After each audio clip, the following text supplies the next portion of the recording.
Dr. Amitabh Saran has over 31 years of experience, firstly with institutions like TCS, Philips, NASA, and HP, and then also with startups like Trivem and Buzz in Town.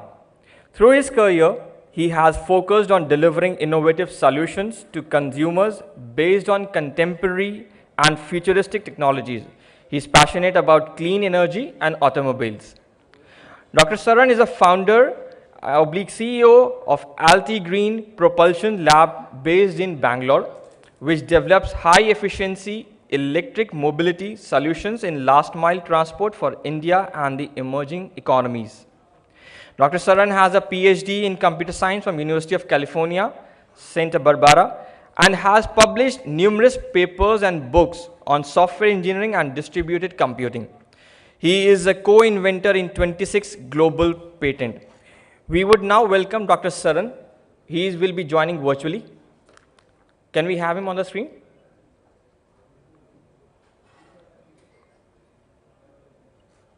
Hi, good morning. Good morning, Dr. Saran. How are you? Very good. Thank you so much for the very kind introduction and your kind words. I apologize for not being there physically. A warm welcome to everyone. Namaskar and good morning. Thank you, sir. Over to you, sir. Thank you. So again, a warm welcome to everyone. The objective of my talk today will be largely around electric vehicles and the need for cable and the charger industry. I wanted to kind of leave you with a good idea of what India requires and how you can help us in the process of electrifying India. So I'll share a presentation right now, and then we can go through that. Just a second.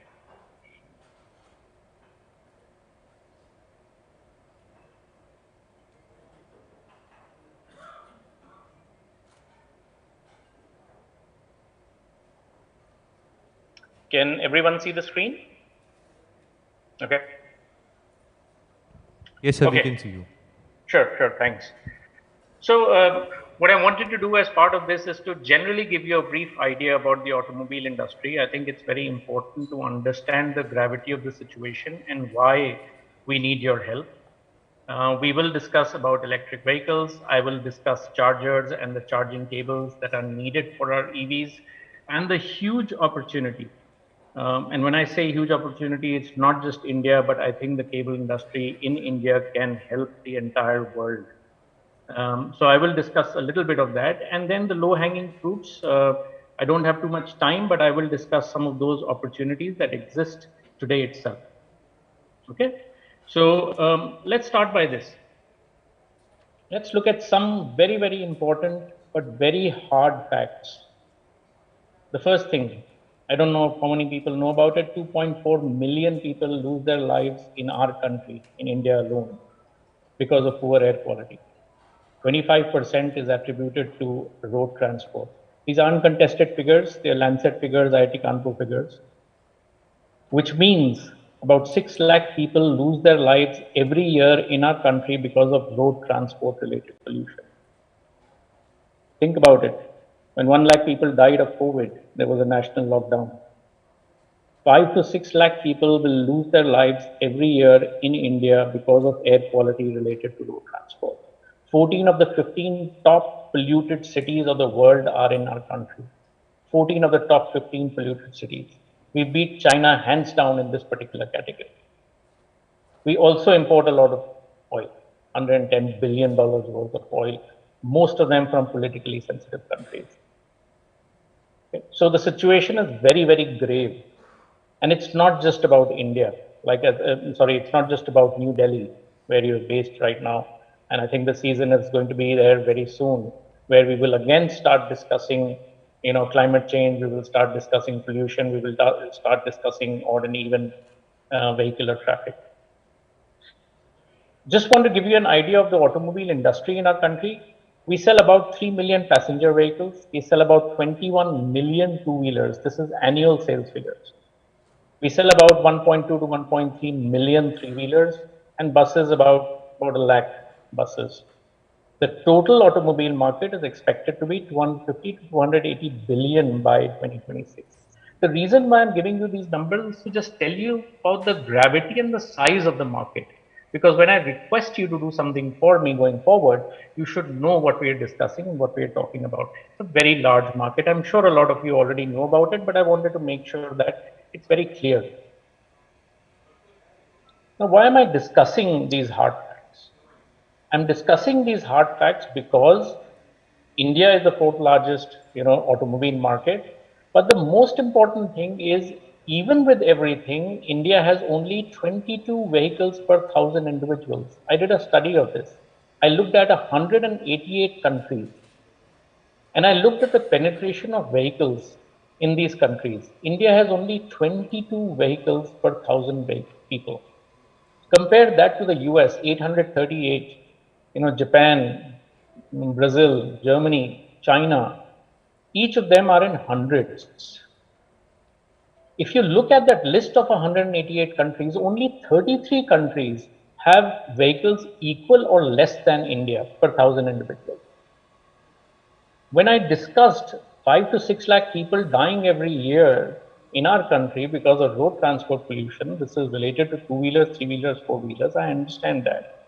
But it is also clear that this market is going to grow very, very rapidly because as GDP increases, as people become a little more upwardly mobile, they tend to go for comfort. It's a global phenomenon.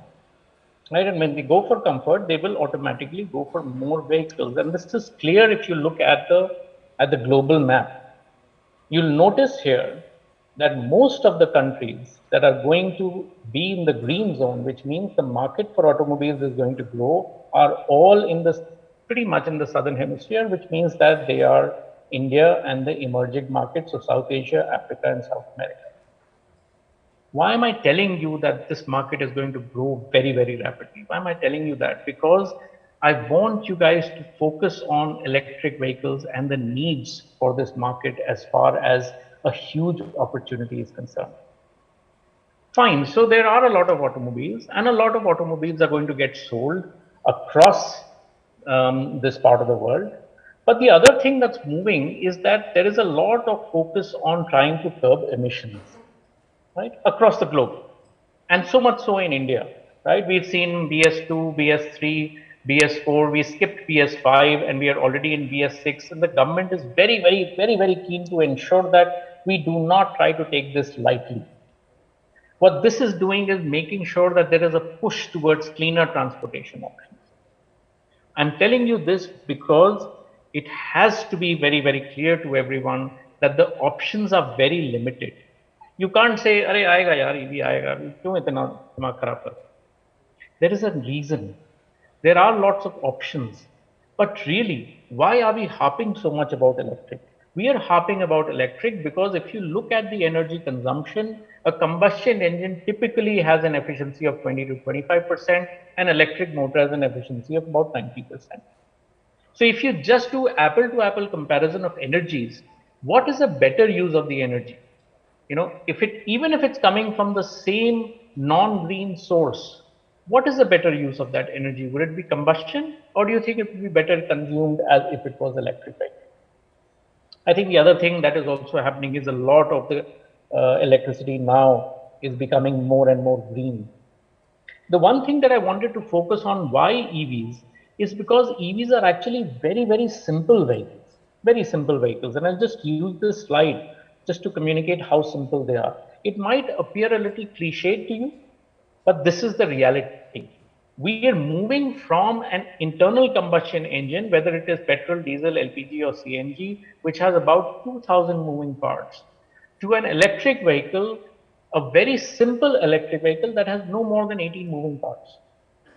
The simplicity of the electric vehicle pushes us to say that electrification should be the future. Now, the source of that electricity could be anything. It could be a lithium battery, it could be a sodium battery, aluminum, hydrogen, whatever it might be. Doesn't matter. But the entire vehicle is going to be electric. And what do you need for electric? You need cables, you need wires, you need a lot of winding wires for motors, all kinds of things. And those are the most important things as far as EVs are concerned. The reason for EVs is clear, and the juggernaut has already started.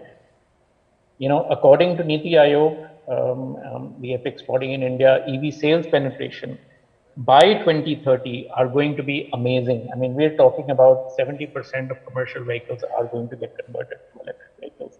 That includes private cars, buses, and if you look at the 2 and 3 wheeler market, you'll be stunned. It's 80% for 2 and 3 wheelers. And why? Because there is no reason why small format vehicles should remain in the fossil fuel space. They will not. There is no use case, there is no business case to say that we should continue to burn fuel if you are in the small format vehicles. And I'm just showing you a little snippet of what is happening. If you look at the growth between just FY21 and FY22, these figures will really amaze you. But these are real figures. These are coming from the Vahan database. Right? This is not my figures. These are not production figures. These are real figures. So you can't wish away EVs now. They're going to be around, right? It is going to be there. They are going to convert. Question is now, what can we do to ensure that we will have a good presence as far as options for the cable and wire industry for these EVs? And what I do is, I wanted to first, before I get into cable and wire, show this to you. I think the reason why I always show this slide to everyone is that if you look at the right hand side of the image, this is what is typically shown when it comes to EVs in our country. Nice roads, open cycles, all kinds of things, very nice green. The left side is the reality. This is for what we are making EVs. I'm not trying to belittle this. I love my country, right? This is the reality, and we have to build to this reality. So when I'm doing mechanical building of vehicles, I want to also ensure that the cables and wires and the electronics and everything that I use in it can also withstand these kinds of things. And when I say withstand these kinds of things, I'm talking about environmental problems. I'm talking about high temperatures that you find in cities, ambient temperatures, very, very high, gross, overuse and overloading of vehicles. These are real pictures. These are not my pictures. These are real pictures of things happening in our country, right? They have to be environmentally sealed. The wires that we use, even for winding our motors, all kinds of things have to be such that they're able to withstand these kinds of things. When we discuss EVs or we discuss motors, we talk about a point when it has to be in the 5-second or the 30-second range where it's going to be overloaded. We're talking about constant overload. Diesel, petrol, LPG, CNG, they've been great. For the last 150 years, they've served this market and done a fabulous job. Our EVs have to be able to do that now. And for an EV to be able to do that, trust me, the most important thing is the wire that is taking all the voltage and the currents and the amps and the all the data in it. So there are various kinds of cables, and we need to make sure, and I urge the industry out there to make sure that they are able to provide us with these kinds of cables that are going to be absolutely critical for this. I'll give you a brief idea of what these are, and I'm sure a lot of you will already know that. But just to again remind you about it, basically, as far as we are concerned, when we talk about EV cables, it is for both, for power as well as for signals, right? Signals have been around for a very long time. I don't think they need necessarily innovation, but the difference now is that if you think about a CAN cable inside your vehicle, for example, right, which is transmitting data from the motor to the ECU, from one component to the other component, even though there are just 5 or 6 boxes in an EV, it is very, very critical and very important. It's not like an internet cable that, oh, okay, the internet dropped, it's okay. It is not okay. It will bring the vehicle to a standstill. And hence, I'm talking about vehicles that cannot track, they cannot have any leakages, nothing in it. Anyway, the other side, which is going to be extremely important, is going to be the charging side. And there are a lot of cable requirements. I'm not talking about the power side, grid to the charger. I'm not talking about that. And I will not profess to be a person who understands the area of cables and all that a lot. I just know my needs from the EV industry perspective, which I'm communicating to you. All these cables that are used from the charger to the vehicles are extremely high voltage, high current, environmentally very sensitive, and tend to carry a lot of high temperature with them. just by virtue of the amount of voltage and current that they're carrying. Uh, there's supposedly 8 materials. I did not know about it. I'm sorry, but there are supposedly 8 materials that are used. I'm sure you guys know more about it than I do about this. But there are 8 materials that are being used today to make these vehicles for EVs. The important thing, I just wanted to get a little bit deeper into this, is that the different kinds of charging and chargers that are available, the AC and DC chargers, and they go from low speed to very high speed chargers, right? When I talk about low speed, they are typically called level 1, level 2 chargers, 110 volts, 120 volts, all the way up to 240 volts, but they are in the 3 kilowatt range, right? Normal cables that we use at home, we use them for geysers, for air conditioners, pretty much like that. You don't have to do too much about it. It's for slow charging of vehicles. As we get into level 2 and type 2 chargers, we start getting into the 7 to 20 kilowatt kind of range. I think the situation starts getting a little difficult as we enter these ranges, and that's where again cable industry needs to come forward to help us to ensure that we can get good quality cables. I'll come to that in a second. As we get into DC fast charge, we're talking about very, very high volt. I mean, we're talking about 50 to 120 kilowatt being passed from one point of the charger into the vehicle. Most charging of batteries happens at the DC level. If you're taking AC as an input, you get converted to DC. Otherwise, you will have a DC direct input. So these are the 3 or 4 levels of charging that exist in the world today. And there are different modes of charging. So it's a little confusing because there are levels of charging, then within levels you have modes, and within modes you have different kinds of connectors. I'm sorry if you already know about it, but I thought I will just give you as a reminder, as a primer once again, so that in case you were wondering which one or what to go after. Each of these has their own use cases in the EV industry. So at the lowest level, the two-wheelers, the e-rickshaws, the small three-wheelers will all have the regular level 1, level 2 charging, right? Which is the regular 220 volt, 15 amp charging. In some cases for two-wheelers, it's even the 5 amp charging. And that is a typical mode 1 cable, it's just from your 220 volt socket to your vehicle. I think the second kind of cable is the cable that it's called a mode 2 cable. It's slightly thicker because it can have connectors that allow you to go all the way up to 7 kilowatt. So it's slightly thicker. It also has a control cable box with it that comes with it. But those are the ones that you typically see with most of the cars for your home charging needs, right? And then finally, there are those larger ones, those ones that come with handles and hooks, and those are the ones that are either type 1 or type 2 charger, the sockets, the plugs that are there, but that is typically mode 3 charging. So you have level charging, and then you have modes in which you can charge these. And one important thing from all of this is the connector that is over there. The reason for mentioning all these is that cables and connectors go hand in hand, and you will need both of them on both ends of the cable. So from the charger to your vehicle, you have a wire, a cable that runs, and then you have connectors on both ends. All that is part of just a single cable, and it's a straight cable. It's not typically not a coiled cable as the market will improve, and I'll talk a little bit about that in a second. So as you can see, the different kinds of connectors, the different standards that are followed across the world. India seems to be stabilizing on CCS2, which is becoming more and more prevalent. We do have a standard. We have a standard for AC charging and DC charging. It's AC001 and DC001, which is very, very similar to the regular 220 volt charging that we have. But these connectors are also becoming a big challenge for the industry because they are extremely expensive, not getting manufactured in India in bulk, and the wires that are being used also in certain cases.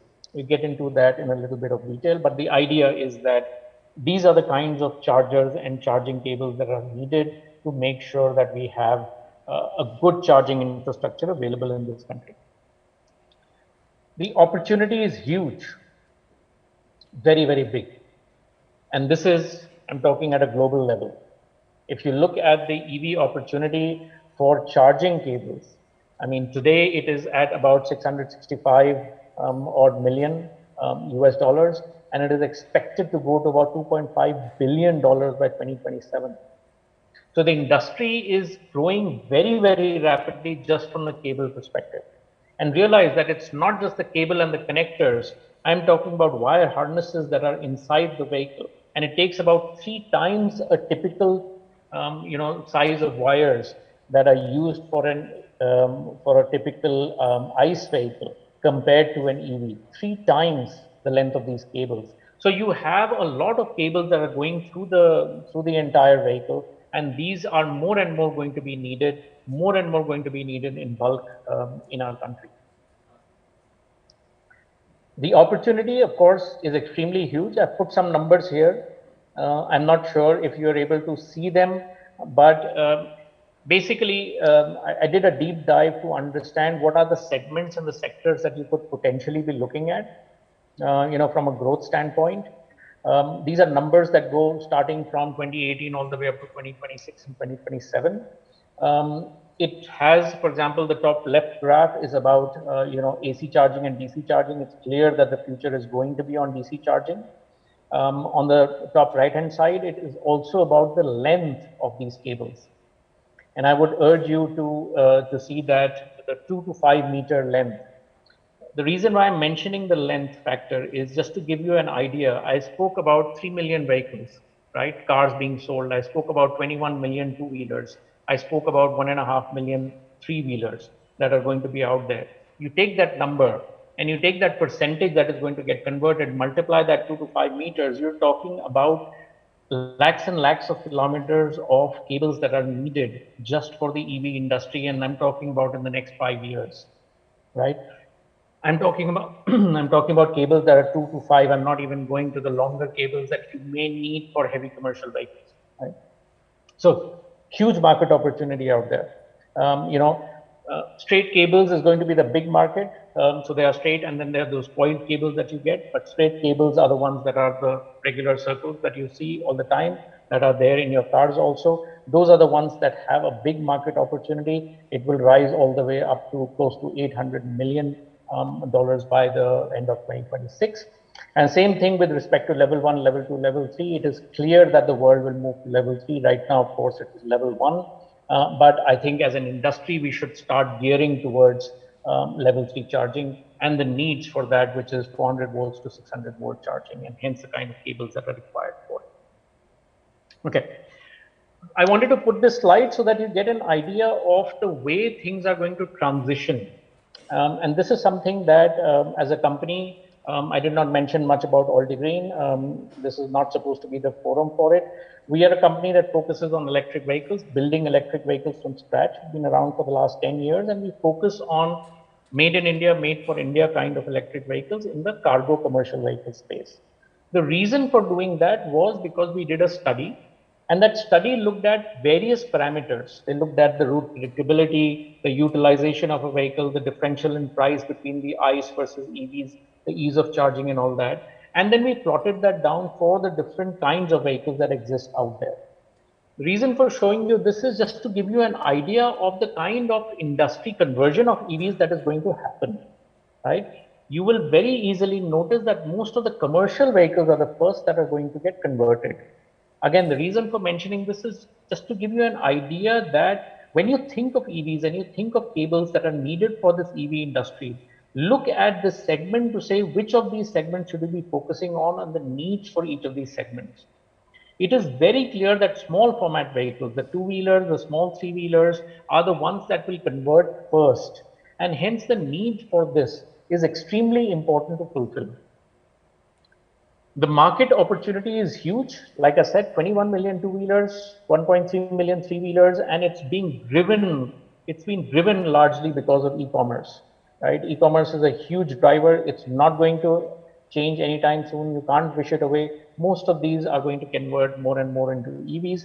And the need for these, I'm running out of time, the need for these from a cable industry perspective, I would say, would be some of these kinds of things. For example, most of the cables that are needed for our vehicles have to be automobile grade. And today, most of them are made to order. You'll be surprised to know most of them are made to order. We work with cable industry. We work with manufacturers to create these cables for us, because by default, we do not get enough automobile grade cables. Different kinds of standards that exist, whether it's CAN standards for the vehicle, but the kind of wires that we use for these have to be very, very environmentally safe and sealed. Power cables. The biggest challenge that the industry today is facing is that for these thick cables, whether they're 35 square mm going all the way up to 70 square mm, going all the way up to even sometimes much thicker than that, copper cables, flexibility becomes a big problem. You understand in a vehicle the space is very, very limited when you look at the underbody, and for that the wires to be able to turn around, it becomes a big challenge. And hence flexibility, along with all the challenges that come with high voltage, high current, high temperatures that are available, I think it opens up a very, very big space, a wide space, and I would urge the industry to look at that. It is a big challenge that is facing the entire industry today. Won't talk much about signal cables because those are standard. I think the one important thing, and I don't know if you have a solution for this, but everyone faces the same problem, is the connection of cables to bus bars. Typically it's a bolt, may work elsewhere, but are there other areas and ways by which we can do that without using bolts so that they become more long term? Realize that a vehicle goes through too many vibrations, too many shocks, and it's got to do with the environment that they are in, the overloading that happens, the roads and the kind of infrastructure we have, not just micro vibrations, but 30G shocks on all kinds of axes that a vehicle goes through. So we need to make sure that our interconnections are very, very good. I don't know if this is the forum for it, but I thought I would mention this anyway. Ultimately, the cables terminate on some bus bar, and typically they're bolted. I'm not sure if that is the right solution for it. These are some of the places where heating is very prevalent, because of which you see those fires that we've seen in the recent past. Also EMI, EMC is usually a big challenge, which means that you need to have a lot of safety standards inbuilt into it, apart from the mechanical strength, the sheets, and all that go along with it. So in a sense, what we're looking for are inputs from the industry to see how we can overcome some of these problems and be in a position to fulfill the needs of this market. I have to finish by 10:30. This was my last slide. Thank you so much for your time. I'm open to questions if you have any. Thank you so much.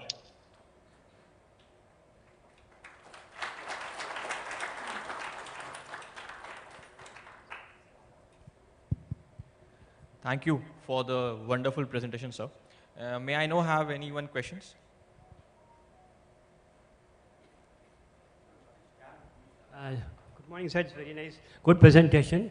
I heard an article, I read some article somewhere saying that within the battery compartment, between positive and negative electrode, there's a growth. Slow process, then the low resistance path is established, and there's a short circuit between the positive and negative electrode. Can you throw some light on this? Honestly, I would not be the right guy for it. I don't want to venture wrong answers ever in any forum. There are lots of issues that face our industry when it comes to these kinds of things. There's a lot of R&D that is going on. We do back up on a lot of data that is coming from the industry. Apologize for this, but if you can send the question over, I'm sure I will have experts in the company who will be in a position to give you some answers. Very happy to do that. Yeah, hi, good morning. This is Ashwini from Adani Electricity. So you have talked about the cables that would be used for the EV vehicles, but at the same time, when these chargers are connected to distribution network, so it is even going to put a big stress on existing network as well as the future network that we would be planning. So even there, we would be requiring a different kind of cables and a different kind of setup. So what are your views on this? There's no doubt about it. Like I mentioned, these chargers can go all the way up to 350 kilowatt, sometimes even higher than that. There is no doubt in my mind that it's almost like a substation out there. If you have multiple chargers like these in gas stations or in petrol pumps, you will have multiple chargers. It will be almost like a substation being built over there. There's no doubt about it. You will need special cables, but I do know for a fact that you probably have very good solutions for that already. Because, like I said, substations, wires, cables, I see overhead wires are now getting replaced by, those new cables across, at least I see them across Bangalore. So I know that the industry has solutions for that. My feeling always was that up to the charger, there are very good solutions. My challenge is from the charger to the vehicle, and then inside the vehicle, I see a lot of support that is needed by the EV industry. I just wanted to give you a very brief idea of what exists out there, but we can always dig much deeper into this and talk to experts on that. Yeah, what are the hello? Yes. What has been mentioned in CAT 2B standard, what you have explained now for CAN cable 0.35 square mm? What are the most important characteristics are involved in between the CAT 2B standard? Because I don't have. Can you raise the mic up a little, please? Yeah, thank you. Yes, please. In CAT 2B standard, what you have mentioned, what you have declared now, which parameters are involved in that standard for 0.35 square mm canvas cable? Yes. Any special parameter?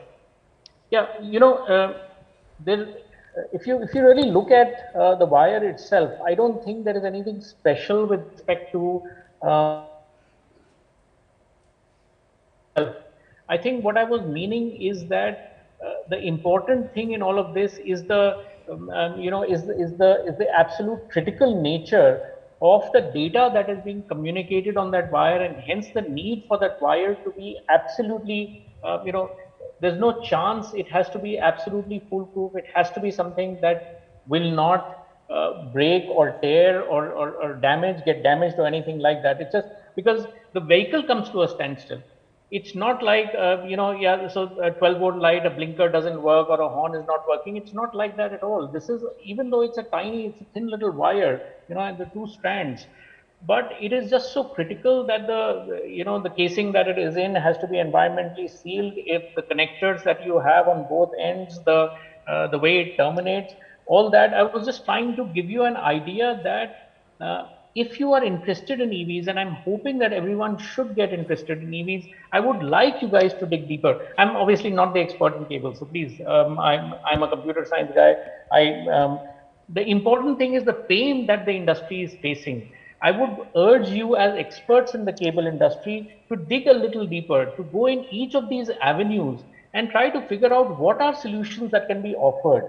I think that is what I was trying to say, that there are these 2 or 3 big ticket items out there, and you guys have the solutions for it. We don't know who to reach out to. How do I get these solutions from you? And that's the reason why we are there. It would be my honest agenda today was to make sure that you realize the opportunity is huge, right? This is the future. You can't roll it back. आप कुछ भी कर लीजिए, आपका ये नहीं सब hydrogen आ जाएगा, all that will be there, but the vehicle will remain electric, boss. The wires, the cables, everything will continue to be electric. You can't wish it away. It's here to stay. And so I would urge you as an industry to dig a little deeper along with us, with other OEMs, to figure out solutions. Maybe you're doing that already, and that's great if you're doing it already. But if you're not, at small levels, at big levels, perhaps everyone's looking at passenger vehicles. And the reason for showing you that slide was, guys, commercial vehicles are the first that are going to convert. It's a reality. I'm not saying you should not focus on passenger vehicles. No, not that. But don't lose sight of small format, vehicles also. Whether they're 2-wheelers, 3-wheelers, 4-wheelers, there is a cost, there's a performance. All that you have to be aware of, and yet be able to provide a solution for that. I'm sorry I'm being so, trying to urge you a little more on this, because I think it's not an electric industry versus the EV industry. We're all in this together. Sorry. Any other questions?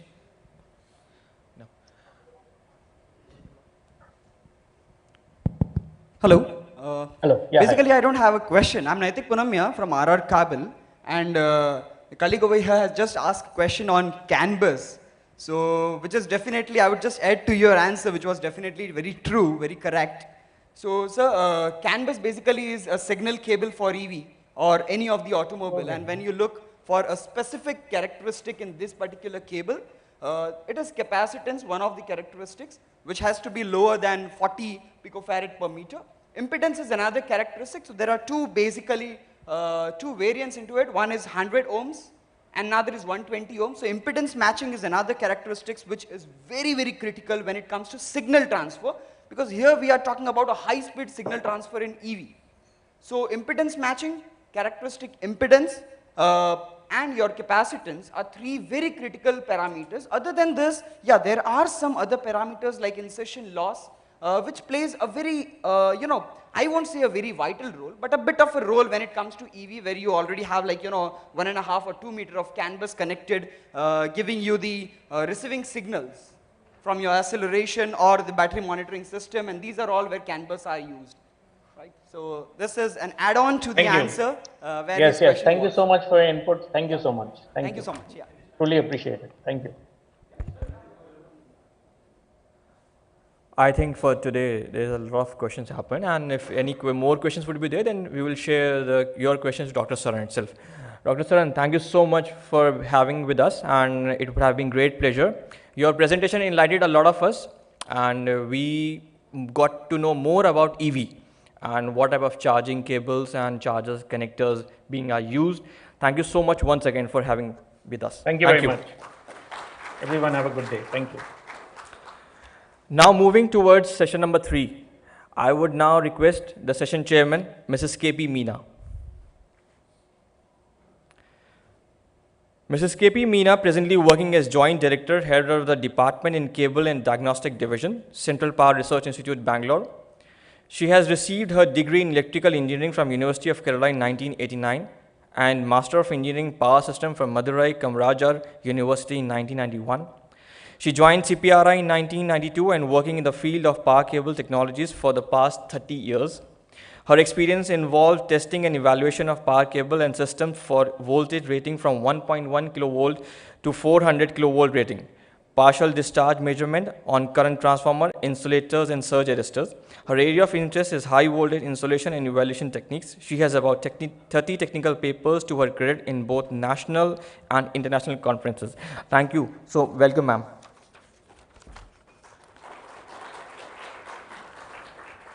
For today, we have the first author is Mr. Bharat Sehgal.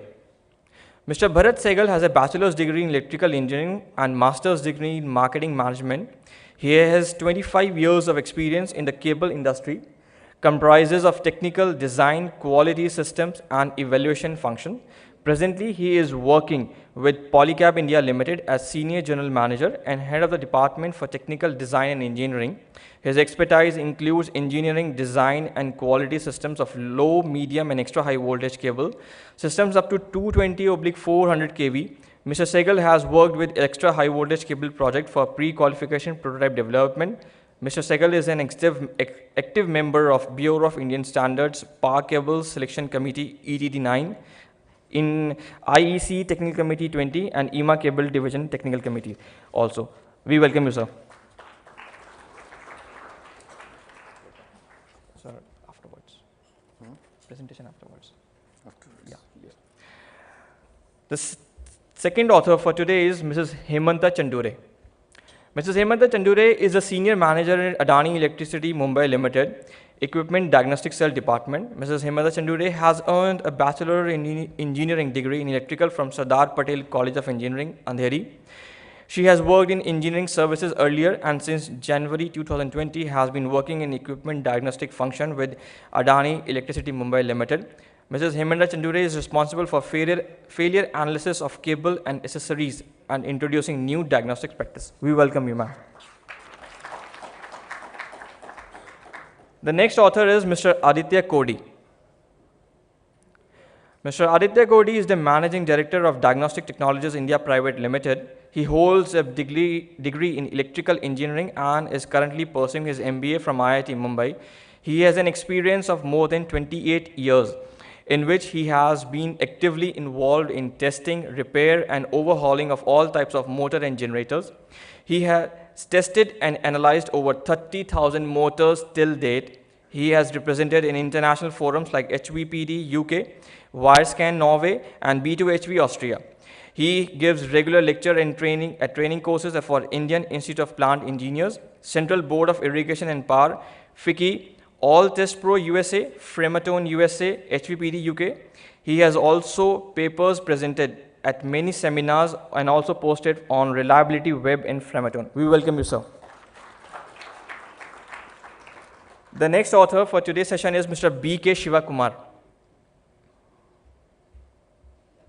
Mr. B.K. Shivakumar is a postgraduate in electrical engineering and presently working as a senior consultant at Power Research and Development Consultant Private Limited, Bangalore.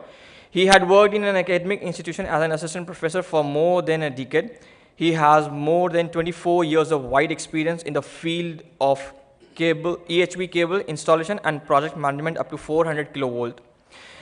He had worked with many reputed cable manufacturers around the globe like Japan, Europe, Saudi Arabia, etc.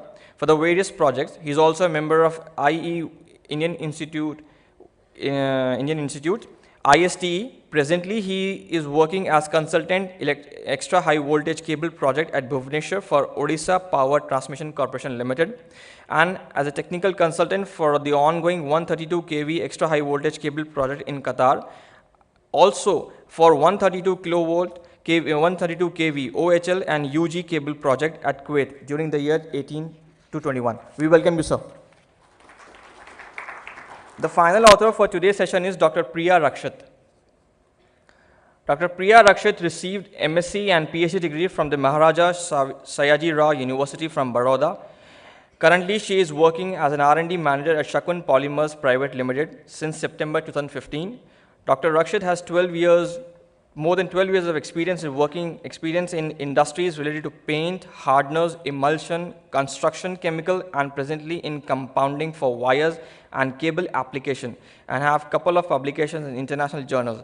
Dr. Rakshit also possesses Indian patent on self-plasticide addition promoter composition. Thank you. We welcome to all the delegates and the session chair. Over to you, ma'am.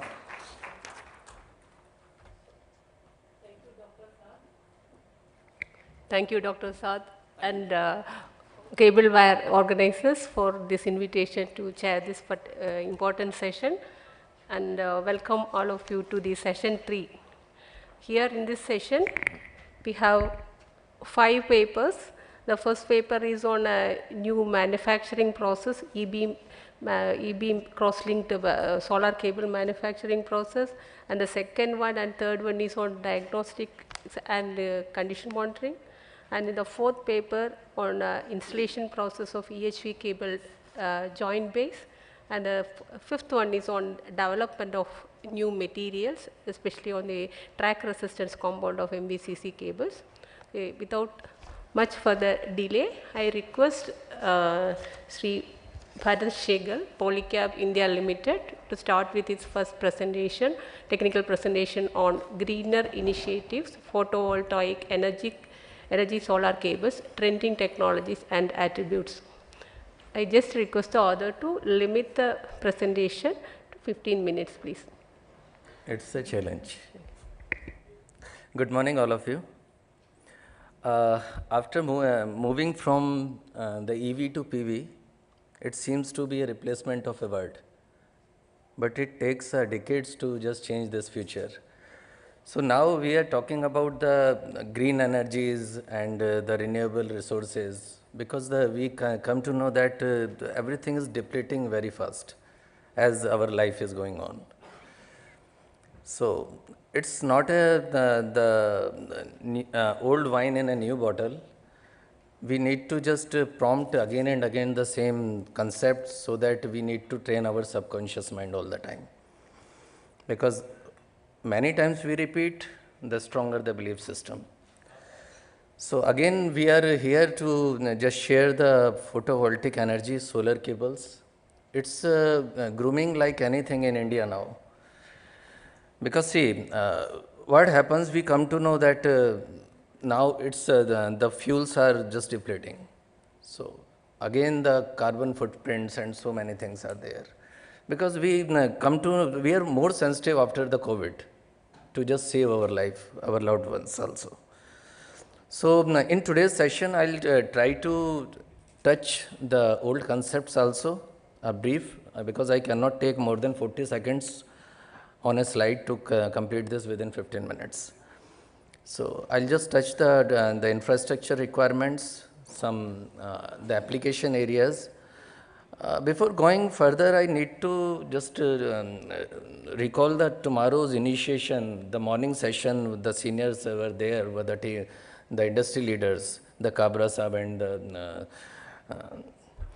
so they told us the quality and the products, but industry is not responsible for that.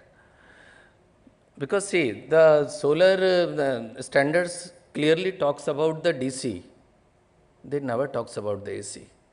We are the one who is implementing the AC cables. And in the open daylight exposure, if we are just talking about the 25 years, the UV resistance, I don't think so it's practicable. So that's what sometimes we are talking about the cross-linking. So is that possible with the L1, L2 concepts? It is not. So factfully, or you can say honestly, we are not responsible. We need to run the business also. So that's what it is, it's a right community to share this fact here, that it should be a common call from all the industry members. So going further, so the cross-linking, the silane, the peroxide, then their limitations, the byproducts, there's so many challenges. And the most critical challenge is the outdoor application. One concept is there, in the history of standards, I think I don't remember other cases, the BSI, who is a member of Senilag, he voted against this standard, that you cannot quote the 25 years of life. Because even they are not sure of. There's so many critical applications associated with the electron beam cables. And it's not simple, the electrons are coming and just it's cross-linking the compounds. There's so many technology involved in the compound designing also. It's an evolution which takes, still we are learning, not we, the world is learning. Because there's a lot of problem every day coming up. So the lower temperature, the higher temperature, the fluid resistance, kuch bachta nahi hai bhar. So that's what the cross-linking with the E-beam is the alternative, which is now progressing. I heard from someone, I think last month, some companies are thinking about the 30 MeV now. Because for 3.5, which is common in India now, we can go up to some certain limitations of the insulation thicknesses, and moreover on second way, there is a limitation on the diameter also, because you need to take up and two drums, one is going on take up and pay off.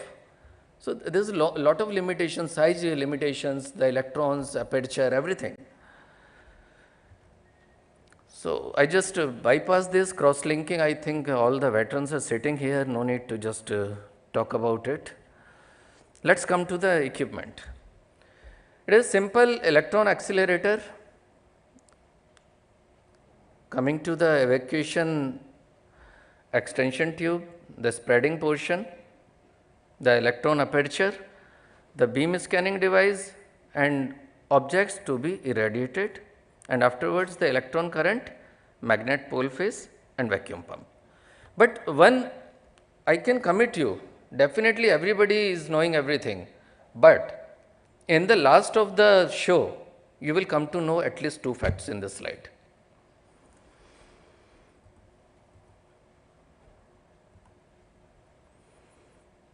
Small wire diameters are cables started with the E-beam. Now we are talking about the higher diameter like 60, 70 or 80, and definitely I am sure that everybody will be on the positive side within a year or two.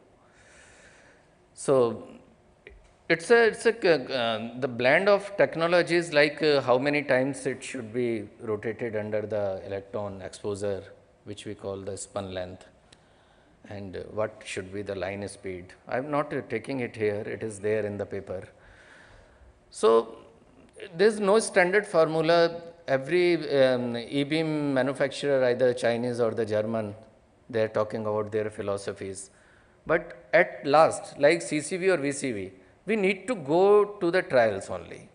Failure, trial, failure, trial, and your success. There is no short way. This is a simple construction of the E-beam cables. It is given with the tinned copper only. Then again I come to the concept. Everything is possible. So, E-beam crosslink, HFFR insulation and the outer jacket also. So, touch wood, these are the halogen free cables, but many a times the demand is there, either we can go with the FRLS outer sheath also. So, it takes 1 or 2 hours to convince them that it is not possible. So, the takeaway from this, the choice of insulating materials, their processing techniques, a strict adherence to the parameters and quality system can only ensure the reliability of the cables. It does not mean that we install the machinery infrastructure and we are the manufacturer. It takes a lot of time. Sometimes we need to send our people to Germany for the training.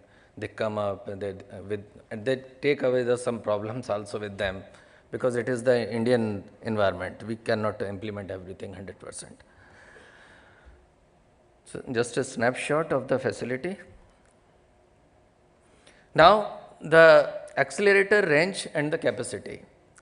As already shared, the radiation dose, either the gray or the megarads. It is the calculation concept only. 0.3 is the low energy E-beam, 0.3 to 3 MeV is the medium. And if we talk about the high at the current scenario in India, it is the 3 to 10 MeV. But as I told you, the many critical applications talk about the 100 now, because even the sterilization they are thinking about the electron beam. So, the application areas, the railways, the flood, the low available space, high current rating, long life and improved fire performance. This is I recall one very important fact. I don't think so they are sitting here or not. Last year we had one discussion. Some consultant is asking for the life of 40 years from the E-beam. So, mostly all the knowledgeable people were there, and we shared that, sir, 25 is the requirement of the standard, then why? No, sir, we got a call from the management, we want this. At the last of the discussion, 50% to wahi हाँ कर गए, without doing the RNAs, which takes 8-9 months. What to do? Because see, we cannot stop anyone to think, but there should be some backup plan on this.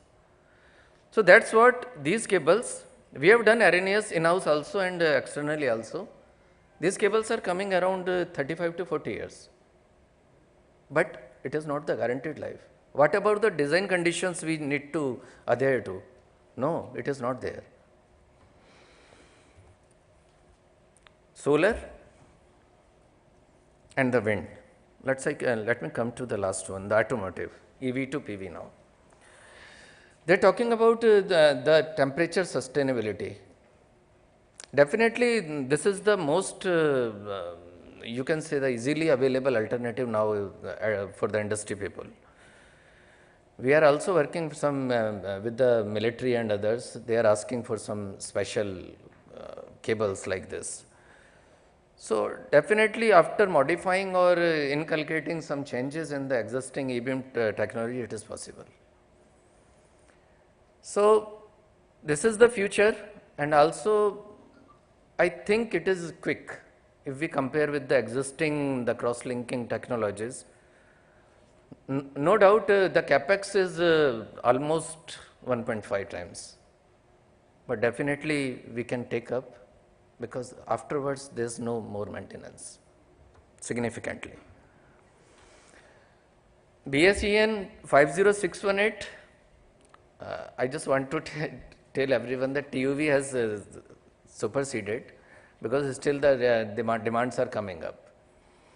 So, IEC 62930, and with the help of the ETD 9 One Indian standard is also in the pipeline. So now the applicability, or you can say the features, the voltage grades or the stress levels which we can just put these cables on. These are the one-on-one for the AC, and as per the standard guidelines, the DC is 1.5 kV nominal, and you can go 1.8 kilovolt as a maximum only. 4 and 6 are the most popular sizes for PV panels. And as per the standard guidelines, we can go up to the 240 square mm tinned copper cables only. Just one review of the safety precautions. The people, those are having the E-beam facility at their plant, they must be well aware of this, and it is just for the person, those are not from the manufacturing. So there are few precautions which are given by the EERB, Atomic Energy Regulatory Board, because the radiation dose and everything data need to be submitted every month. A person should not be able to assess the source during operation, because it is very harmful to the human if they come in contact to. So accelerator room are made up of high density concrete, it means the good infrastructure. The suction blower to evacuate the ozone and the other toxic harmful gases. The flammable material should not be there during the operation because it can react with that and catch the fire. Noise level, definitely it should be below than 90 dB.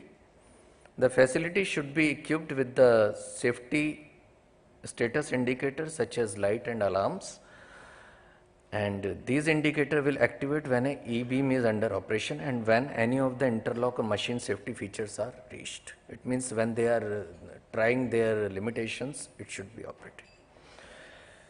Apart from this, there must be the RSO 2 at least, certified by the AERB.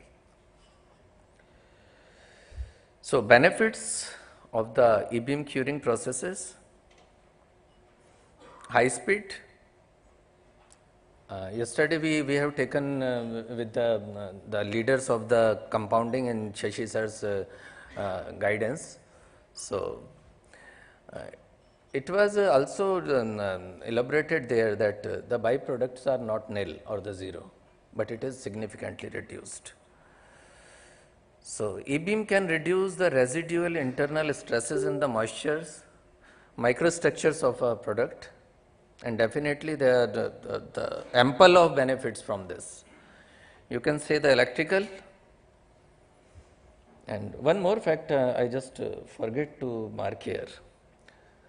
These cables are guided to operate at the conductor temperature of 90 degrees centigrade. But definitely loopholes should be there in the standard. So the standard allows the operation for 20,000 hours at 120 degree also, in the condition that the maximum ambient temperature should not increase the 90 degree. So high current carrying capacity, obviously the operating temperature is increasing by 30%, then definitely it will increase. The enhanced insulation and the surface resistances, the low end delta and losses, the increased life cycle. This is only the one standard I have come across which is talking about the guaranteed life, nothing else. Now the NPCIL, ITR, everybody is asking for 40 years as a norm. So high tensile and elongation, abrasion and scratch resistances, creep and the crush resistance also increased. So sorry, it's a daily meeting routine alarm. So thermal, the high temperature resistance and the high service temperature. Now what is the takeaway here? When we talk about the chemical resistance, definitely the compound experts getting, they become alert when we are asking this question either to the in-house the veterans or the external market suppliers. So definitely these cables are very robust in terms of the chemical and the environmental protection. So Fire. Excuse me, sir. Just limit the presentation. Just another 1 more minute, sir. Just 1 second. Okay, okay. Yeah, I'm just concluding. So just this page is important because there's many myth in the system. E-beam curing can be used to cure the shift cable also by using the modified accelerators. Overcuring will just provide the deformation, and E-beam is a irreversible process like the other methods. Change in the operating frequency to get the more output will not work, it will decrease them. And it can be used on the armor and braided cable also. So thank you so much for your precious time, and we can take up the question and answer on the later stage. Thank you so much. Thank you, sir, for this informative presentation on E-beam cross-linking. The next paper is by Ms. Hemant Chanduri on cable joint failure analysis, IEEMA methodology. Please carry on. Good morning, everybody. Myself, Hemanta Chandure from Adani Electricity Mumbai Limited, and today I am going to present on topics of IEEMA methodologies for cable joint fault analysis. IEEMA has been the power distribution utility for Mumbai suburb for more than 9 decades. We are having distribution network of 33 kV and 22 kV for power sub transmission and 11 kV distribution link network. IEEMA is India's one of the best distribution utility and has been awarded for its customer-centric approach and providing the highest reliability network to its customer by using the latest technologies. This is a journey of cable.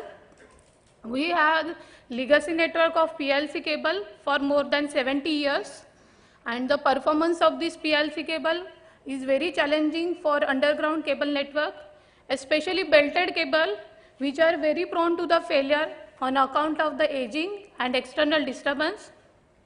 So in 1996, we have a standardized XLP cable in our network, which having the higher temperature withstand capacity, easy to install, and standard sizes are available.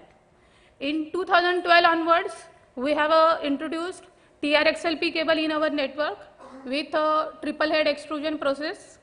In a TRXLP cable, we have taken 2 more features, that is a water block conductor with a water soluble semiconducting tape to mitigate the deterioration issue of the insulation in Mumbai due to the high water level issues. Recently, we have added 2 more features in our power cable. One is a fiber optic embedded cable to maintain the SCADA continuity, and another one is a HDP as an inner sheath and outer sheath jacket to avoid the cable damages.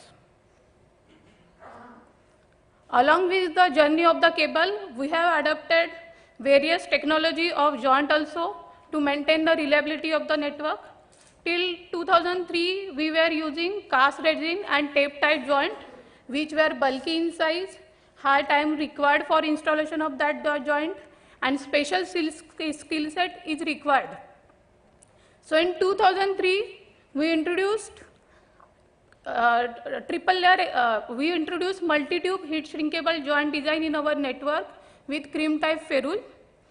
Of course, the installation of these heat shrinkable joint is much easier compared to cast resin and tape joint, but for installation of these joint, during the crimping process, we required bulky crimping tools with special dies.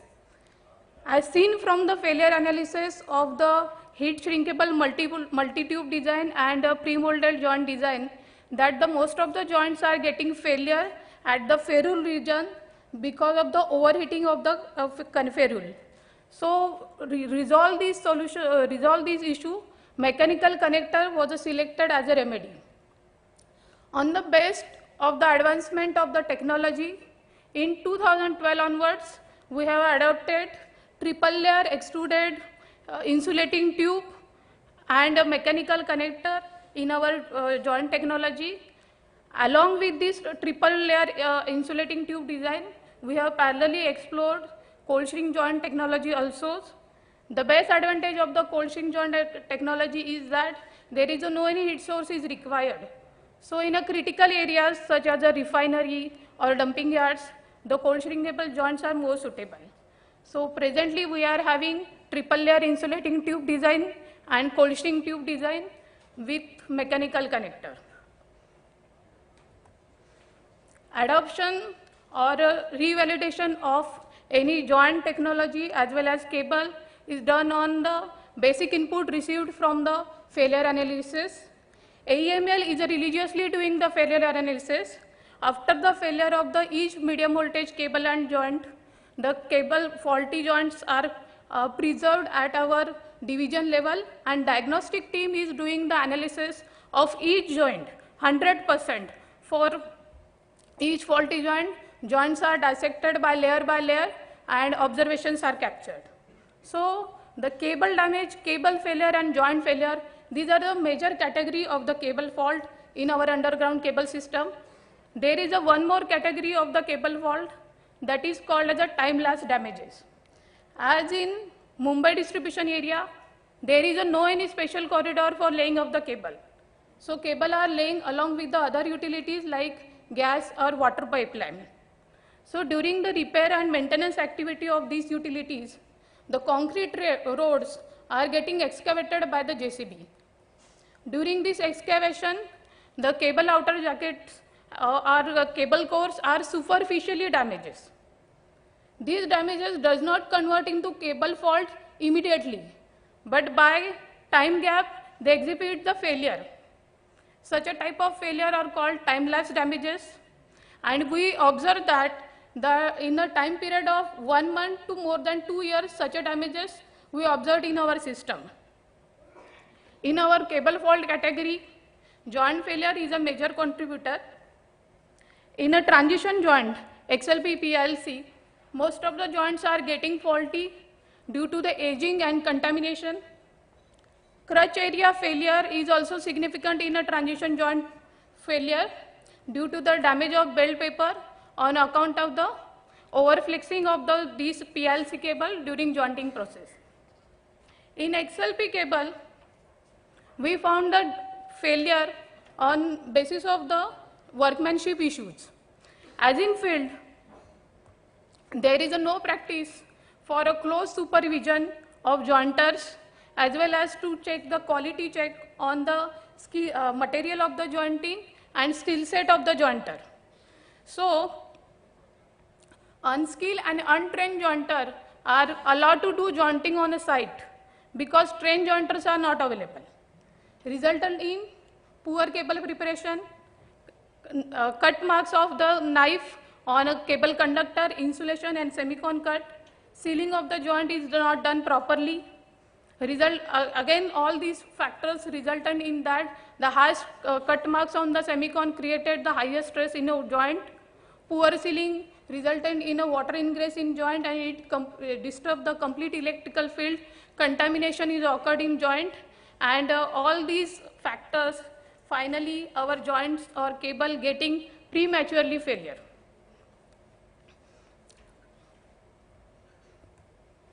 So based on the root cause analysis, we are able to identify, sort cause and effect of cable fault on our network reliability. Based on damage cause effect phenomena, we have developed system-based analysis by using our SCADA, GIS, SAP and WMS system. All these systems are integrated with each other, which help us to create, track and monitor the complete fault investigation process. This is process of our failure analysis. Whenever the fault is occurring in our system during this breakdown maintenance, the fault alarm is displayed on our system control screen. Then SCADA engineer isolate that faulty section and repair and restore the supply via online operation. If substation is not online, then with help of the operation squad, supply is restored. After restoring of the supply, he provides the fault details in a WMS system, and the WMS system is mapped with the SAP system, so fault notification is auto-generated. This fault notification is forwarded to the concerned HT maintenance engineer via SMS. HT maintenance engineer took necessary safety permits from control center, conduct out the fault test and repair the fault. After repairing the fault, he filled the fault investigation report, and as soon as he fault investigation report, he filled the FA notification generated. FA is a fault analysis notification is generated. Intimation of this fault notification, fault analysis notification is given to the diagnostic team and concerned technical team via email. Then diagnostic team is doing the analysis on the field and fill the analysis report, and then he closed the notification. This is our complete process of fault analysis. This is a snapshot of our GI system where each and every joint is mapped with details. This is a screen of fault investigation report. Here, as I told earlier, whenever the fault is occur, fault investigation notification number is generated. Against this fault investigation number, cable category is mapped. In fault investigation parameters, we have these parameters are mapped, and HT maintenance engineer fill these fault parameters for each fault, like what is the cable size, what the cable type, is there protection tiles provided or not, is there any excavation by other utilities. All these details are mapped in investigation report. After closing of this investigation report, analysis notification is auto-generated. Again, in analysis notifications, diagnostic team provide the details of the which type of joint getting faulty, what is the cause of joint failure, what may be the corrective action, preventive action to avoid this joint failure. So this is our complete fault investigation process. It's helped us to create cable improvement plan yearly. In cable improvement plan, we have mentioned the 11 kV and 33 kV cables sections. Against each sections, how many repeat fault is occurred during a time period of 3 years, how many joints were installed on that sections, what is the age of that section, what type of the cable is there. All these data we mapped. So based on that, we prepare the improvement plan and we provide this plan to our network team. So accordingly, the PLC cable we replace in phase manner. And in XLP cable section, where we found that there is a more repetitive fault count, we consider that sections for a diagnostic for tan delta PD measurement. And accordingly, corrective actions we are taking. There is one more major activity we are doing. That is a skill set improvement of the jointer and supervisor. From last 1.5 years, we are doing the continuously evaluation of our jointer and supervisor. And till date, more than 400 numbers of jointer and supervisor are evaluated by us. This evaluation is a 3-stage procedure. In which the written test we have taken the interview, we are taking the demo, and after that only the satisfied jointers are allowed to do on the site. Again, in a mobile app, we have mentioned the name of that jointer and Aadhaar number, so that the site engineer can cross-check the details of the jointer, that the skill jointer is only deployed on the joint. We have strengthened our site practices also. For each and every joint installation, it is a mandatory to fill checklist. It is a mandatory to provide photos of the joint installation in real time on WhatsApp group, so that technical team can scrutinize that images and provide the real time inputs to our site engineer. So it is our continuous improvement process. We are trying to improve continuously. So this is our system-based analysis, which help us to create, track, monitor complete fault investigation process. It helps us to predict the health of the cable. It helps us to our site engineer to take a necessary preventive action to avoid the further future failures. Apart from this, our next steps are we are developing the online dashboard for this complete analysis. so that on a single click we can take a glimpse of what is the joint analysis, what is the age-wise analysis, what is the make-wise analysis, and what the corrective actions we are doing, what is the satisfied jointers are available in our system, at which date we have done, at what time period we have done evaluation, and what will be the next evaluation process. So this is our complete process of analysis, which again helping us to continuously improvement our reliability. Thank you. Thank you, Ms. Hemanta, for this nice presentation on automation of cable failure analysis system which is deployed in your AEML. The next paper, the third paper is by Mr. Aditya Korde on a gate to cable diagnostics, theory, practical aspects and field experience. Thank you so much, ma'am. Good morning, folks, and thank you, IEEMA, for giving me this opportunity to present on cable diagnostics. I have a lot of slides, so what I'm going to be doing is I will skip through or push through some of these slides, and please connect with me offline if you want to discuss some aspects in more detail. Oops. Right, so when we talk about cable diagnostics, the first thing we should do is kind of fight what is going on in the country and across the world. People have their own opinions about how cables should be diagnosed. And I personally believe that, look guys, everything starts with the standards. So what are the first relevant standards for cable diagnostics? Thank you. Right. So we have the whole IEEE omnibus of standards, which will tell you how we should perform specific tests and what are the methodologies. IEEE is very good because it gives a very field perspective of testing. Then there is the whole ANSI NETA set of standards, which will tell you which are the tests to be performed and what is the frequency at which you should perform these tests. Then, of course, we have the IEC, which I see is a more theoretical and more of a factory-based testing, but can be interpolated to an extent to field testing also. And then we have SIGRE, which gives us some of the more cutting-edge and new technologies in the world of cable diagnostics. So, folks, if you're ever going to get into cable diagnostics, this is where you should start. Now, just generally going through all the standards, what are the tests that people ask to perform?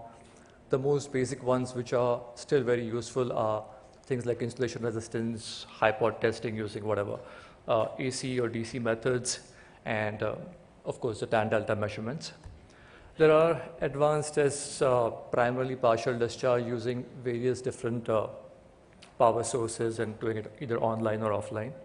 There's something called line impedance resonance analysis coming up fast. Ampacity measurements is something which calculations. People ignore this. People think that it's just taking a measurement, one test is good enough to tell you what's going on. It's not. We've been doing this practically and see that what was the design thing and what is the site condition are two completely different realities. There are, of course, some very specialized tests which I won't talk about here, like dielectric spectroscopy and PDC assessment. These are also having their own very unique features which can be used in certain specialized situations. Right, so let's go on to starting with answering some basic questions before we jump into theoretical stuff. Often I get a statement, "Meri cable to nahi hai, test hi kyun karu?" Enough discussion has happened already about how poor workmanship and poor installation practices are the root cause. And if you want to eliminate cable failures going forward, the first thing you need to do is test them and test them properly. A question comes, how often should I test the cables? It's given in the standards ANSI, NETA, MTS, and ATS. Define this. It depends upon how important is the cable and on the test measurements. It can be anything between 9 months to over 7 years.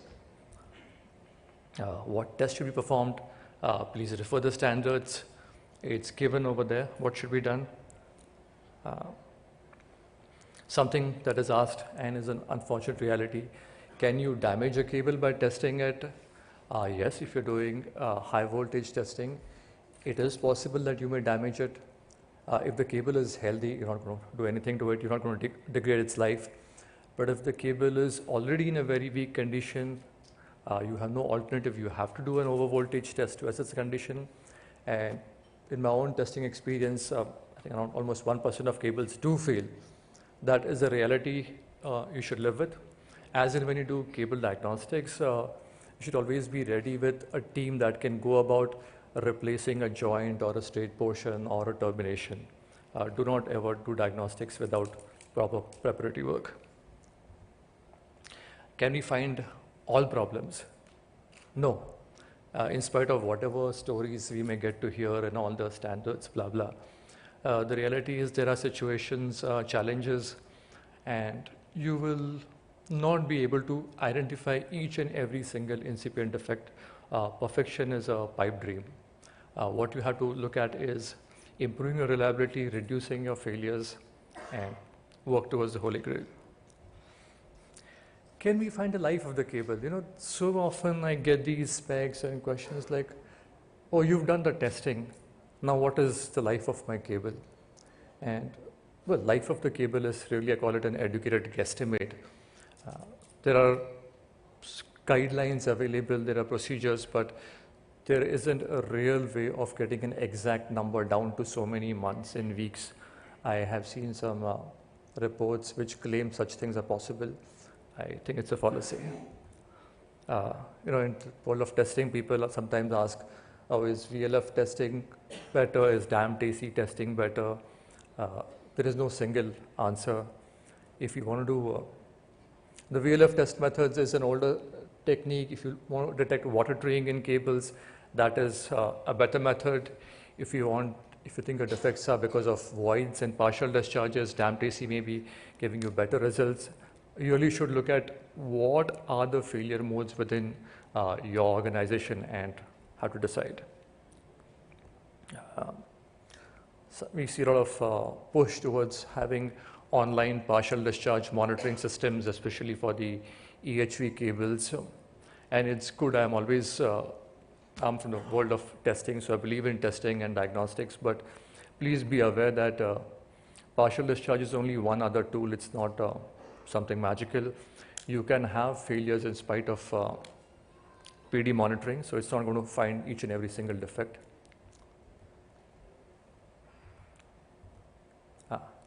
Some other questions that we can ask, and I do encounter some answering these out here. Can we find, okay, we get tan delta, we think tan delta values are high. Now, water ingress has probably occurred. Can I find out where is it occurred? Yes, it is possible. Or if there's some physical damage to my cable, can I find out where has it occurred? Yes, it is possible. We'll talk about LIRA and how this works.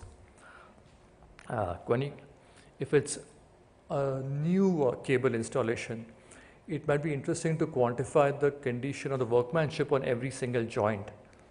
And it is possible to do that.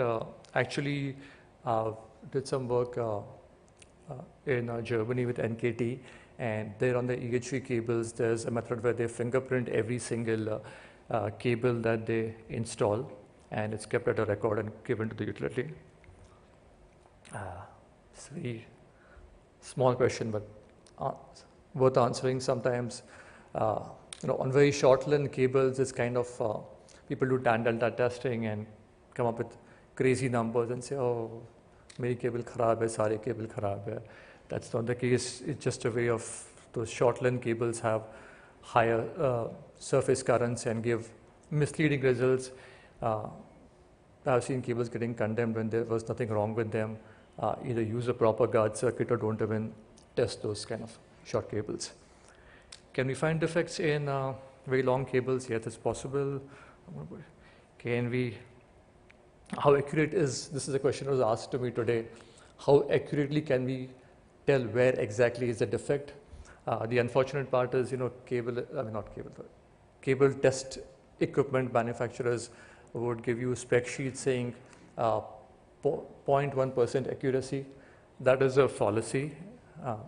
Most often when we do a test, the cable manufacturer never bothers to specify the signal transmission speeds within the cable.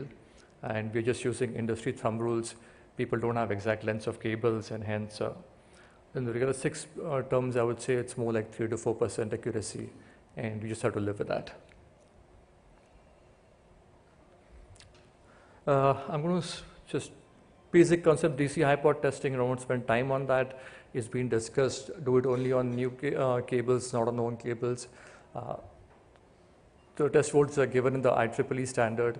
The only point I wanted to mention was I see EPC contractors doing a DC high-pot test, so-called, and that so-called test is done at 2 U0 for a period of 1 minute. That's rubbish.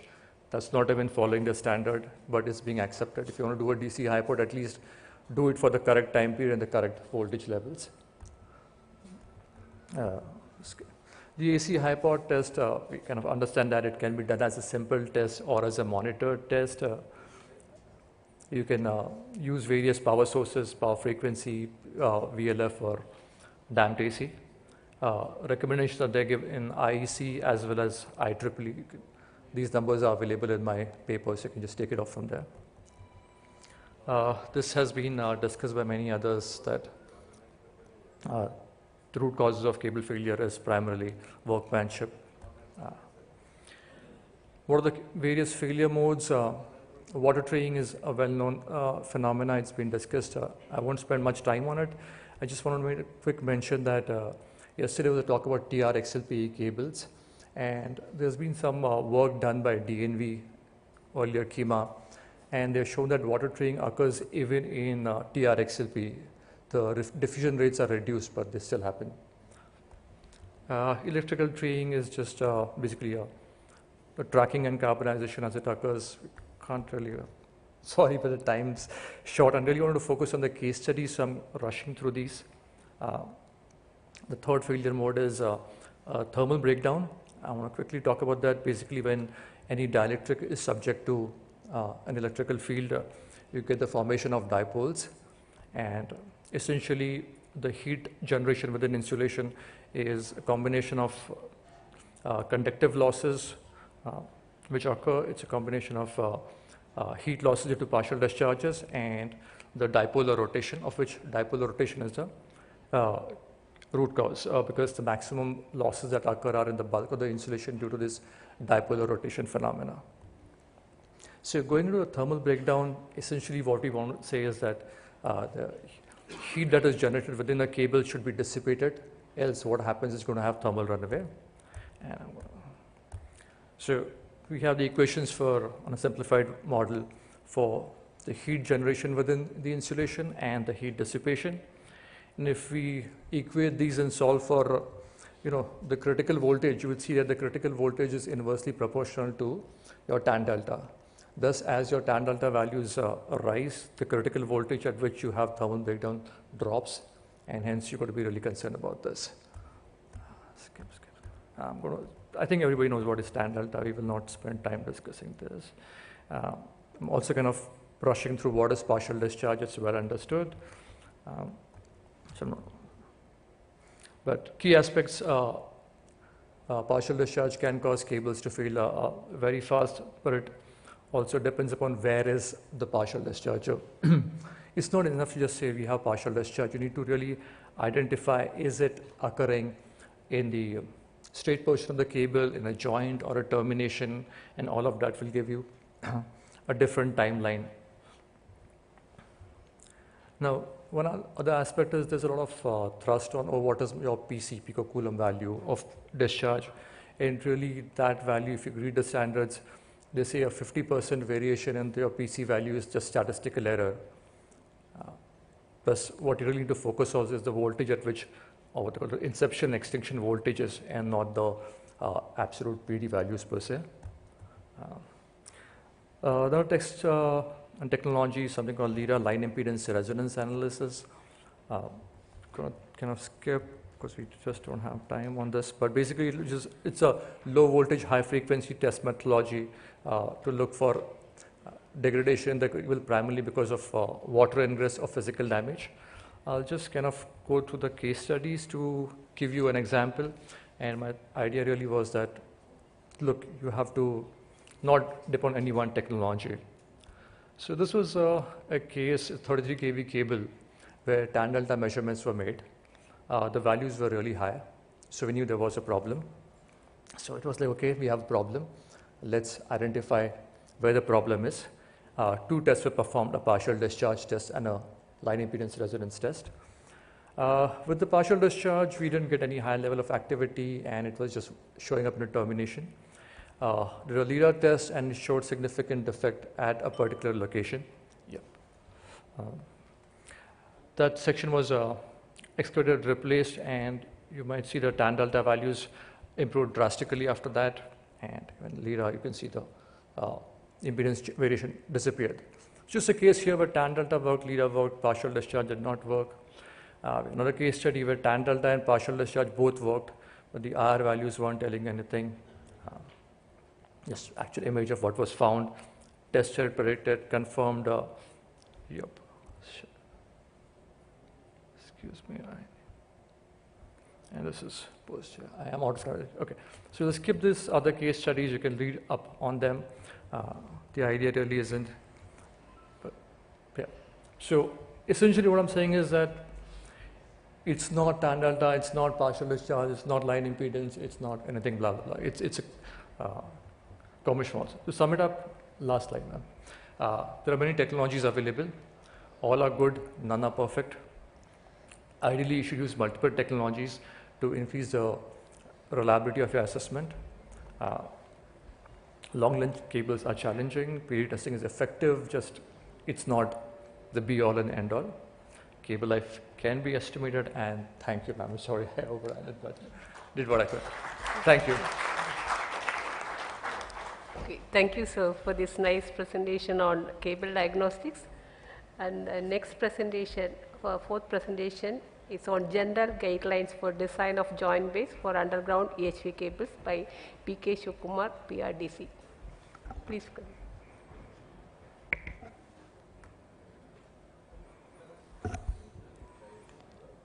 The topic of my presentation is very simple, general guidelines for design of joint base for underground EHV cables.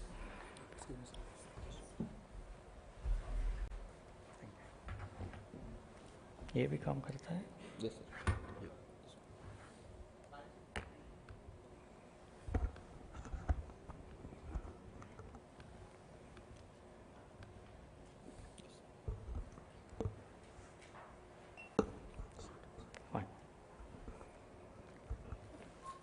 So the paper is titled General Guidelines for Design of Joint Base for Underground EHV Cables. This has been co-authored by our friends from Karnataka Power Transmission Corporation Limited. This, of course, why we chose this topic, I was having a discussion with our KPTCL utility friends, and then they informed me that there is nothing like, a design for a EHV cable joint bay. What we do is we already have the joint bay dimensions available from our previous projects and also by what was proposed by our EPC contractors. And then as long as these dimensions are okay with the dimensions of the joints to be accommodated within the joint bay, then we say we give the approval, and then they go ahead with the construction of this.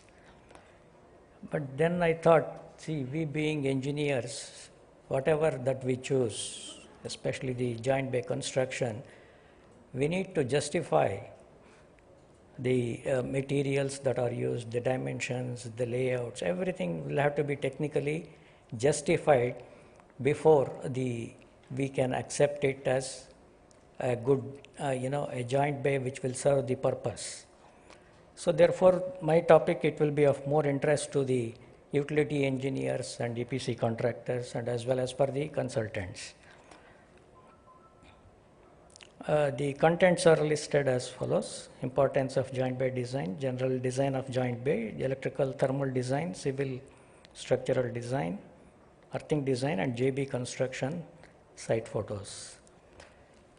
So if you look at the importance of joint bays, why we should give importance to the joint bay design? Because Nowadays, you know, the utilities, they are using EHV cables which are in length more than 10 kilometers or 20 kilometers. So more the length, we have more number of sections, and obviously there will be more number of joints.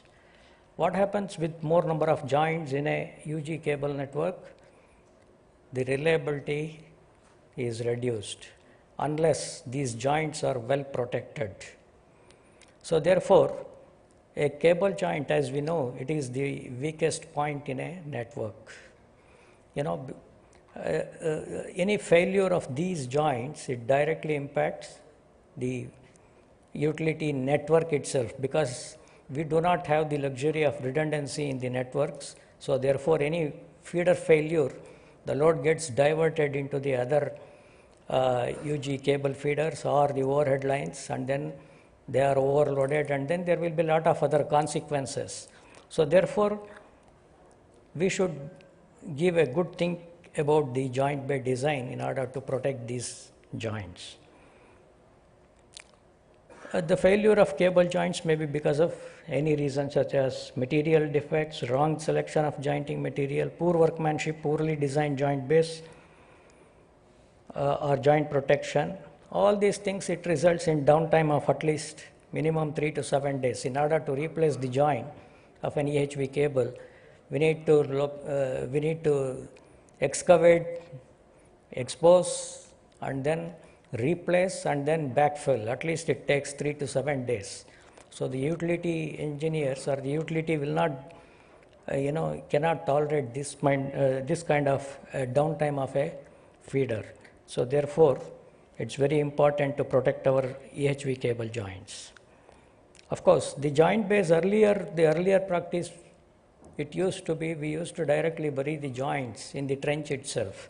But later, after seeing that they have to face a lot of adversities, because these cable feeders, they are laid next to the other utilities, mainly the wet utilities or other, and also they are not, they are exposed directly to the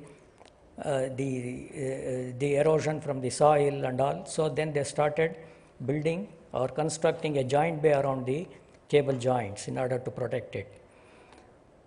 And what happened was, just constructing a wall-like structure around the cable joint bay will not help, because even if you construct a joint bay with the help of the blockworks, it will not protect the joint base, because you know the strength of these solid bricks or the brick walls. And in some cases, of course, when I had an interaction with the other utility engineers, they said, no, we are having a concrete joint bay. We build concrete side walls and then we protect it, and then we put the cover slabs. Well, even after doing the concrete joint base, if you do not protect the concrete itself, there is a protection, there is a method of protecting the concrete structure itself. So therefore, if you do not protect this joint base with the concrete protection material, the soil, due to the soil surrounding that also gets eroded. So therefore, we need to have, of course, we do not have any national or international standard which regulates or which gives you any guidelines how the joint base structure should be designed. So because of that, our tendency is to relax. We relax, and then finally in the field we observe that many of the failures, the joint failures which occur, most of them they are because of, could be due to the moisture entry or the water ingression, or due to the damage by third parties, things like this. So therefore, a cable designer, he should look at all these important factors, and then we should come to we should arrive at a good joint bay design. To start with the joint bay design, first let us take a look at where are these joint bays to be located. A joint base to be located, it should be having good access, less prone to damage. Select the areas such that they are less prone to the damage. Avoid locating the joint base below the asphalted roads for obvious reasons, because joints, when they are subjected to vibrations, they are definitely going to fail. So try to avoid locating them below the asphalted roads where the vehicle movements will be there, and then have safe clearances with dry and wet utilities. Since there will be number of other utilities running parallel to the cable feeders, we need to take care of the safe clearances. And then the type of joint base. Coming to the type of joint base, either we can have a joint bay which is cast in situ, a concrete joint bay here, figure shows a cast in situ where the entire joint bay is cast at the site with the help of the steel reinforcement and then the shuttering or the form work, and then we pour in the concrete. Otherwise, we can go for a precast type of joint base, where the precast joint bays are fabricated in the concrete yards. That will have a better quality control. We can have a better quality control, and also we can also manufacture or fabricate it in large numbers. But of course, in certain places where the joint bays have to be located in a very, very congested area, then we do not have the option but to go for the cast in situ. The typical layout of joint base for the figure shows for a single circuit and for a double circuit. Generally, this is being followed. The joints are staggered, and then we need to accommodate it within this concrete chamber.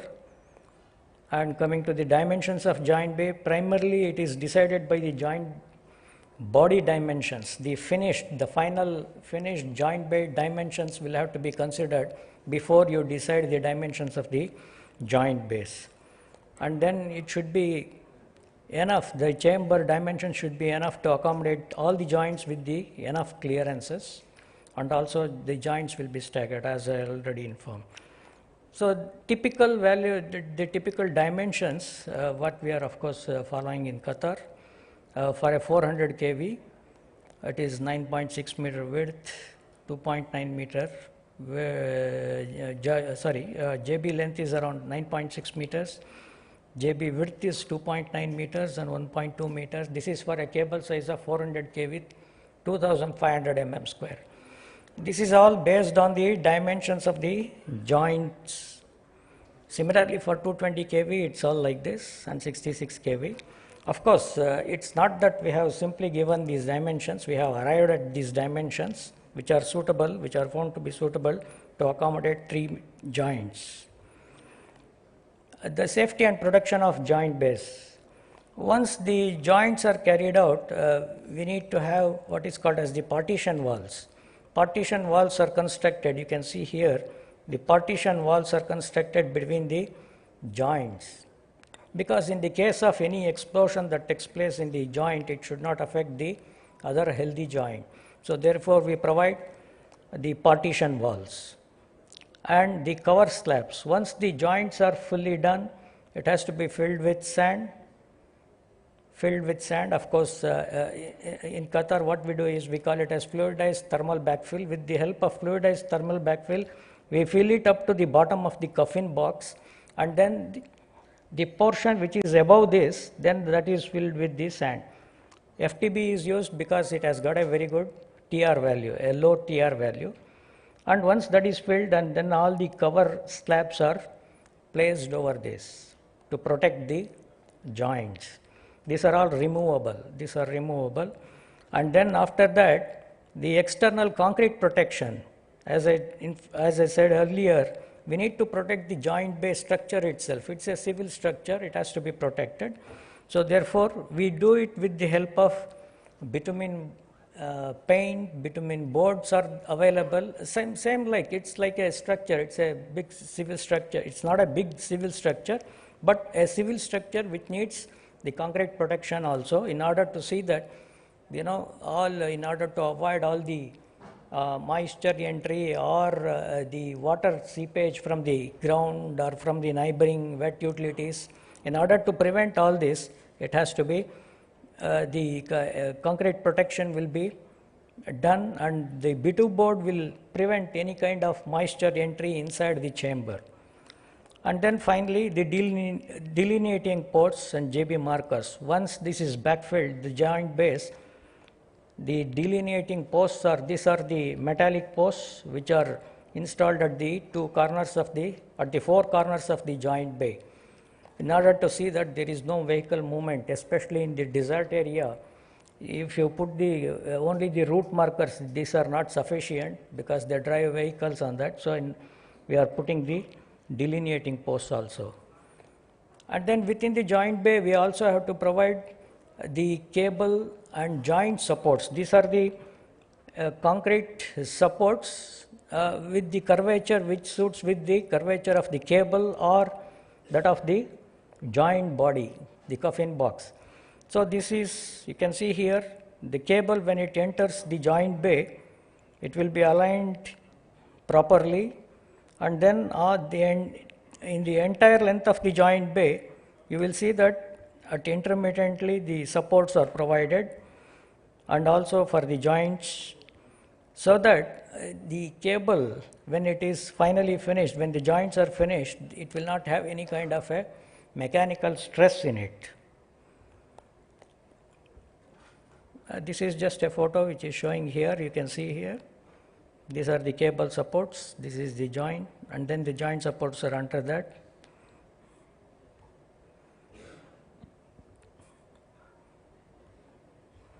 And then it will be filled with what is called as a FTB. It's a special thermal backfill. This is a special thermal backfill which dissipates the heat from the, which easily dissipates the heat from the joints. And these are the partition walls. You can see here. These are the partition walls, and these are all the bonding cables which are taken out through the side walls. And then after filling with the FTB, then over this we fill it with the sand and then the cover slabs.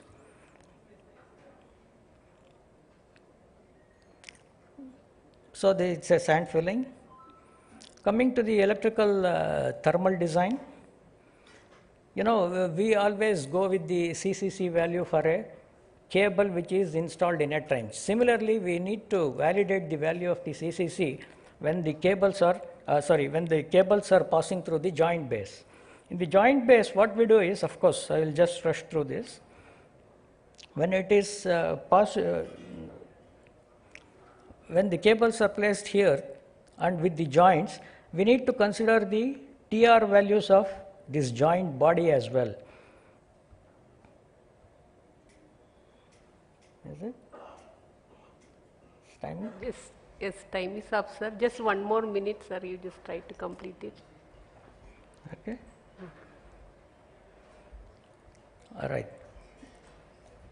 The thermal resistivity of the joint body, because this is made of different layers of the material, so therefore we will have to consider all these things and then calculate the value of T4, the thermal resistivity which is external to the cable. Similarly, what we do with the trench, we have to carry out, we have to determine the value of the T4 and then use that value of the T4 to validate the current reading of the cable. So this needs to be done. This gives you the thermal design or the thermal reading for that. I have given all the formulas which are used, which are based on the IEC 60287, part 1 and part 2. Coming to the civil, can I have? Sir, just conclusion can you come to, sir? Already time is up, sir. All right.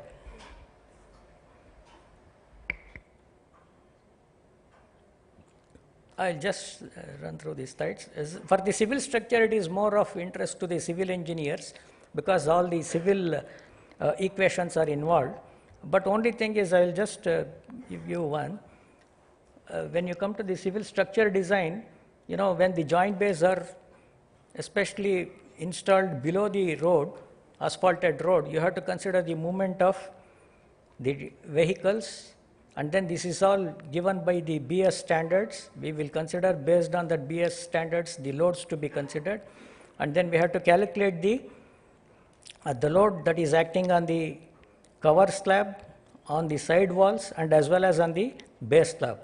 Accordingly, we arrive at the number of the steel reinforcement that is required.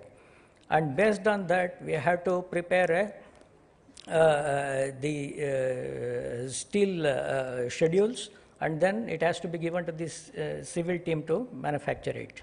This is one condition wherein the vehicle, I mean, here the cover slabs are open for some repair works or maybe for some maintenance works. When the vehicle is passing here, there is a side pressure which is created on the side walls. This has to be considered while designing. And when it comes to the base slab, the entire load of the vehicle, the backfill, the structure itself and that of the cable and as well as that of the joints will have to be considered, which is acting on the base slab. And then finally you have to prepare the structural drawings. All right. And then this is the earthing design.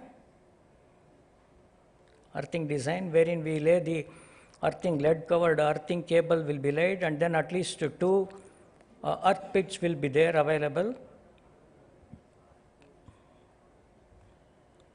These are some of the site photos as shown. We start with the screeding, and then this is the steel reinforcement and cast in situ or this one. And finally, when we place the cover slabs, we have to do the grouting so that there can be no water entry inside the chamber. And then we need to have the waterproof membranes. Membranes are available. We have to install that as well.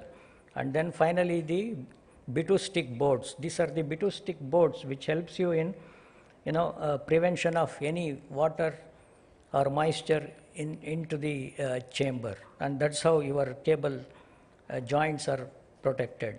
So please do not go with only the brickwork like this. Go with a proper design, and then your joints will be safer, and then your cable feeder will be more reliable. Thank you.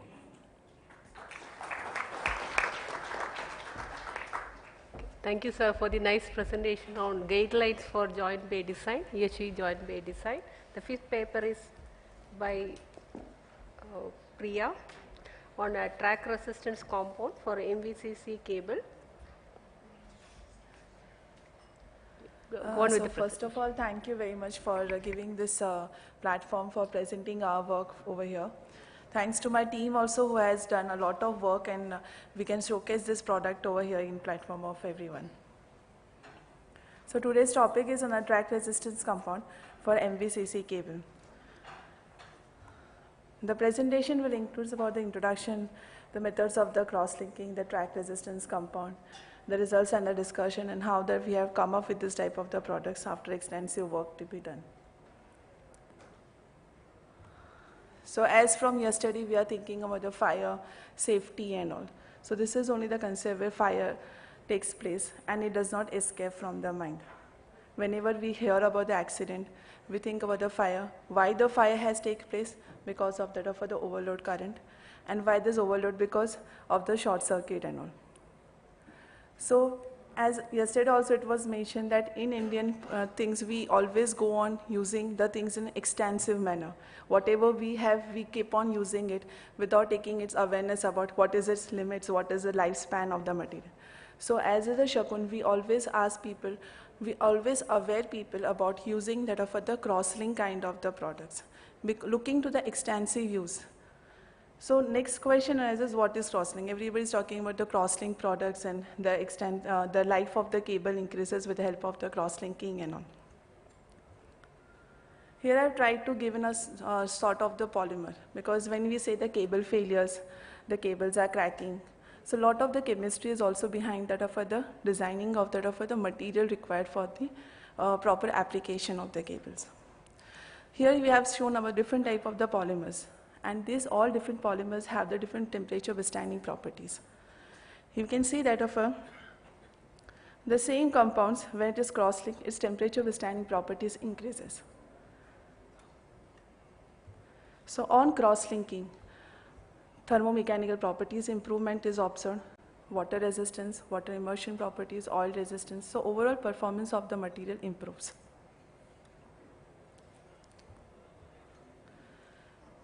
So to explain the cross-linking phenomena, we all are aware about that, yes, the cross-linking is taking place, but the chemistry behind it, how the cross-linking is taking place. Just to give a small example, like you can see the spaghetti of the molecules moving here. There are no restrictions, they can move here and there. There is no proper way of flowing of them. So as a result, the irregularity in the properties is observed for the thermoplastic grids. Low temperature withstanding properties is a reason for the thermoplastic material. But as soon as they get bound with each other, they form the network like a structure, and as a result of which the molecular weight of the material increases. And this increase leads to the improvement in the performance of the product. So as overall the performance of the products increases, and we can say therefore the life of the material increases.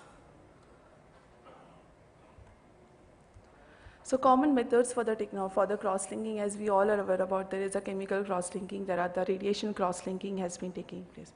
Chemical cross-linkings which includes about the peroxide, the cycloplas method, and therefore the radiation cross-link which includes about the electron beam or the gamma radiations.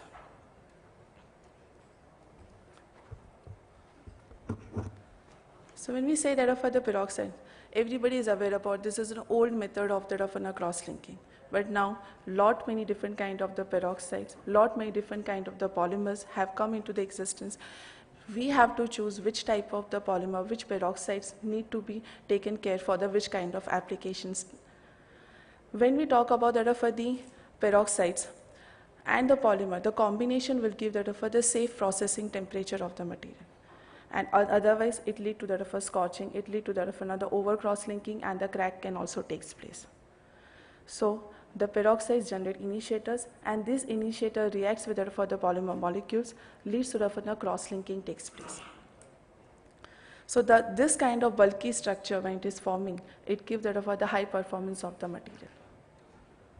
Similarly, a second method is always very common to everyone is cycloplas method. We call as a two-pack system. Why? Because there is some grafting and the catalyst. Two material, graft and the catalyst, do take part in the reaction, and then the final cross-linking takes place. So here I have given a schematic diagram how the reactions take. Here also the selection of the polymers, the selection of the silent kind of the material, the grafting material, the catalyst, everything matters into for the final performance of the compound, which is widely used in for zero halogen flame retardant compounds.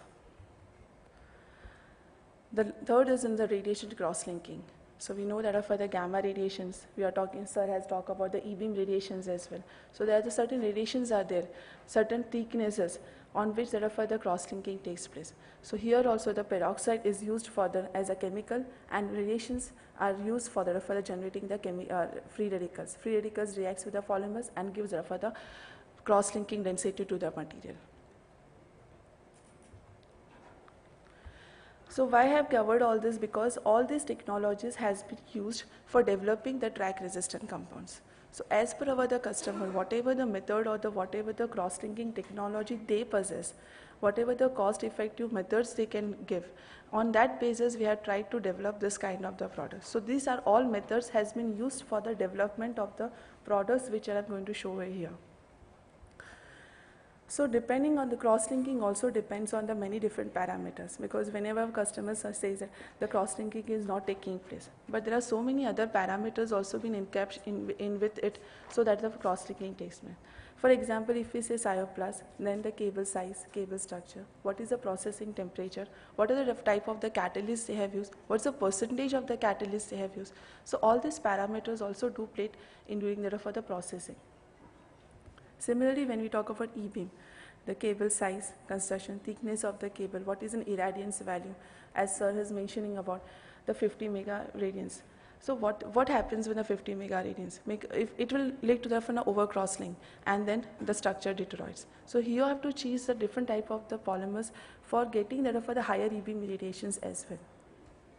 So here at Shakun, we always ask person to do the prototype of the cable, carry out all the type testing before going for the bulk productions. So the topic for today's was the track resistance. So whenever we talk about the cables are lying into the extreme conditions, and when anything extreme conditions, it leads to the deterioration of the material. So to save the life or to increase the lifespan of the cable, we're not saying the material will not deteriorate with the help of the track resistance. it will, but the life of the cable will increases. So when we talk about MVCC, we just had found out the general, what is a cable construction for the an MVCC. It's a medium voltage covered conductors where we have the outer layer to be there for the HDP, and it has to be the cross-linked kind of. This much information we had with our, during the development of the products. So it should have that for the excellent resistance to the air, corrosion, mud, water, weather, rain, everything it has to be. And the test methods which were used for testing this kind of the products were in 506397 and 60587. So as I mentioned, we have used all these different technologies for developing this kind of the products.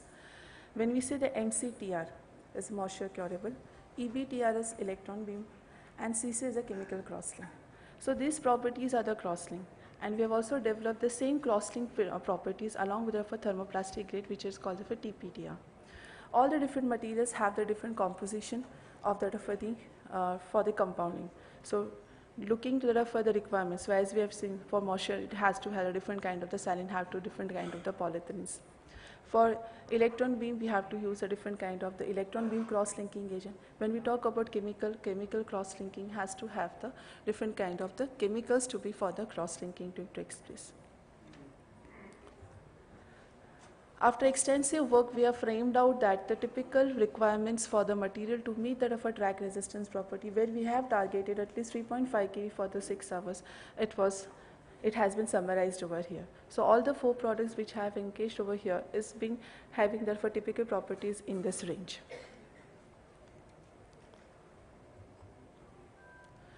Then we have to think about the testing methods as well. So testing methods we have found in different internet. This is a common method which is people aware about how the test has been performed. The compounds for the 2.5 kV is already available in the market. So this is a 3.5 kV for the 6 hours we have targeted for. This is a sample which has been used for the testing, and the contaminant flow liquid has been done. So to understand the track resistance as per IEC 60587, the initial voltage, the material is how much the voltage the material is withstanding.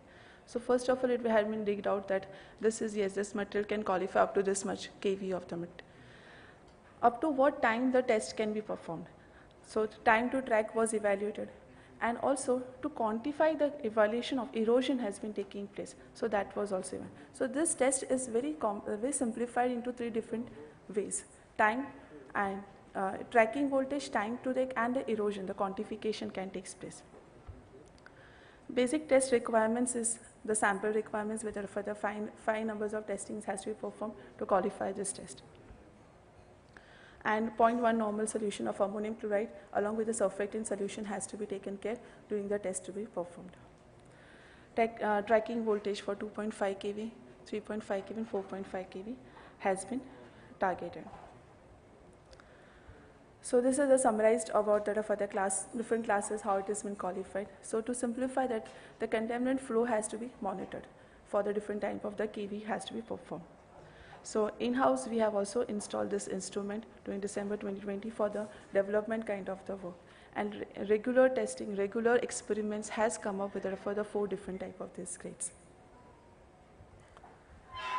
This kind of this is a moisture TR which we have shown over here, and this kind of the graph has been generated along with the tabulated form. And I've shown a small video how the liquid is flowing over here, and this kind of the path is generated over here. So continuous monitoring of this takes place.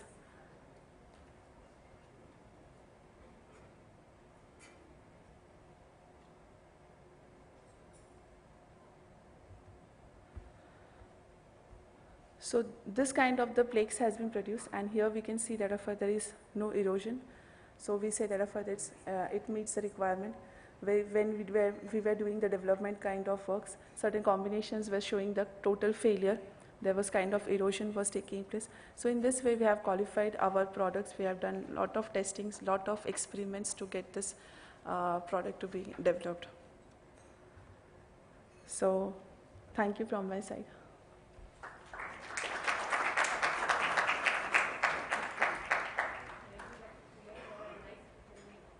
For the nice presentation and completing the presentation within time.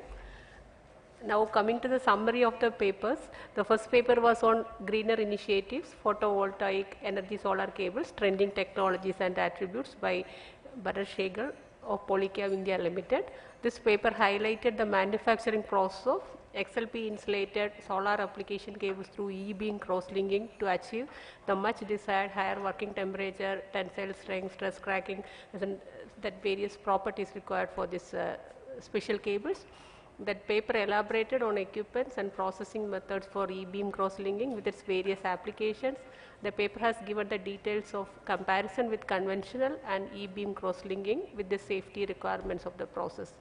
The second paper, Cable Joint Failure Analysis, AEML Methodology by Hemanta of Adani Electric Mumbai Limited. The paper has given a glimpse of the automation process done by AEML for updation of failures of cables and accessories and their analysis in their distribution system so as to mitigate the same. They have mapped their entire route of distribution network in SCADA system for monitoring and control of distribution network effectively.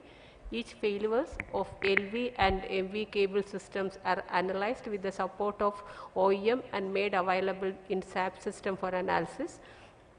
The third paper, a guide to cable diagnostics theory, practical aspects and field experiences by Mr. Aditya Korade of Diagnostics Technologies India Private Limited.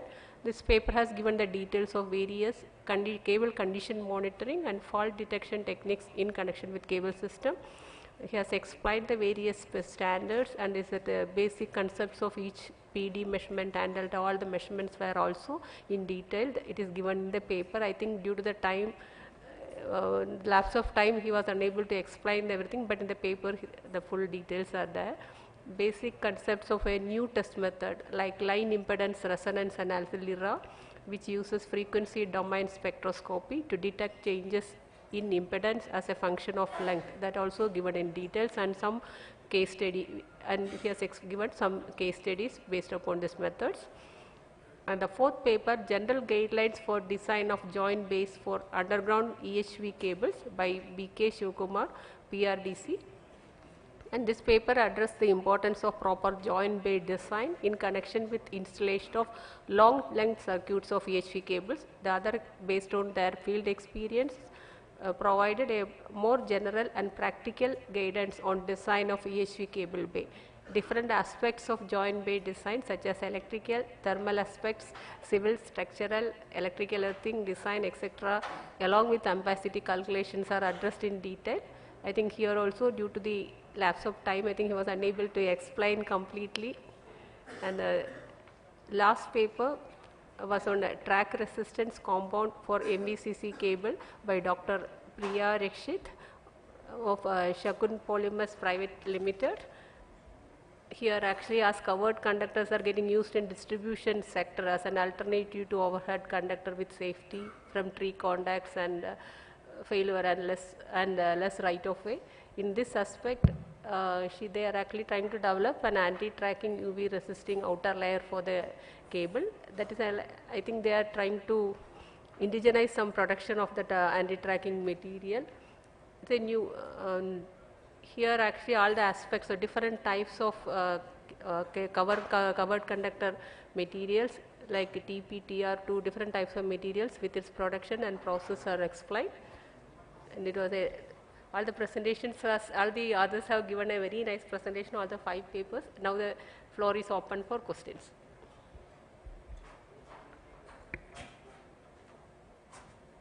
Start with the first paper. Any questions on first paper on solar cable E-beam cross-linking process?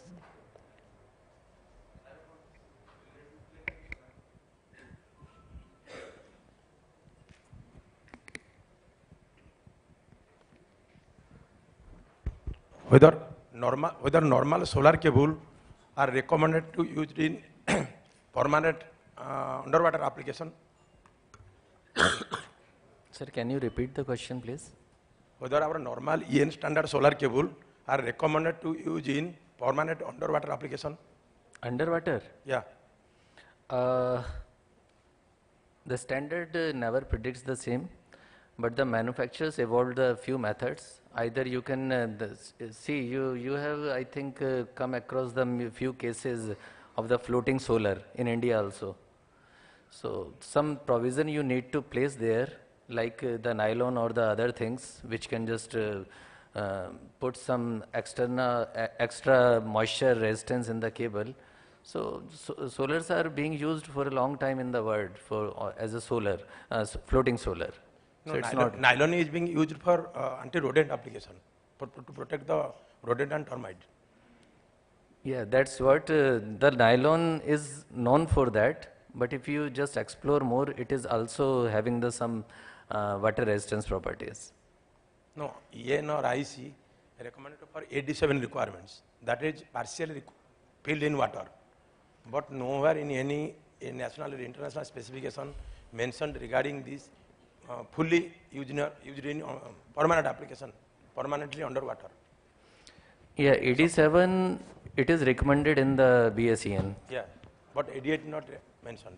Yeah, 88 is not there. 87 is there for presence of water, not the submersion. That is partially immersed in water. Yeah, definitely. The solar cables are known for the outdoor application. It is being used either in the areas where the rain is more. We can use it. I am working in upper industries.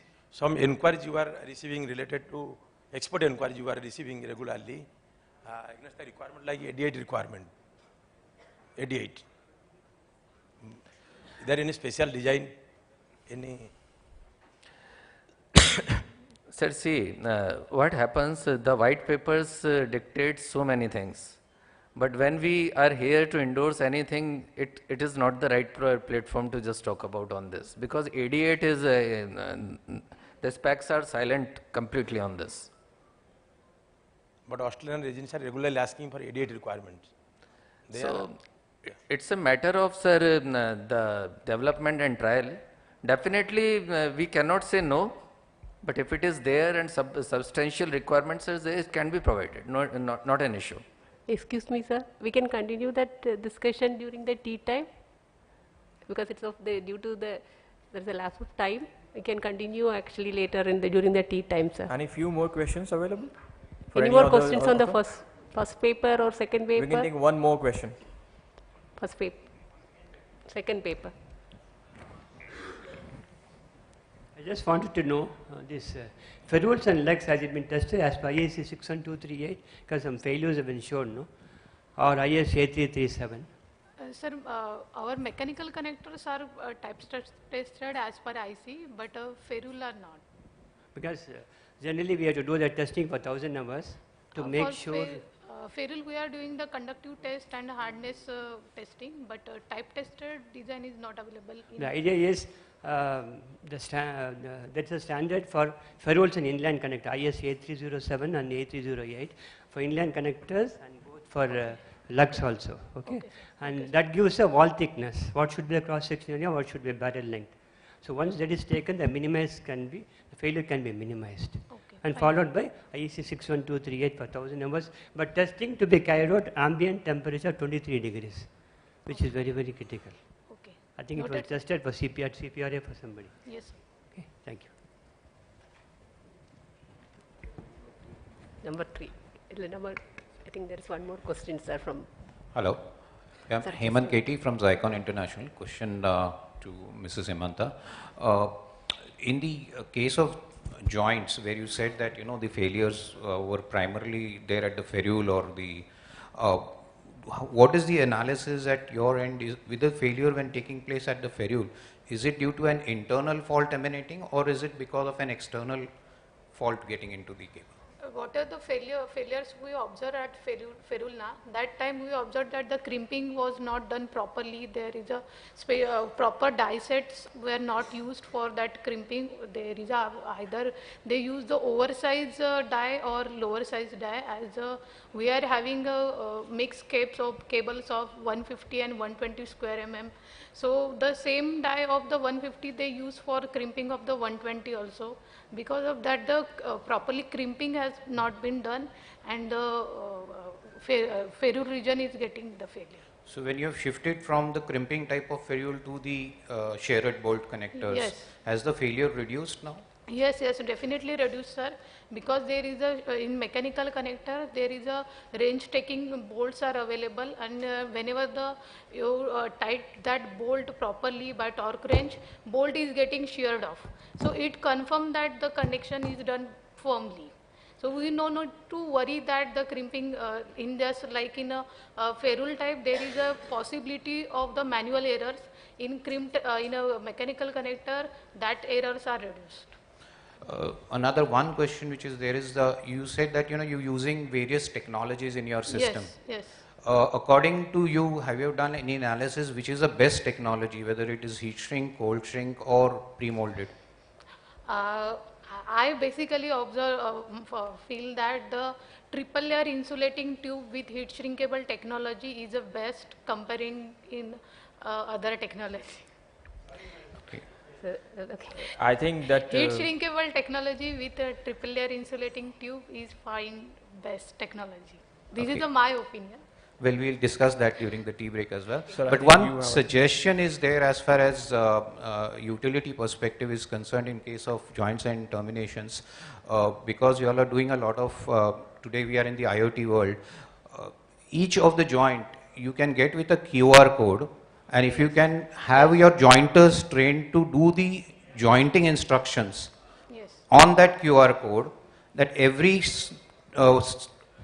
point which he does, he just ticks it onto that, and that can be directly put it into your system. Your failure rates would further reduce out in the whole process.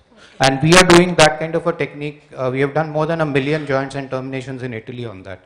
But unfortunately, we are not been able to utilize that particular systems here into, because the customers are not ready to accept these kind of changes out. So if you can make that changes, we will be very happy out of it. Please actually continue the discussion during the I think we can have just one final question for Mr. Yogendra, sir.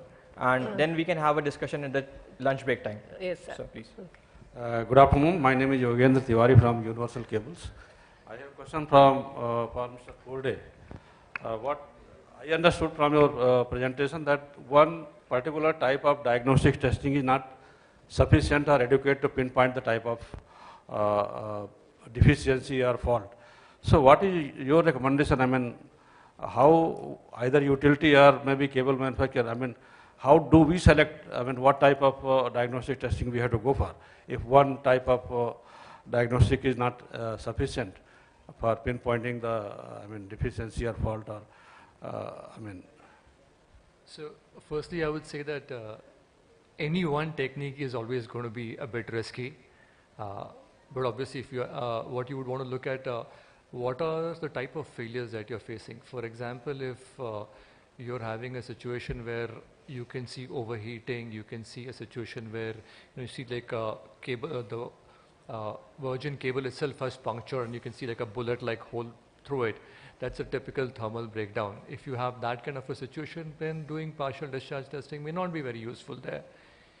On the other hand, if you have a situation where you can do a post-mortem and see that you're having, tracking kind of indications, then you know, okay, this is a situation where partial discharge may work.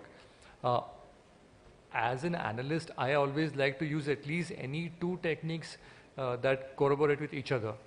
Any one can be misleading. Generally, any two in a combination would work most of the time. And obviously, if you have the luxury, then go in for more techniques.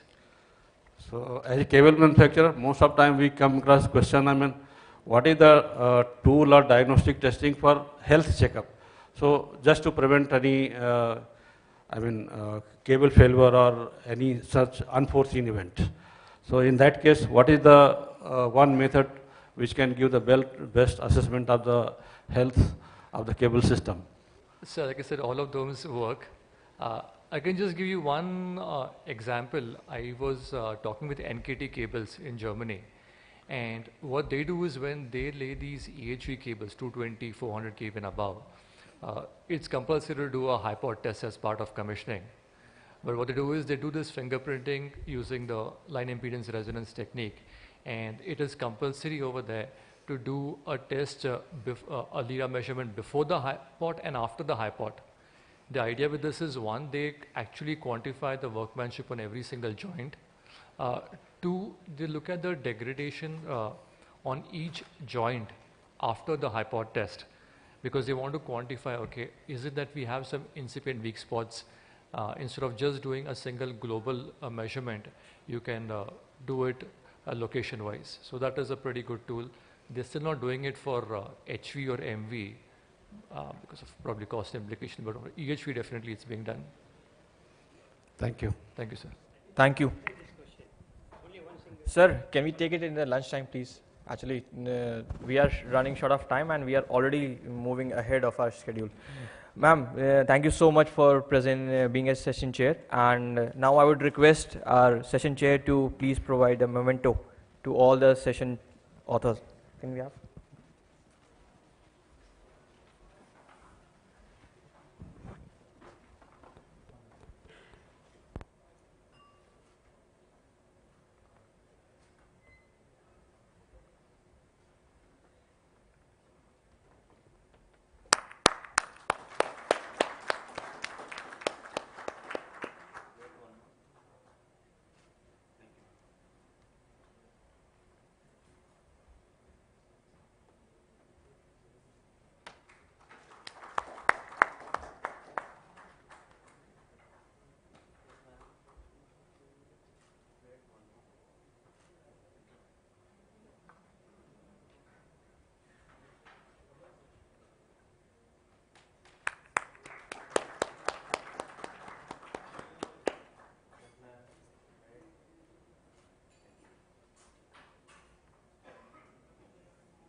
I now would request Mr. Shashi Amin sir to please come on the stage and provide a memento to our session chair.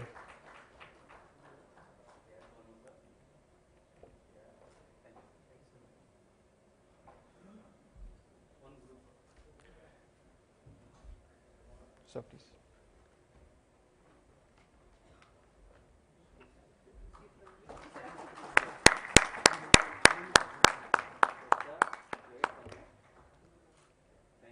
Can we have a group photograph, please? So, yeah, after the table.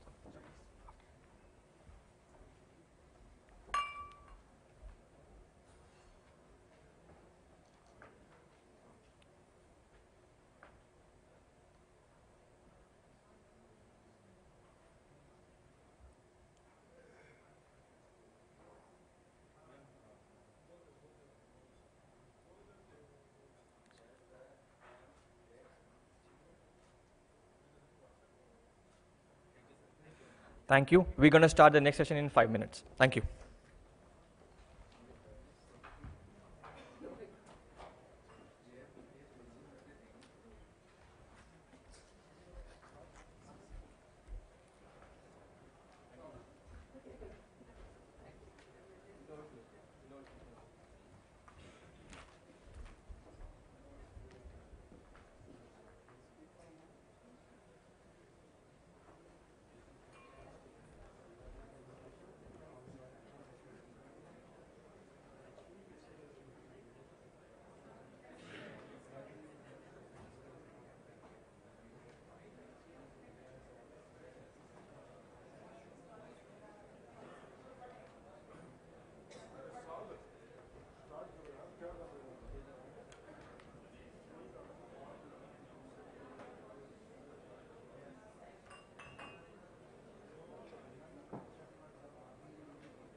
Okay, now let's settle down again. The time is over. We have to start the session again. I would request everyone to please get settled down.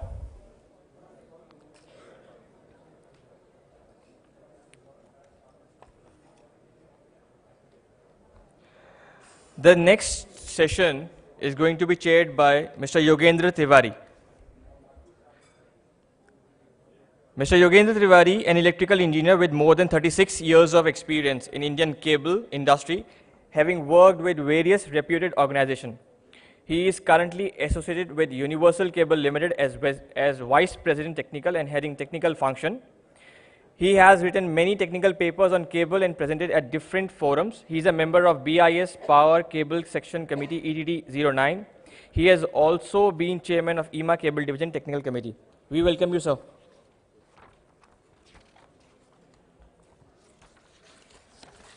The next author for today is Mr. Pranav Adam.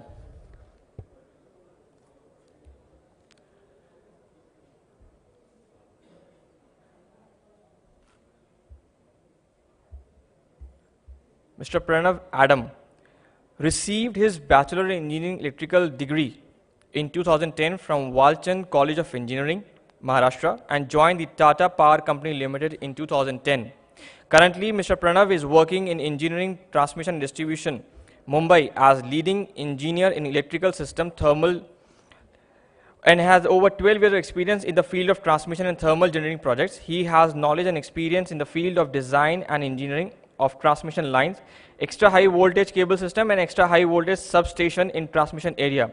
His special interest includes extra high voltage transmission line, EHV cable system, and LV switchgear. We welcome you, sir. The next author is Mr. Anurag Gupta.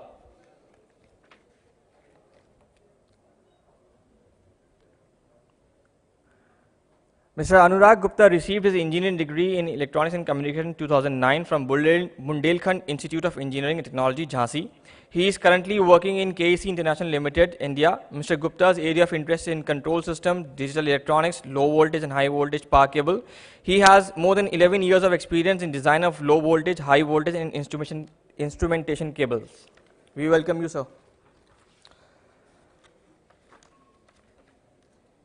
The next author for today's session is Mr. Brijnath De. Mr. Brijnath De has completed his graduation in electrical engineering from Bengal Engineering and Sciences University in 2005 and has a working experience of more than 17 years in power distribution sector. He is currently the head of engineering group at Tata Power Delhi Distribution Limited. His area of interest is research as our energy metering, LT and ST electric drives, and network planning. We welcome you, sir.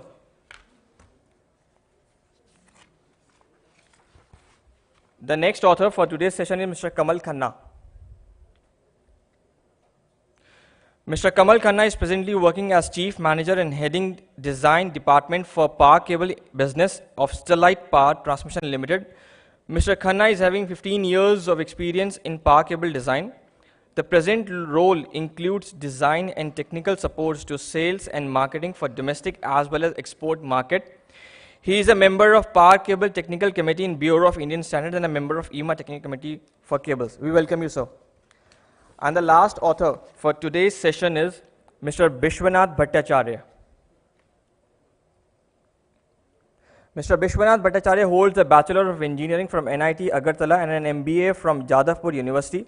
He has served in many leading multinational organizations in different capacities for more than 35 years.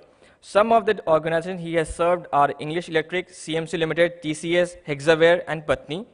He has also spent over 11 years experience in USA and has experience in power system applications like protection relays, switchgear, and a whole life cycle of information technology solutions. Currently, he is the founder, chairman, and mentor of Navitas Control and Equipments Private Limited that focuses on real-time condition monitoring of electrical assets. Mr. Bhattacharya is a frequent speaker in various industry forums, articulating the emerging trends of maintenance and the importance of condition monitoring to extend the life of electrical assets without sacrificing the reliability of the system. We welcome you, sir. Over to you, Yogendra, sir. Thank you. So, good afternoon and welcome to session 4. First of all, I would like to thank IEEMA organizers to have me here as session chair. So, we have 5 papers in this session. First paper is on transition GIS bus duct for EHV cables in place of cable transition joint, and that will be presented by Mr. Pranav Adam of Tata Power Limited, Tata Power Mumbai.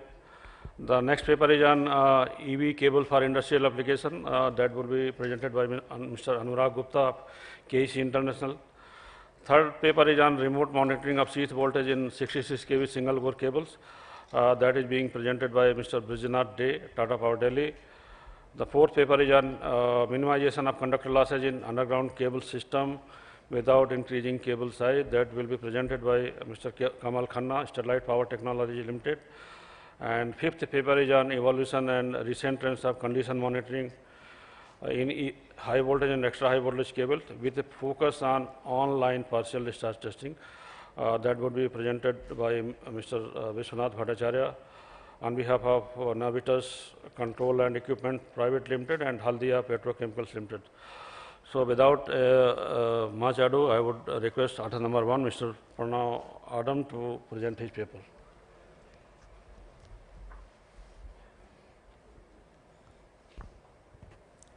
Good afternoon to all. My topic for today's presentation is transition JAS bus duct for EHV cable in place of cable transition joint. So the authors are from engineering and execution background. Sorry, just for a moment. Sorry, I forgot to mention one thing. The time limit for each paper is 15 minutes, and question answer would be taken after completion of all the 5 papers. Okay, please. Yeah. This is the flow for today's presentation.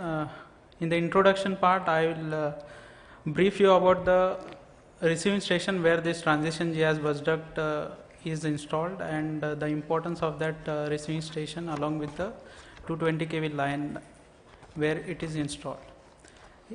Then we will go through the problems which are addressed by this transition bus duct. Then we will see what are the other alternative solutions which are available and how did we evaluate and conclude at this technology. Then in the innovation solution, we will see the construction of the transition bus duct and then see few advantages of that solution. Lastly, the key benefits of this innovative solution. I will touch upon only the few of them and lastly the concluding remarks.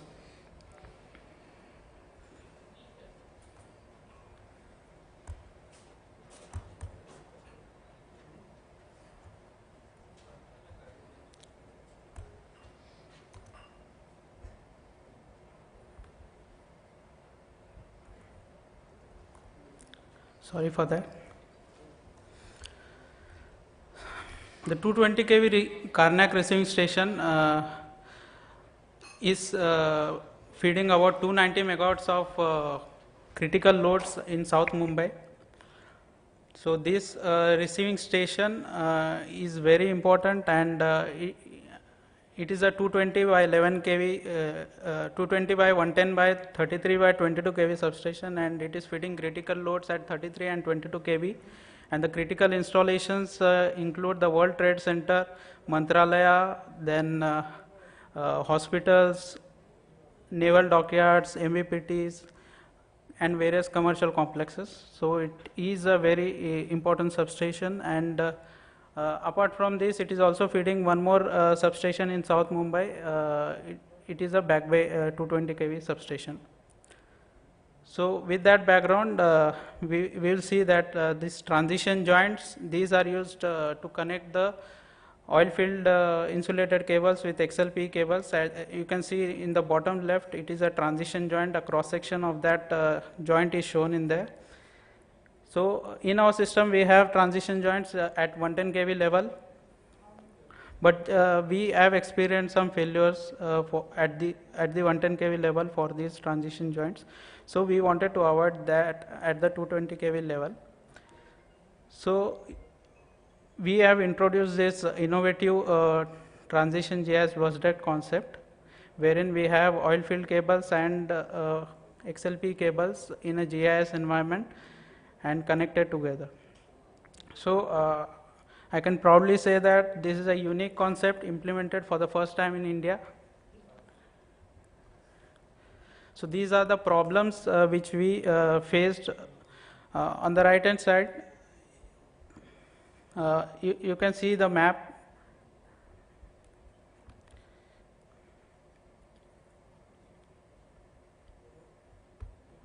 This is the Tata Power Karnak receiving station, and a layout of that is shown in the screen. The 220 kV oil field cables are traversing from this back gate, and we have one more gate in the front gate at this location. So this old 220 kV GIS, this GIS building was planned for replacement, and this was very old, and the oil field cables are connected at this location. So new proposed 220 kV GIS is located at this location, and when we did the cable route survey, we found that the cable length was not sufficient, and this was not reaching at the desired location. So one more point was the rerouting of these oil field cables. So as these oil field cables were terminated in the old GIS at this location, they need to be rerouted. When we consulted the OEM, he advised that we should not touch those cables, and bending should be avoided so that the damage to the insulation is avoided, and failure of this cable might happen because of that. So other problem was also that we didn't have any space for oil field cables. If we had oil field cables, we would have connected with a straight joint. So that was also not possible. And one more problem is that since OEM have stopped manufacturing these oil field cables, we had to use these XLP cables. And with our past experience of failure of transition joints, we were trying to avoid this for this project. And as I explained earlier, the reliability and availability of this supply is very important. So we brainstormed various alternatives, and the first one is the usage of transition joints to connect oil field cables. These are widely used transition joints which are available in the market. But at 220 kV, we don't have any experience of that. These joints are used to connect the cables with two insulating mediums. Second is the replacement of oil field cables by XLP cables. The lines which we are talking about are the 220 kV Trombay Karnak 5 and 6 lines. These are originating from Trombay generating station up to a certain location of Sivri. They have overhead lines, and from that they are converted underground, and it's a route length of about 8 kilometers, 2 circuits, so 6 cables. So the capex is approximately 200 crores. Third one is terminating oil field cables back to back in an outdoor installation. So this requires space, outdoor space with adequate clearances, which was not possible in our receiving station. And last is the option which is possible at the location. So that is terminating oil field and XLP cables back to back in a GIS environment. So the alternatives, various solutions were evaluated based on the 4 parameters: impact on the outcome, ease of implementation, cost of implementation, and the risk perceived. So these were assigned high, medium, and low weightages. So the first one is a cable transition joint. As you can see, it has a moderate impact. Ease of implementation is very easy. Cost of implementation is moderate, and the risk perceived is high based on our experience. So we are given a moderate score. So we have not considered this solution because of that. Second solution is the replacement of cable. As I already explained earlier, that the capex requirement is very high because of route length, and the risk perceived is also high because of ROW requirement.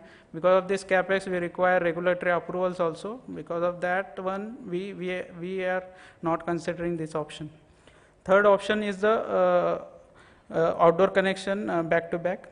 So it's a moderate impact. Ease of implementation is also good. So because of lack of space in our receiving station, this alternative was disregarded.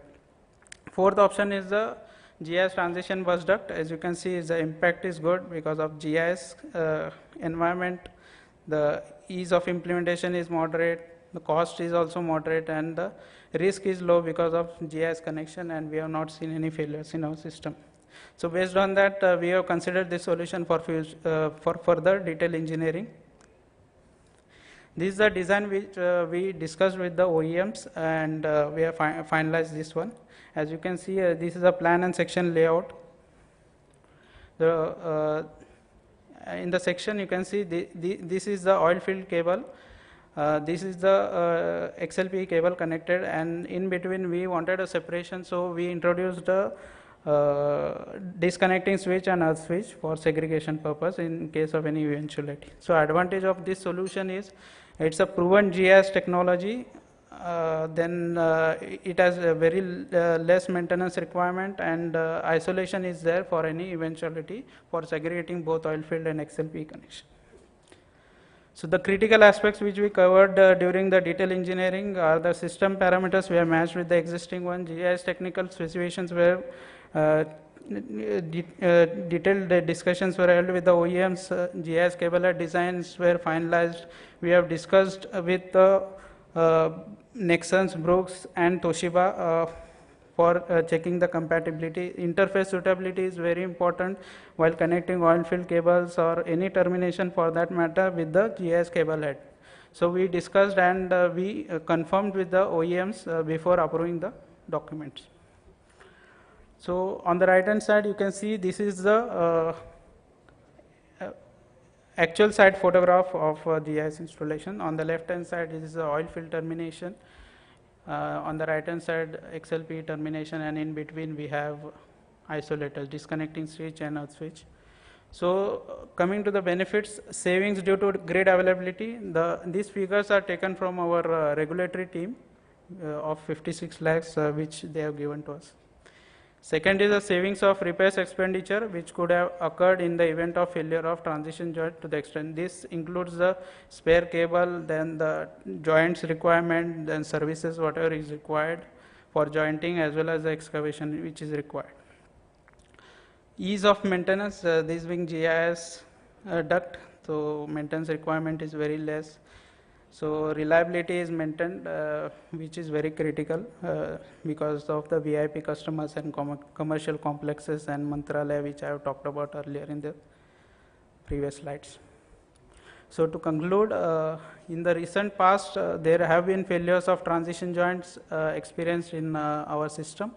So we wanted to eliminate those transition joints, and we wanted a alternative solution, and that's when we brainstormed this transition GIS bus duct and discussed in detail with the GIS OEM, and finally we could finalize the design and implement the same in our system, which is in service for past 2 years. So to summarize, we have avoided these transition joints and thereby enhanced our reliability and availability of the system. So to reiterate, this is a unique concept implemented in India for the first time. That's all from my side. Thank you. So, thank you, Mr. Pranavadam, for nice presentation and giving us a perspective of your innovative solution of using GIS transit bus duct in place of conventional transition joints. So thank you for your paper. Thank you, sir. And thanks for completing your paper well on time. So our next author for today is Mr. Anurag Gupta from KEC International Limited, and he would be presenting paper on EV cables for industrial application. And we have seen our keynote in our keynote address in the morning. Dr. Saran has already discussed lot of things about EV cables and the opportunities available for this segment. So it would be interesting to hear from the authors what they are adding on to it. Okay. Good afternoon, everyone.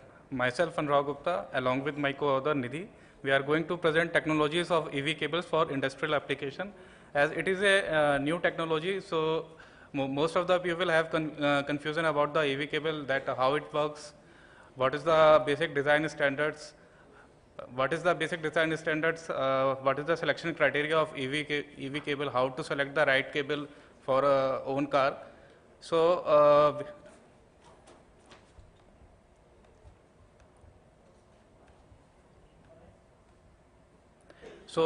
in this paper, we will cover different charging system, charging methods, types of connector, and selection criteria for EV cable design.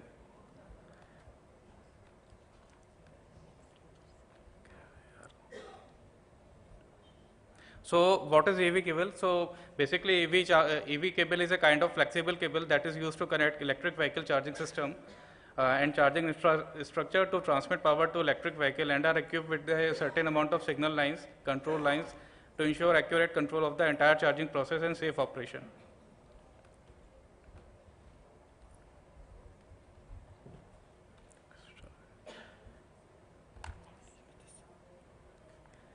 So this is the flow chart of EV cable charging systems.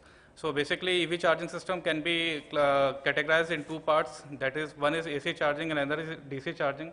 Further, AC and DC both are categorized in 4 modes. Mode 1, Mode 2, Mode 3 are related to AC charging, and Mode 4 pertaining to DC charging. So there are 2 methods to charge the EV. One is AC and another is DC. The main difference between AC and DC charging is where is the conversion takes place. So power comes from the grid is always AC, and it feeds into a battery in form of DC. So when it comes to EV, the converter is built inside the car, which converts AC into DC. So this is the most common charging method. It is used in homes or offices where we have more time to load. So in DC charging, EV gets the DC power directly from the charging infrastructure. The conversion takes place inside the charging infrastructure. It has more space, so we can use large converter to convert AC into DC.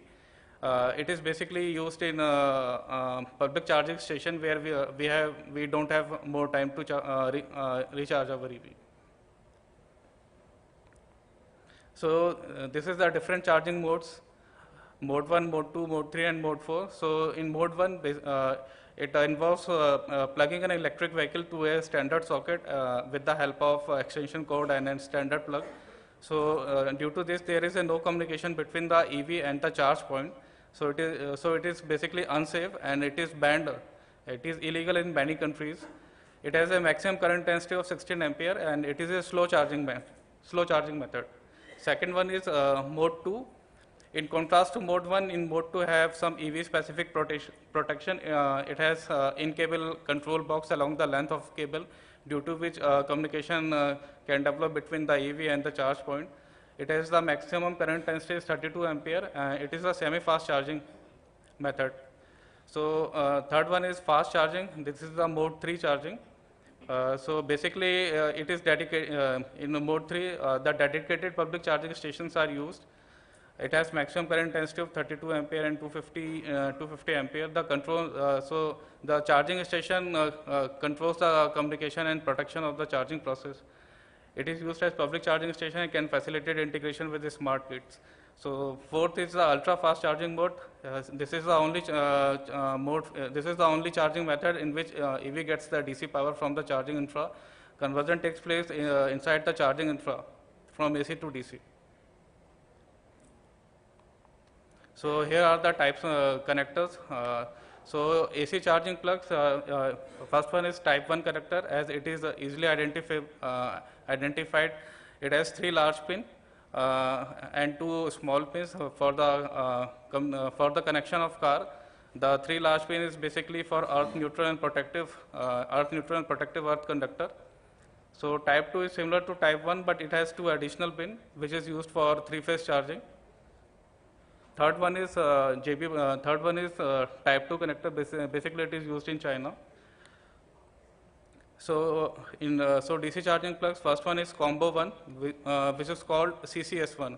It is basically a type 1 connector having 2 pins for DC charging. It can be used for AC and DC both. So combo 2, it is the CCS2. It is the type 2 plug having 2 pins. It is also used for AC and DC charging.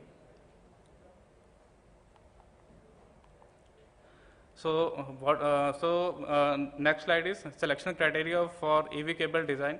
So basically, there are 2 aspects to design the cable. First one is ampacity, and second one is the insulation.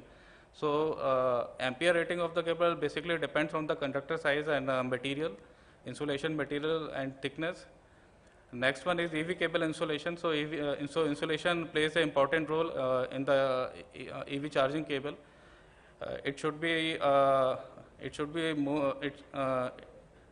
Insulation material also vary for specific application. Beside the temperature rating, other cable insulation characteristic includes voltage rating, abrasion resistance, non-reactivity, flexibility, flammability, and density. It should be low and low smoke.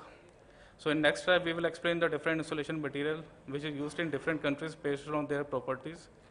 Here are the different insulation material. First one is silicon rubber, PVC, cross-linked XLP, TPU is the thermoplastic urethane, TPV, thermoplastic vulcanized. It is basically family of elastomer, TPE, thermoplastic elastomer, and EPR. So selection criteria for EV cable design, my co-author will explain. In selection criteria of EV cable design, here we have considered three different methods for a cable cross-section area. In practice one, we have to peak load condition and have designed cable size based on the peak current obtained. But in this practice, less reliable because in this method we are not considering any safety aspects. So we are switching on practice 2. In this practice, we are designing the cable using safety factor. If in case protection system fail to act, our design cable is safe. As per the reference taken from the BSEN standard, cross-sectional area of the power conductor shall not be based on the ampacity only. So accordingly to this, we are switching on practice 3 with voltage drop consideration for cross-section area. Here we are consider the reference catalog to select a cable cross-section area based on the current rating. Here we are consider the practice 1 to example of 150 kilowatt load and 500 volt. So we are getting the cross-section area of cable 35 square mm based on the peak load condition. In practice 2, we have considered the safety factor. So we have getting the cross-section area of cable 50 square mm, which is increased than practice 1 because in this practice 2, we have considered the safety factors. In practice 3,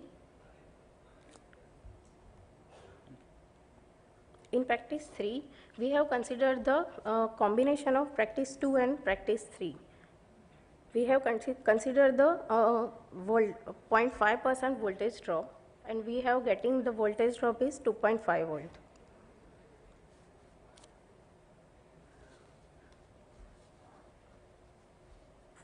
For the 5 meter cable length, we have getting the voltage drop is 1.94 volt. So the cable cross-section area 35 square mm cable running 5 meter long have voltage drop 1.94 volt, which is less than permissible voltage drop. Therefore, 35 square mm cable is suitable for above loading condition. For the reliable selection of EV cable size, we have assuming the voltage drop 0.5%. As per the BSEN 50620-2017, selection of the cross-section area of the power conductor shall not be based on the current carrying capacity alone. Account shall also be taken for instant the voltage drop, which is related to the efficiency of the charging process. So we have considered the voltage drop in practice 3. In this method, we have considered the practice 2 plus practice 3 combination. So we have getting the voltage drop is 1.4, which is less than the 2.5 volt. So 50 square mm cable running 5 meter long have voltage drop 1.43 volt, which is less than permissible voltage drop. Therefore, 50 square mm cable is suitable for above loading condition. If in case voltage drop is not within permissible limits, then next size of the cable to be chosen and should be rechecked if it have meet the voltage drop criteria of the cable. We have considered in the special case the directing effect. If EV cable have affected by directing effect, then we have applied this effect with practice 1 plus directing effect and practice 2 plus directing effect. In practice 1 plus directing effect, we have getting the current is 300 ampere. So as per the catalog, as per the reference catalog, we have getting the current is 370 ampere. So as per the, we have considered the 0.76 multiplying factor, we have received the current is 281, which is less than the 300 ampere. So we have to move on the next size of the cable, which is 470 ampere current rating is multiplication with directing factor 0.76 square mm, which is 375 ampere, which is greater than 300 ampere. The standard current rating next to 370 ampere is 470 ampere. Hence, cable having a respective cross-section area of 50 square mm can be used. In practice 2, we have considered the safety factor, which is getting the 390 ampere current rating. So we have to move, we have multiplying factor 470 ampere current with multiplying factor of 0.76 is equal to 357. We have getting the current. So it is less than 390 ampere. So we have to move on the next size of the cable, which is getting 590 ampere current with directing factor multiplication. We are getting the 449 ampere current, which is greater than the 390 ampere. The standard current rating next to 470 is 592 ampere. Hence, cable having a respective cross section area of 70 square mm can be used. Here we summarize the recent technologies are moving towards the new advancement like lightning function to be incorporated in the EV charging cable to avoid tripping over the cables and recognize in dark area. Mainly technology development is going on to remove the large amount of heat that is generated in the cable. Here we conclude that the EV charging cable using different methodologies which conclude that deciding cable sizing based on combining practice 2 and practice 3 would be more reliable selection of EV cable size. Thank you. Thank you. Next slide will कर दो.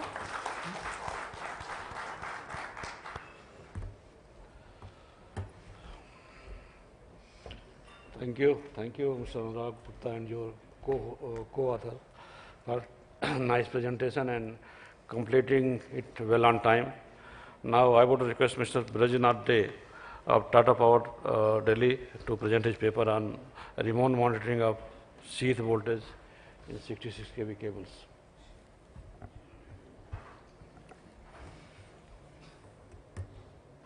Good afternoon to all. I am Brajnath Dey. I am heading the engineering group in Tata Power Delhi Distribution Limited. This project is regarding the online monitoring of sheath voltage and current and how we are getting these values and monitoring the health of the cable. In this project, my team has done a very good job to first the pilot implementation and then further going ahead on that. So this is an overall overview of Tata Power Delhi Distribution Limited. We are supplying power to north and northwest part of Delhi, and Tata Power Delhi, DDL is a joint venture of Tata Power and Delhi government. We have a area of around 510 square kilometer and a circuit length of 33 and 66 kV is around 800 kilometer. and majorly in 66 kV we are both we have on bare conductors and cable, but in all new installations, both for 33 and 66, we are doing cable only. This introduction to this project, what we have done, that these are very basics and definitely not new to anyone. That in 66 kV we have single phase and 3-phase cables, 3-core and single core cables, and we have a metallic sheath on that to prevent many things, protection, mechanical protection, short circuiting, and moisture, water ingress, definitely all these things are there. And due to that single core, that induced voltage is there in sheath and armor, which is depend on the actual current, what current is flowing through this, and inductance value, how we are placing that cables, and how long that cable is laid. So all these are there, and obviously whenever we are grounding both side of the sheath of that cable, that there is a current flow, and which is whenever there is a current flow, there is a heat generated in that, and definitely that will deteriorate the health of the cable. And for limiting that, there are different methods of bonding, both end bonding, single bonding, midpoint bonding, and cross bondings are there. And bondings are done with SVL, that sheath voltage limiters, and these are installed in a kiosk, and we protect them with fencing for theft, and the cable, this box are link boxes are connected to the sheath with the connecting cable of copper cables, and there are bus bars are also in copper. And this is the main problem area where we are facing, because copper, is, you all know that is very lucrative to the unsocial elements and thieves, that they can whenever it is unwatched, they try to steal it. And we are facing many problems because their cables are laid in some unwatched area, and that cannot be monitored daily. The complete length cannot be monitored, or whatever the link boxes are installed, that stations cannot be monitored daily. And we found that whenever these thefts are happened, we notice very late, and we have faced, in some condition we have faced that the cables are damaged and faults are there. So from that point, my team has initiated this project, how we can minimize it or eliminate this thing, that this cannot be happen. So here we showcase normal installations. So these are some photos we have faced, how the thieves are they do not have any danger thing that they can break open anything. And more specifically, whenever we lay a new cable and we do not charge that cable, but we need to install all the components of that, and uncharged this kind of SVLs and connectors are very much vulnerable to theft, because there is no charge, and they have do not have any kind of danger situation for them.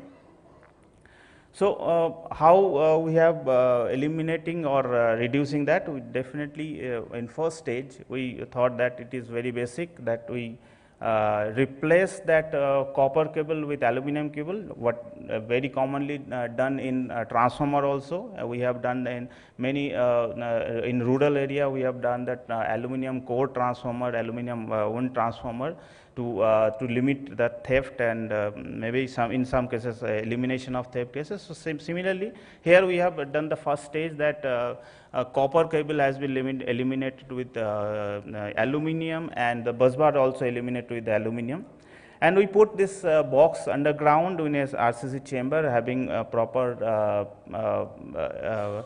protection for water ingressing, and we install some unit in our area. But this will again creating the solution has an observation or on problem with that in normal above the ground solution we can monitor and can measure whenever I require that voltage need to check, but in this case underground we have that limitation, we cannot check as and when it is required.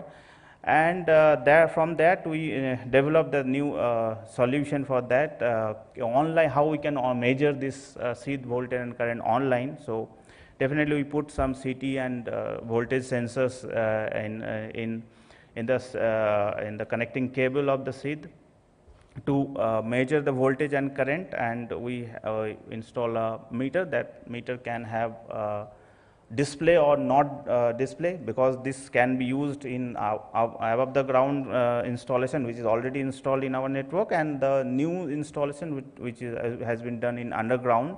So in underground there is no need of that display type thing, and this meter is self powered, and with having a battery backup of what we have already installed is around 10 years of battery backup is there. So we can use that.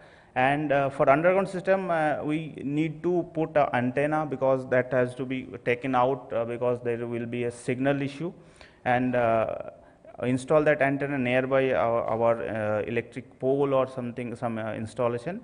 And then we have a cloud based system, that portal that can give you a complete parameters, voltage and current, and how it is varying with day and day out. So this will give a clear picture, whatever how much cable you have. If you install all these in all these link boxes, that these are installed, then we have a complete dashboard of our complete network, that this voltage is there with the time. And if any case there is a rise of voltage or anything, so abnormal rise is there, so there will be message alert also to the grid in charge, and we now we are sending only 5 text messages to 5 persons who are responsible for that particular area.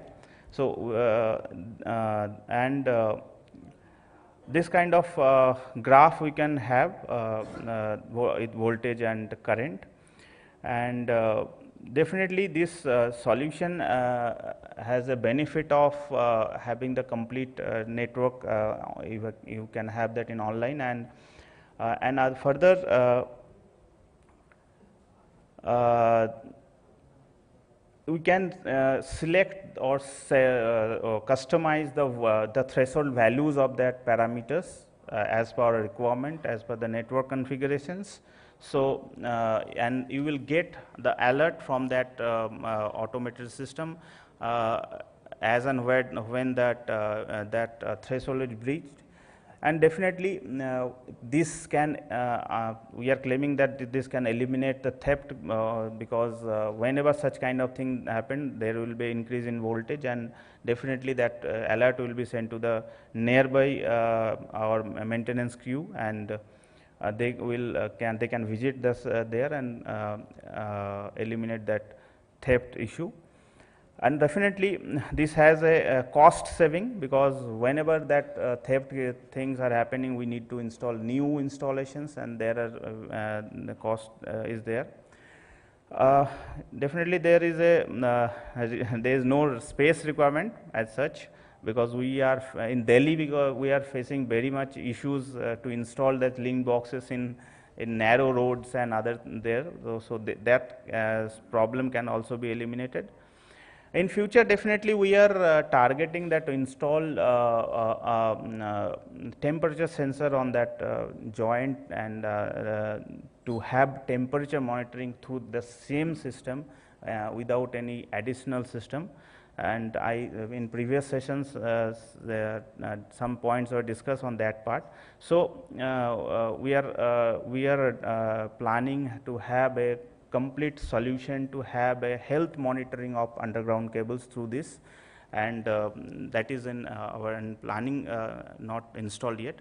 And we have also, as we know, you know that we have already rolled out our smart meter, and we have a network of NB-IoT and RF network in our part of Delhi. So we are also trying to integrate this with that system, so that we need not to have a separate communication system for this. And the same system, that NB-IoT system or RF system, can be utilized here in future plan. Thank you, and I just want to thank every OEMs here, because you are always helping us being a utility, and whenever we are facing any problem, we ask for your support, and I can proudly say that you are always supporting us and to eliminate and minimize our problem. Thank you. Thank you, Mr. Dey, for your nice presentation and completing well within the time. Now I would request Mr. Kamal Khanna, Sterlite Power Transmission Limited, to make his presentation on minimization of conductor losses in underground cables system without increasing the cable size. Hello everyone, my name is Kamal Khanna. I am from Sterlite Power. I will be presenting paper on minimization of conductor losses in underground cable system without increasing cable OD.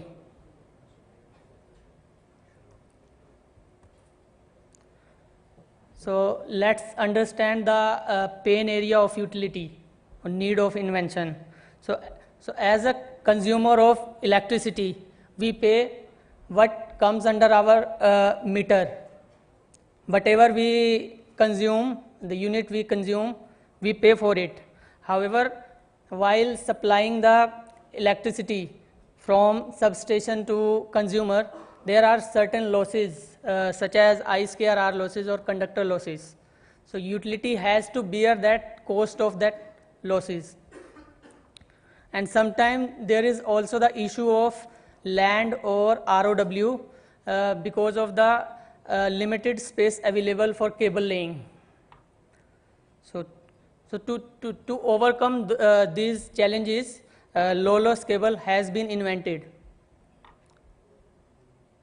In the product introduction of low loss cable, trapezoidal wires are used in making the conductor instead of round wires, which enables 97% conductor compaction, which increases the metal area of the conductor. So since resistance is inversely proportional to the area of the conductor, so my conductor resistance will reduces by 10% as we increases the area of the metal area of the conductor. So this is cross-sectional view of conductor for normal and low loss cable. So you can see the trapezoidal shaped wire in the picture on right hand side. So this is the basic, this is the only difference between normal and low loss cable. Rest all the cable component like insulation, metallic screen, fillers and inner sheath and armor remain same. So in a simple language, conductor diameter for both the conductor are same. However, metallic area or conductor weight in case of low loss cable is higher than the normal conductor. So this is a conductor comparison of normal versus low loss cable for 3-core 300 square mm cable.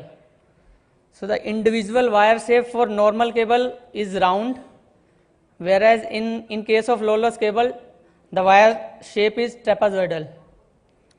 Conductor shape for both the cable are same, that is compacted circular. Compaction ratio for normal cable is will be maximum 92%, whereas in case of low loss cable it will be greater than or equal to 97%. Maximum DC resistance value as per IS 8130 for normal cable it is 0.100 ohm per kilometer, whereas for low loss cable we have taken 10% lesser DC resistance value, so that is 0.090. Conductor diameter for normal cable is between the range of 19.8 to 20 because every cable manufacturer has different cable diameter, conductor diameter for all the sizes. So that's why I have mentioned that in the range of 19.8 to 20, whereas for low loss cable the conductor diameter will be 20 mm. So this is temperature rise calculation as per IEC 60287. Actually, current rating for 3-core 333 kV is defined in the IS 3961, that is 351. So we have taken the current rating of 351 for both the cable for apple to apple comparison. So by substituting resistance value 10% lesser in case of low loss cable, the temperature rise above ambient temperature is coming around 853 degrees centigrade. So hence low loss cable at 351 amperes will operate at 83 degree centigrade conductor temperature, whereas normal cable will operate at 90 degree centigrade.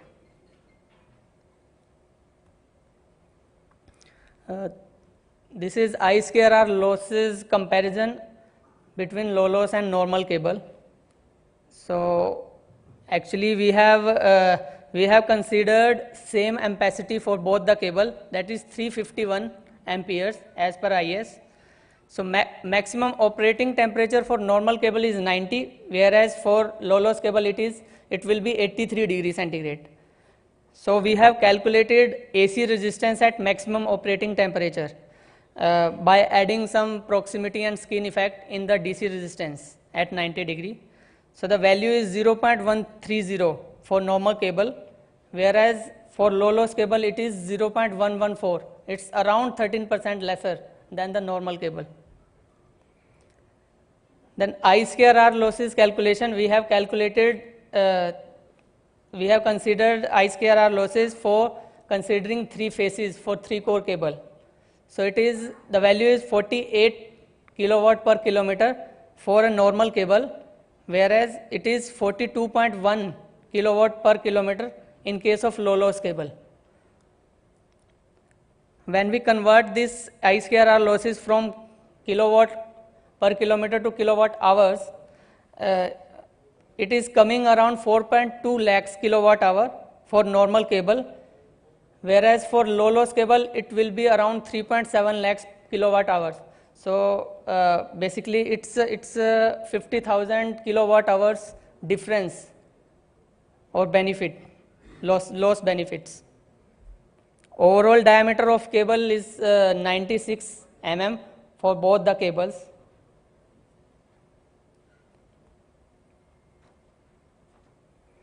So this is loss validation as per third party type test report. So we sent both the cable sample to NABL accredited labs. So if you see the observed actual resistance of cable for low loss cable, it is 0.087. So it is almost 13% of the maximum specified limit of IS. So we are claiming 10% and the actual result is 13% lesser.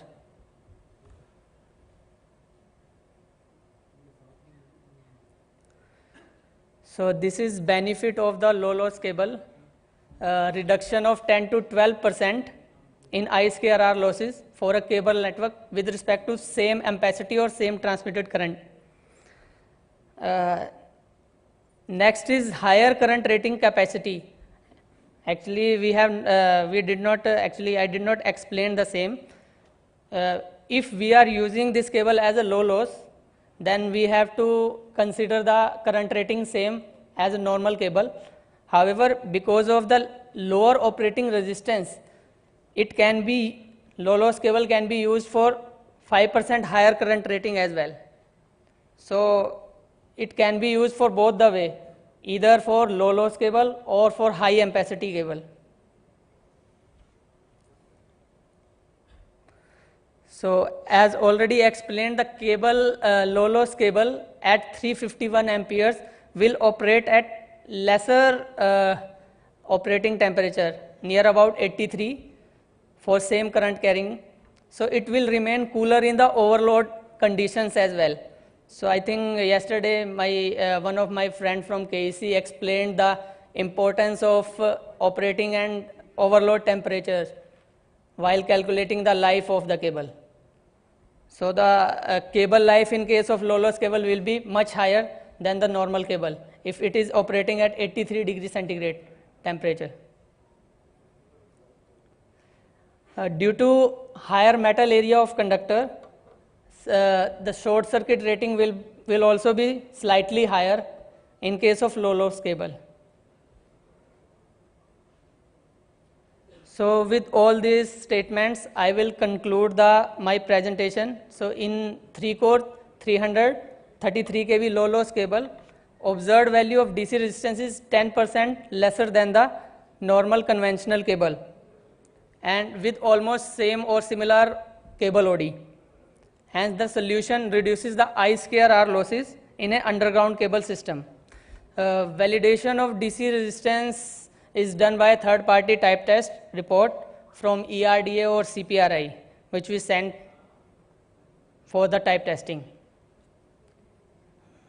Thank you very much.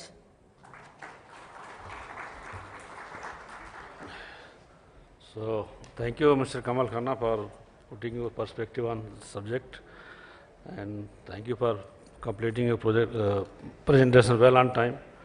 Now I would request Mr. Beswanath Bhattacharya to present his paper on evolution and recent and condition monitoring with focus on PD monitoring, PD testing.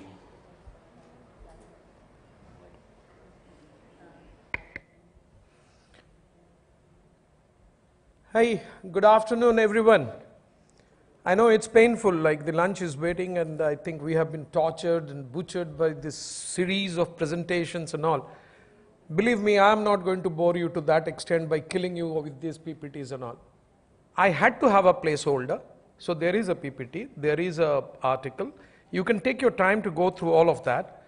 But I will try to draw your attention to basics of life, and not create confusions around the IECs, IEEE, the standards. But let me introduce my team. I have Mr. Jayajyoti Dhar, who is the general manager at Haldia Petrochemicals, an user like you. And my primary audience is the users, not the cable manufacturers that way, because whatever we talk about, I think my experience suggests they will never talk about condition monitoring because of n number of reasons which have been talked about in the previous presentation. I'll refer to some of them. And then I have my colleague Biplab Ghosh sitting there. So they really contributed in writing this article, and I have been asked to present it. Now, having said that, I have been very carefully watching and listening to the presentations that have happened from day one. Some remarks. Mr. Gopal Kabra, the great guy, he set the tone. Whatever it is, the terminologies that he used are very, very practical, and I believe everyone agree at the core of our heart. Safety, theft, I repeat, theft, chori at all ends. The pressure of L1, practical considerations. Then I think Mr. Vijay Karya talked about life cycle cost, very appropriate. But do we follow that kind of a practice of calculating the life cycle cost, or we go by the L1? Do we consider having a robust condition monitoring solution around the assets that we are procuring? Possibly no. Some people, or a large part of maybe us also, we feel it's ornamental. We need the cable. What is there in terms of monitoring the temperature, partial discharge, blah, blah, blah? We need the cable. Give me the cable at the lowest cost. So life cycle cost is a myth, and standardization of specs. Last 11 years of my stay in the country, a lot of talk going on. I'm waiting to see that happen. Maybe parts are happening. Then I think Mr. Pathak talked about 24/7 electricity is a right. Okay, so that means we are not going to allow interruptions, unwanted breakdowns. The last is Mr. Ghanashyam Prasad. He talked about innovation. Yes. I think this reminds me that when we used to talk about cable, there were the names like Nico, CCI, InCap. Anybody there in this room from those companies? Replaced by the KECs, the KEI, the Ravins of the world. If you look at the genesis of this process, I think a day is not far away when more aggressive and innovative companies like, I do not know, I don't want to take any names, but it is the responsibility of the cable manufacturers that they should indulge and invest into innovation. Not only on their product, but also the life cycle of the product. And he was talking about realign the standards. Yes, that was what the previous speakers have talked about. My good old friend Aditya has simplified my life by giving a beautiful presentation in terms of what all options are there in terms of the condition monitoring or the health monitoring. So you have got all, a maze of standards, the practices, the type of test. But if I may ask any of the users in this room, are you going to follow all of these? The simple answer is yes and no, but I think more heavy on the no. In order for us to understand the condition monitoring, we need to understand the asset of our target. Cables are the most difficult static electrical assets. I think we all agree. Reasons being, you can't see this. If it is a transformer, you can carry out so many tests. If it is a panel, you can carry out so many tests. But on cables, underground mostly, you don't have a clue. Second, look at the abuses that cable goes through during the process of installation commissioning. We all are witness to that. Cable is lying, one car is passing on that. Hey man, what it can impact on that cable? It can develop some hair cracks. Then added to that is the country, the contribution, the practices, and those earlier remarks, chori, theft, blah, blah, blah.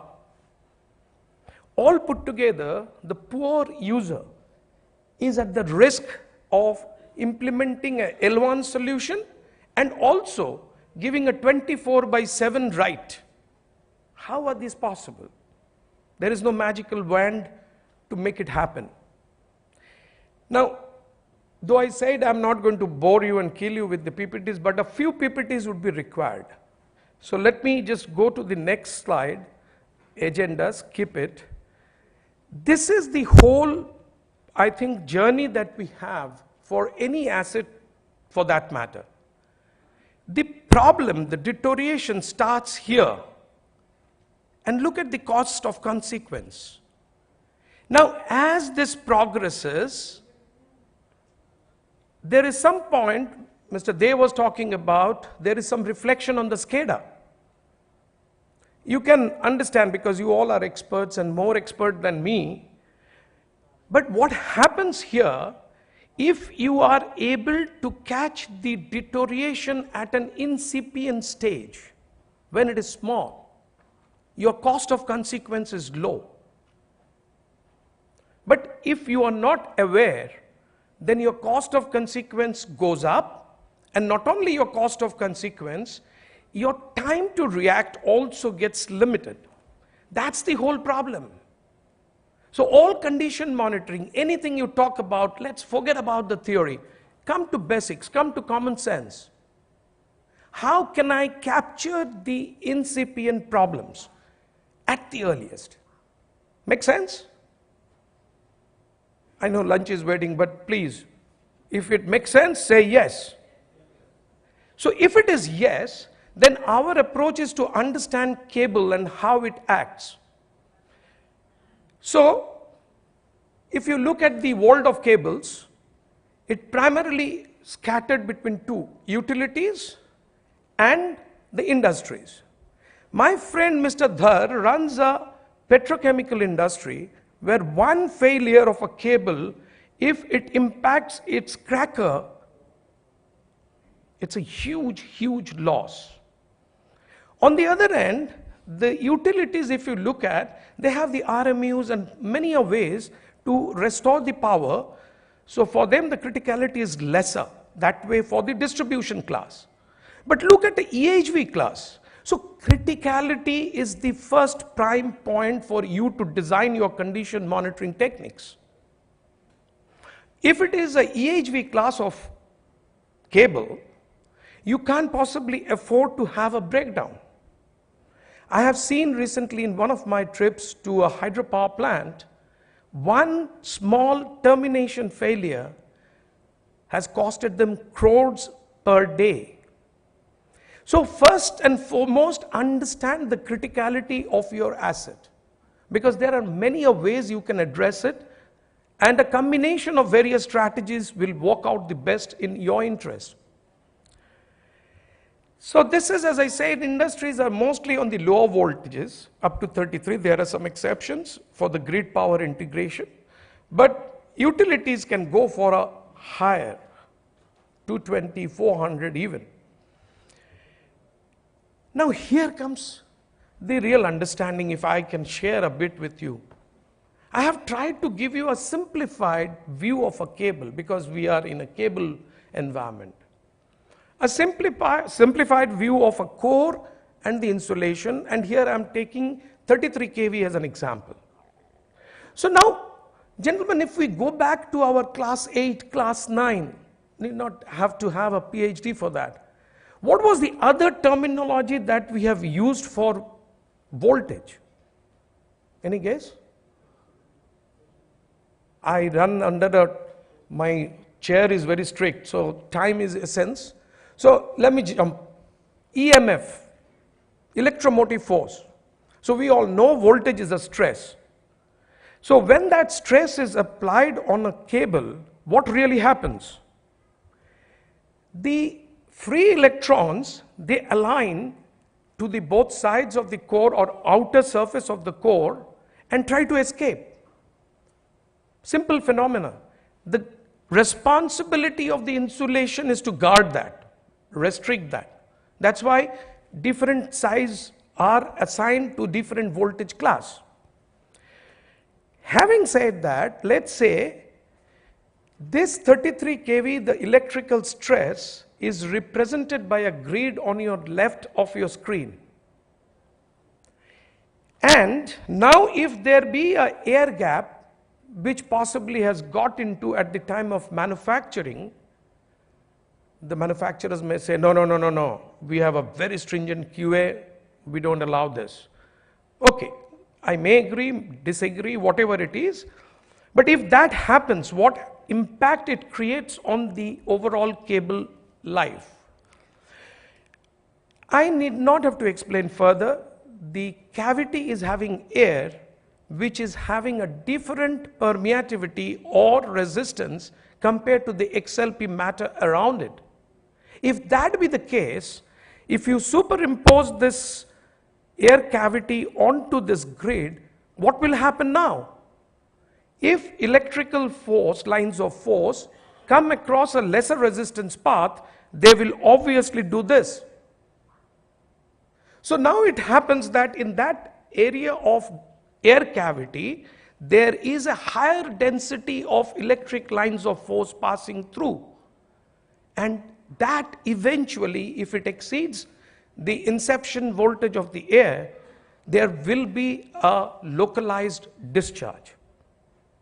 And that localized discharge cannot remain static. So it has to have accumulation, discharge, accumulation, discharge. It's a cascading process. Now with this cascading process, every time there is a discharge, simple common sense, there will be additional heat and further deterioration. That is the root cause of the treeing. Now if you are going to attack or understand this particular challenge, then you need to test the cable when it is live.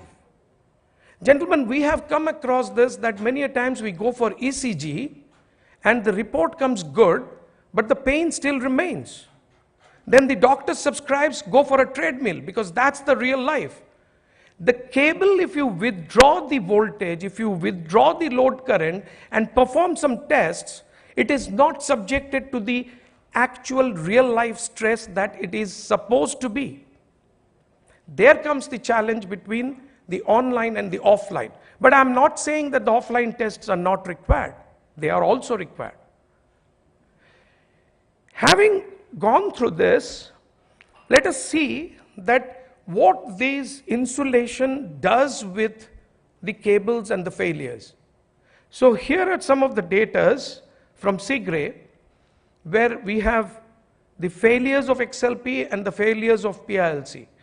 If you look at, the failures are not time correlated. So gone are the myth that the cable is new, it is not supposed to fail. Absolutely not. The other slide that I would like to share with you is the IEEE. So if you look at the cable 89% failures, 87% failures of cable termination, 91% of cable joints, they happen due to insulation failures. That is why partial discharge is an important test. I won't say the important, that you possibly will come to a conclusion, but for now I will say partial discharge is important. Next question is online, offline partial discharge. Answer is ECG and treadmill. And if the users community unanimously agree, getting a shutdown is the toughest job. So if you have an option to test your asset in an online condition, now here when we say online, there are some misnomers. Online continuous, online can also be in a spot measurement. Online means when I am testing the asset in a live situation, that's it. But it need not be a continuous monitoring all the time. So having said that, let's see some numbers, why we should do some testing. This is a leading metro company in India. I won't take the name. These are their data. Okay, so I have to conclude now. So this is, look at this data, the failures and the impacts. These are the impacts. Now these are some of the technologies. So you can have online spot measurement, online continuous, and I think what is important is some case studies to give you some reaffirmation. HPL, they had a 33 kV cable termination PD detected, and when they opened up, there were 500 milliliter of water deposition, and these are the marks that they have got. So PD is visible in terms of physical. So there are a few more cases. Now since time has run out, I think I will, this is, look at this. Physical corroboration of the carbonization. There are a few more cases, but time doesn't permit. So I will come to one last slide. Give me 30 seconds. An appeal from my side to all the stakeholders. I think it is high time that we as a country stand up and try to invest in this process of innovation. And this Atmanirbhar Bharat can lead to production of these online partial discharge equipment in India. NHPC, for that matter, has taken a stride. They have partnered with NIT Durgapur and an industry partner, and they together are working on the ultra-high frequency area. But if the solution comes in the UHF area, I think cable, which is in the HF range, is a no big brainer, but only request and appeal to whosoever can, please come forward and participate in this journey of innovation. But the most important slide is this one, and the writing on the top, thank you very much.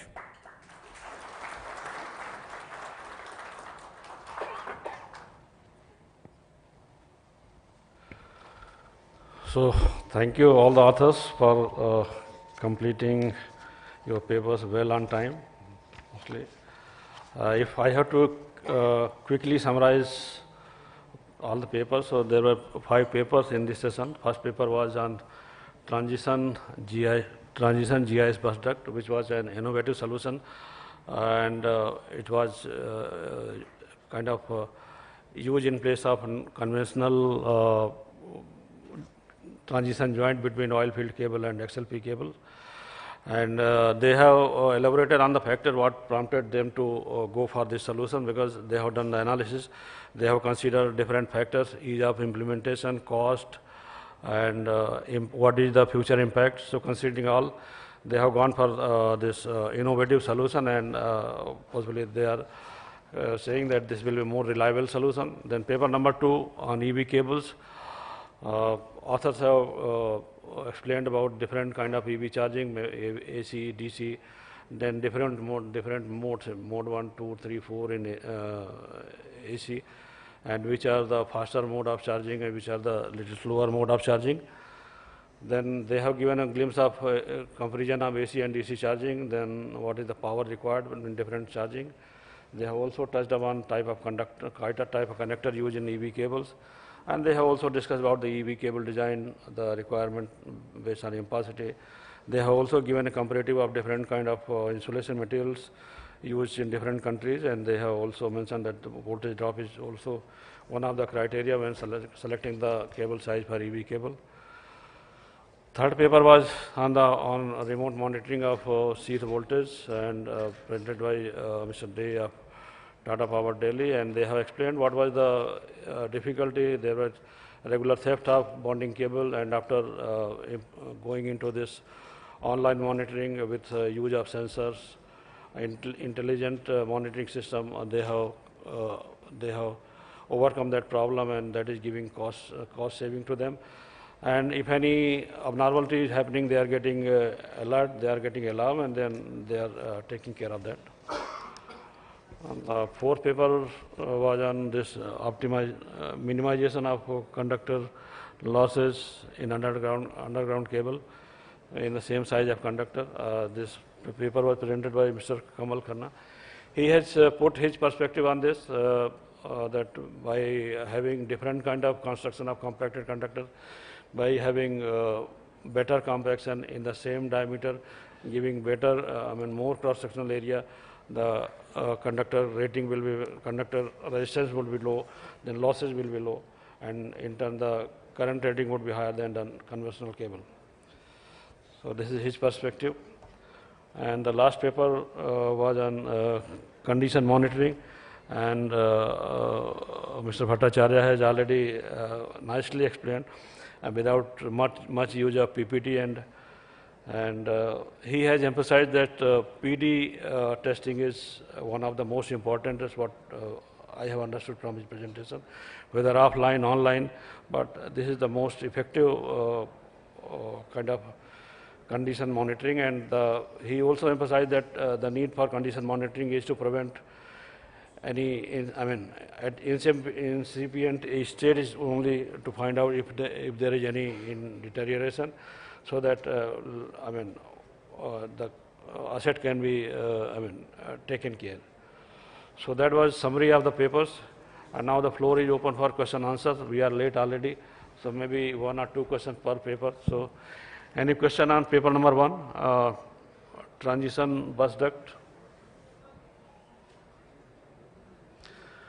Okay, so any question on paper number 2, technology as EV cables for industrial application? No question. So any question on paper number 3, remote monitoring of sheath voltage?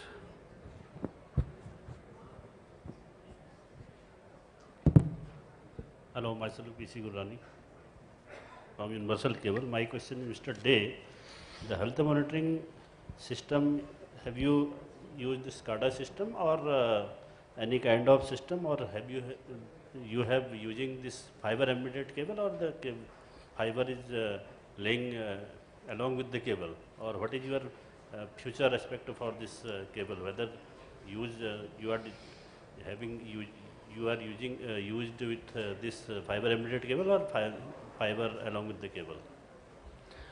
First of all, we have not integrated this solution with the SCADA system. This is a isolated system from the our SCADA system, and we are trying to integrate to our head-end system we have for smart metering on that part, not to the SCADA. And definitely it will have that SMS system for the local crews.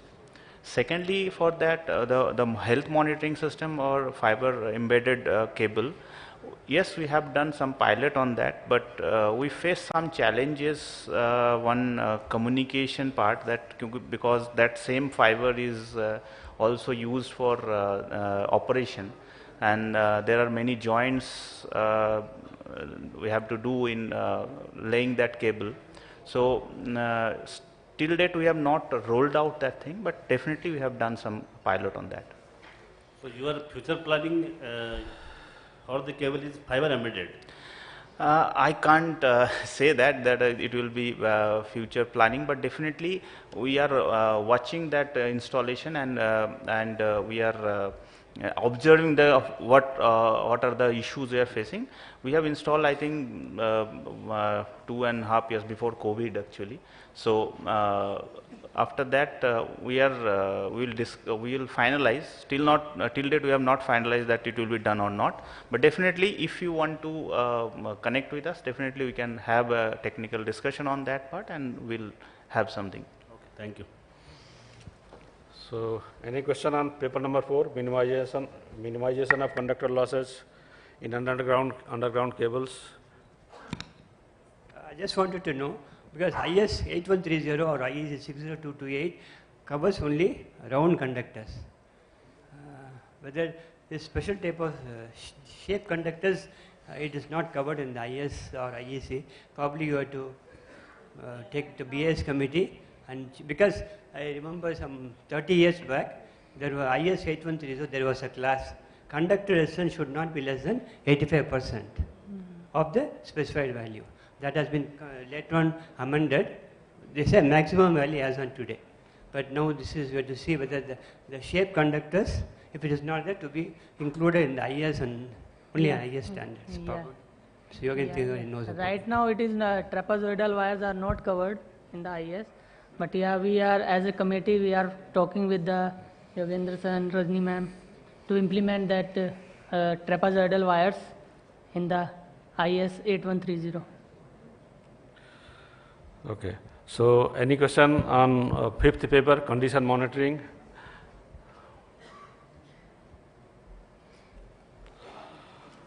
So, I think there are no more questions. So, thank you. Okay, there is one question.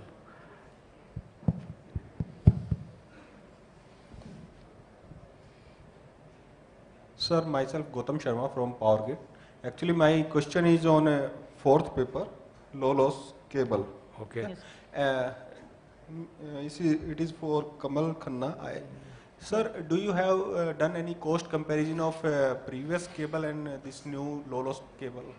So yeah, we have done cost comparison because it's not a right platform to so that it has to be feasible. Yeah, but it is there. It is there. Viable. Yeah, we will share you separately the cost analysis. Okay. Yeah, cost benefit of low loss cable. Okay. Yeah, definitely. Okay, so I believe there are no papers. So thank you, everyone.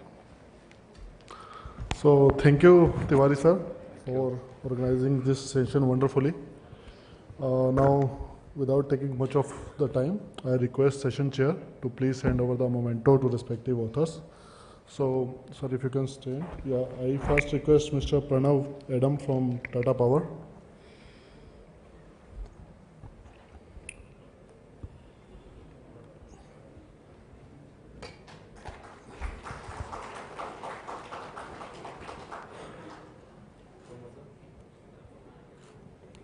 Mr. Anurag Gupta.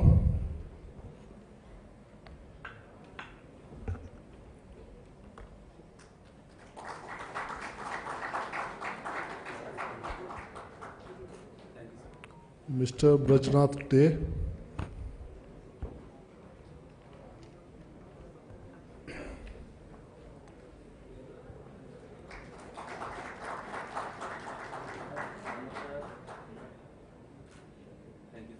Mr. Kamal Khanna.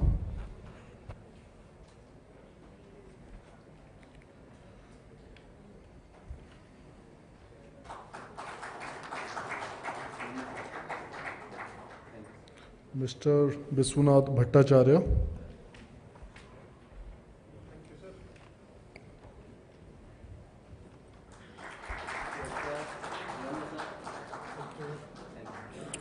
For giving the memento to session chair, I request Mr. Mayur Karmarkar from International Copper to please come on the stage and hand over the memento.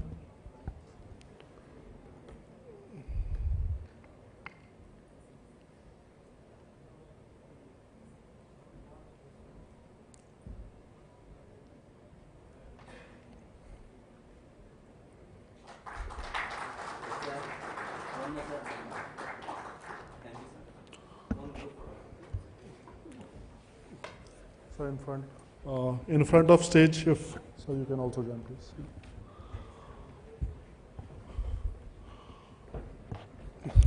So next session will start at sharp 2:20 p.m.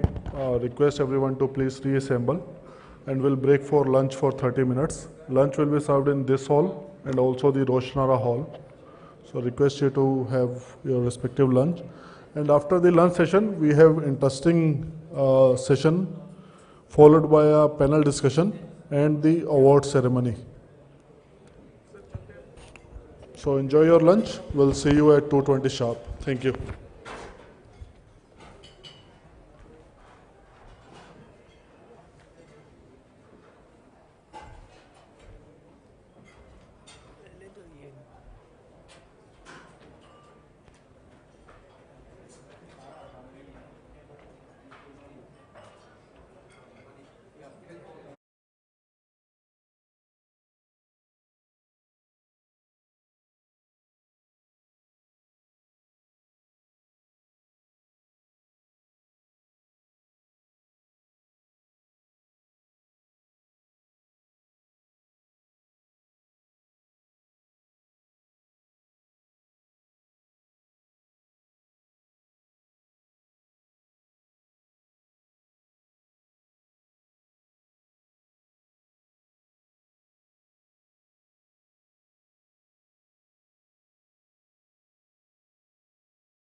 Can we settle down?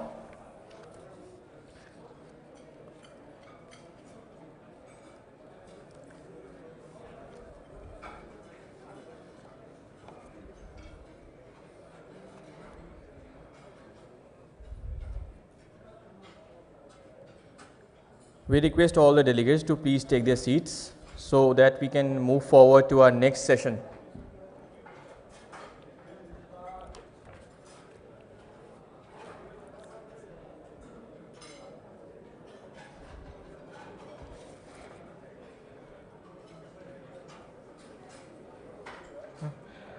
Our next session is session number 5. So I would like to call upon the session chairman, Mrs. Rajni Pandey. Mrs. Rajni Pandey, an electrical engineer professional with a vast experience of over 32 years of progressive responsibility using information and analytical skills. Currently, Mrs. Pandey is working in KEC International as Deputy General Manager Technical for Cables. Her key strengths include design, testing and development of electrical systems, technical analysis, electrical standard and statutory compliance, team player and excellent interpersonal skills. Mrs. Pandey has been giving technical presentation to the various companies and provide technical training to the utility through IEEMA platform. Mrs. Pandey has been awarded with in RPG Business Excellence Olympics in 2017, RPG Top Gear Award in 2018 and 19. She is a member of BIS ETD 09 committee. Ma'am, we welcome you.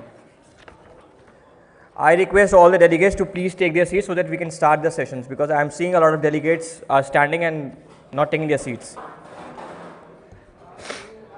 May I call upon Mr. Netik Punamia. Mr. Netik Punamia is an electrical engineer with rich technical experience in design and development of special wire and cable. He has conducted more than 1,000 technical presentations and seminars at various platforms. He has been a technical speaker at various national and international platforms with the organization and committee like FSAI, IEEMA, COSMA, ELCA, Asher, CREDIA, MES, CPWD, MOE, Myanmar, Ministry of Works, Bhutan. As a passion to create awareness on electrical and fire safety, he has addressed more than 4,000 students covering 55 schools and colleges. He has also conducted more than 9,500 man-hours of training on various wires and cable. Currently, Mr. Punamia heads product marketing at RR Cable Limited and is associated with the company for more than 9 years. We welcome you, sir.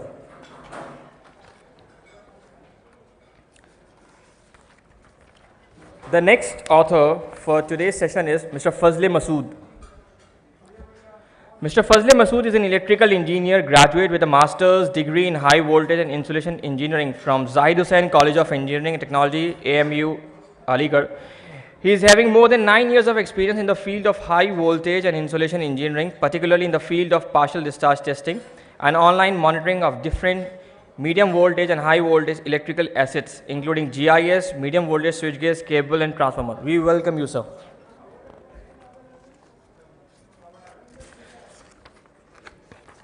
The next author for today's session is Mr. Manish Patel. Mr. Manish Patel is working as Senior General Manager Business Development with APAR Industries and focusing on establishing new technologies in electrical utilities, IPPs and contracting sector. Prior to APAR Industries, he has served in senior management role managing cross-functional initiatives with the technology and marketing domain covering global sales, international market, business development, PL and head and strategy roles with G&W Electric Company, USA, Cable Corporation of India and AP Lab Limited. He has experience in extra high voltage power cable and extra high voltage cable accessories, LT and HT elastomeric rubber cable, covered conductors, medium voltage switchgears and underground distribution substation in India and worldwide. We welcome you, sir. The last author for this session is Mr. Sanjeev Kumar Chaudhary. Mr. Sanjeev Kumar Chaudhary received his BE Honours from State Engineering College Sati, MP, an MTech degree in Power System from IIT Delhi, and he is working in Power Grid Corporation of India Limited since 1998. We welcome you, sir. Ma'am, handing over to you. Thank you, and thank you for IEEMA for giving me opportunity for chairing this session. Now this is the last technical session, and there are the 4 papers. One is special cables for industrial application from RR Cables, understanding of XLP cable diagnosis using partial discharge measurement during AC/HV test. This is from Alant Nanovo. Safety issues on snap conductor covered conductors from Apar Industries, and North Trichur HVDC transmission system underground land cable aspects. This is from Power Grid. So now over to first paper, Naitik.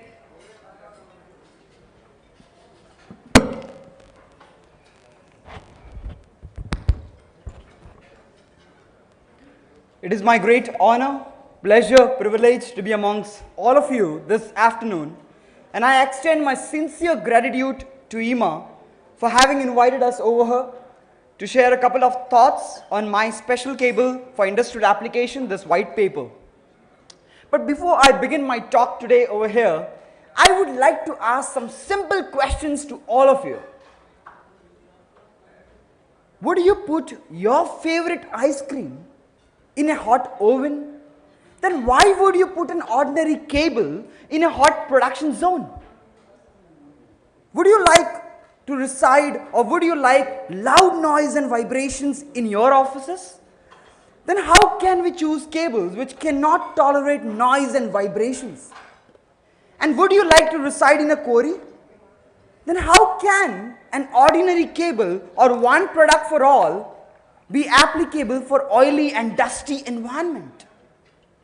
Ladies and gentlemen, we live in an era which is ever changing.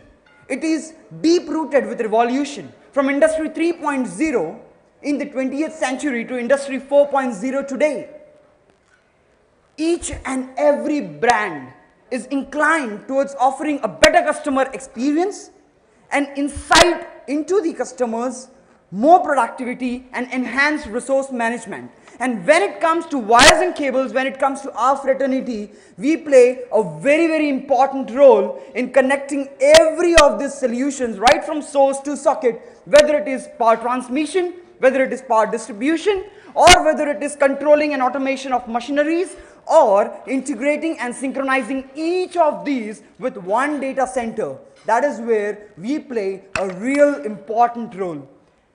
Now you tell me, isn't it crucial, isn't it critical to choose one particular cable for an operation which makes your application safe, reliable, efficient and effective? But I too agree that choosing one cable to be very specific can be very toilsome. Believe me or not, mice can help us. Not this mice actually, but mice over here, you know, it is formed by 4 letters or 4 elements. The first one is M, which stands for mechanical, which includes shock, vibration and flexing. The second one is all about ingress, which talks about water or dust. The third over here is about chemical, which talks about temperature, oil, chemical, UV exposure and all kind of extreme environmental conditions. And the fourth one, not to forget, it's all about electromagnetic field. It's EMI, it's RFI, it's surge, which we all are facing in Industry 4.0. Along with this mice, along with each and every factor, along with each and every field, there is one number associated with it. And higher the number, harsher is the environmental condition. Number 1 stands for low severity, 2 stands for medium severity, and 3 stands for extreme condition. If any of this element has 2 or more than 2 rating, your environment is no more domestic and you cannot use an ordinary cable in it. So when I talk about ordinary cable, when I talk about a PVC or any cable that we are using in our day-to-day life, they are not installed in an environment which has an effect of temperature, oil, chemical, UV or exposure to the external environment, and this is all available when we talk about the industrial environment. Be it a pharmaceutical industry, be it food and beverage, be it cold storage, we all are aware that temperature goes as low as -40 degrees Celsius, ladies and gentlemen. And alternatively, on the other hand, we have areas very near to or close vicinity to the furnaces which has a temperature up to 200 degrees Celsius. It can be a closed cabinet, it can be an engine compartment. The temperature profile is different, the application is different. Can we choose the same product for everything? Definitely not. And it is not only the temperature which we should all be aware of or we should all be concerned about. It is imperative for all of us that oil is another important factor which affects the life of the cable.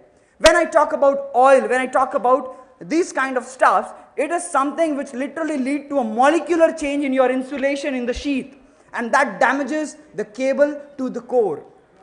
We all are aware about this kind of application, which includes the splash zone in the manufacturing industry. It can be an oil rig where the cable is totally exposed to the external environmental condition. Textile industries where you find oil fumes all around, and how can we forget about the petrochemical environment? All of these are totally different from each other, and the effect they have on the cable, it may be hardening, it may be discoloration, it may be cracking, it may be swelling, and finally a total damage to the product, which may have a devastating impact on the operations of a particular application.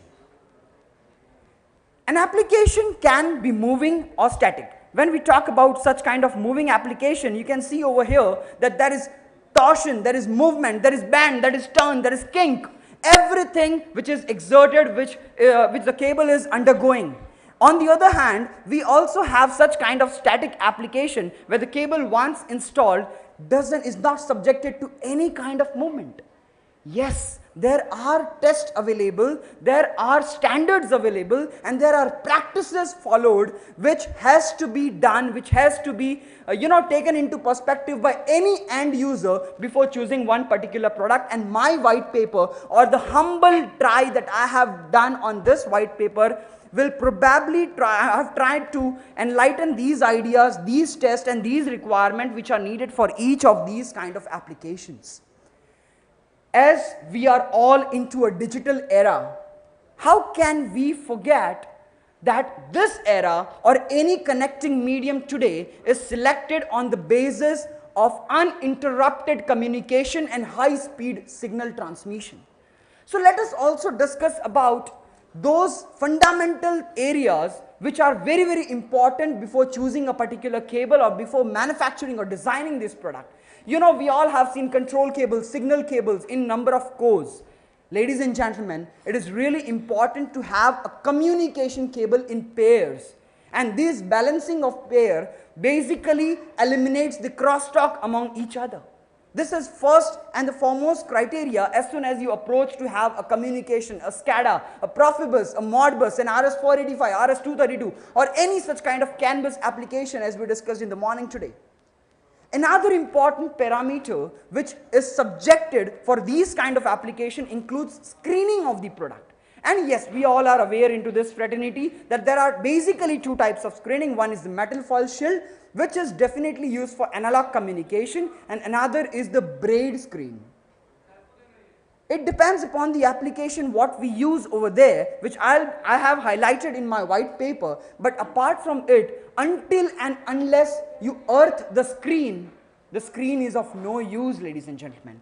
It is very important to have a robust, a strong grounding as we have in HV, EHV. The same way, it is really important for these kind of signal cables. And that is what drains your extra electrons, or what do you call EMI, or what do you call losses or interferences. Now when we talk about this kind of screening, I believe most of us have seen this product called metal foil shielded cable, or an instrumentation cable in a layman terms, into the market. This product is generally recommended for analog signaling where you have a frequency band above 15 kilohertz generally. It gives you a very robust and reliable solution because it is offered with 100% coverage. So for long distance communication, this is one of the best products. But there is a shortfall. The shortfall is this product is a bit robust, as I have just mentioned, so you are not able to band it very easily. So now what do I do where I have bands, turns, twist, kink in my cabinet into my machines? So in areas where you require a very good amount of flexibility, and along with that you need some EMI interferences, the protection from the electromagnetic fields, there these kind of products are subjected or used. And these are basically braided cables which are generally available in the market from like having a 65% braid coverage to 85%. Now a lot of myth goes over here as well. कोई कहता है कि भाई 65 नहीं है, मेरा तो 85 है, देख क्या रहा है, हमें कैसे पता? It is just mentioned in their data sheet or the test report. So I believe an end user has all the right to calculate, to evaluate that whether the braid coverage offered by a manufacturer is actually available on the product, because he is the end user and he has all the right to know that. So again, I have given a humble try in my white paper to give you the formulation, the derivation, to come upon the braid coverage, to measure the efficiency, screen efficiency, and the screen or the shield effectiveness of these kind of products. So this is another product called braided cable, which offers you a disturbance-free signal transmission with a very reduced banding radius. Braided cable, ladies and gentlemen. Now we are all talking about special cable over here in my white paper. How can we forget which is something which is inexhaustible, something which is clean, pollution-free, which is recyclable and the need of the hour, a photovoltaic, a DC cable or a solar cable. But in a rush to grab this huge market opportunity, market shelves are filled with products which are totally non-standard. I won't say each and every one is doing it, but yes, the market shelves are filled with this, and we all know how our approaches L1, L2, इसके बारे में काफी सारा discussion हुआ है. So I am just giving a humble try over here to make my end user understand that when you choose a photovoltaic cable, these are some of the very important parameters to be looked into, whether your product is really UV resistant, ozone resistant, mineral oil resistant, alkali and oil resistant, acid resistant, ammonia, non-toxic and non-corrosive, flame retardant, which is having a better solderability as a product and suitable for hazardous application. I have given all the testing standard in this white paper for each and every of these parameters mentioned over here. As we are all approaching towards sustainability, sustainable development, we all talk about ESG. And why we all? Each and every investor, each and every stakeholder, each and every company, and even the international markets are talking about ESG today, right? It is not only like environment, social and governance, but it is also about giving a safe environment to the user end, to my staff or to the workers working in the field. So when I club this thing or a bit of this, I am also talking about this thing when we talk about the products. 3 minutes left. Yes ma'am, this is my last slide. Yeah. So when I talk about this kind of products, we should not forget that today wires and cables can not only be lead free. It is important to understand that these products has to be RoHS. So RoHS is basically a European directive which talks about a restriction of substances into the products, where your cables are restricted from lead, mercury, cadmium, biphenyl ether and such 10 elements today in RoHS 3. On the other hand, I have REACH compliance or REACH directive, which is a very dynamic directive. It started with 69 hazardous substances, and today as on date we have 224 hazardous substances which are identified, listed, controlled and are to be monitored before a product is sold into the market. So this makes your product or our product or any of the product given by any manufacturer to my end user the most safe and environment friendly product available in the market. At the end, I want to have this one last question, that let us put our hands on the heart and ask ourselves that for any application available in the market, are we really spending enough time to choose the correct product? Or are we relying on something which is told, said or mentioned by anyone else? I would like to leave you with this one last idea, ladies and gentlemen. It takes numerous effort, monotonous rehearsals and a lot of brainstorming session to design, develop, manufacture and offer a product to the end customer. But little does it requires the efforts from the end customer as well. or from any of the manufacturer to understand about the environment, about the infrastructure, about the application, and choose or offer a perfect, correct solution into the market.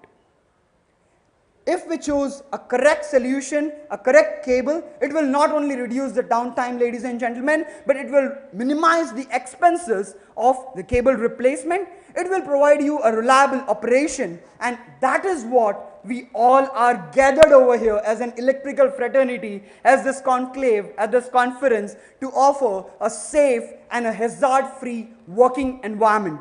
Thank you so much, ladies and gentlemen. Thank you. Thank you. Thank you, Naitik, for a nice presentation within a time limit. So now, second paper is Understanding of XLP Cable Diagnosis using Partial Discharge Measurement during AC/HV Test. Mr. Faisal Masood. Thank you.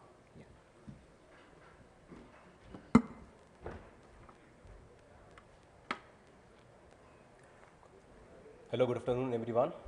I am Faisal Masood from Alternova Group, and the title of my paper was Understanding of XLP Cable Diagnosis using Partial Discharge Measurements during High Voltage AC Tests. So,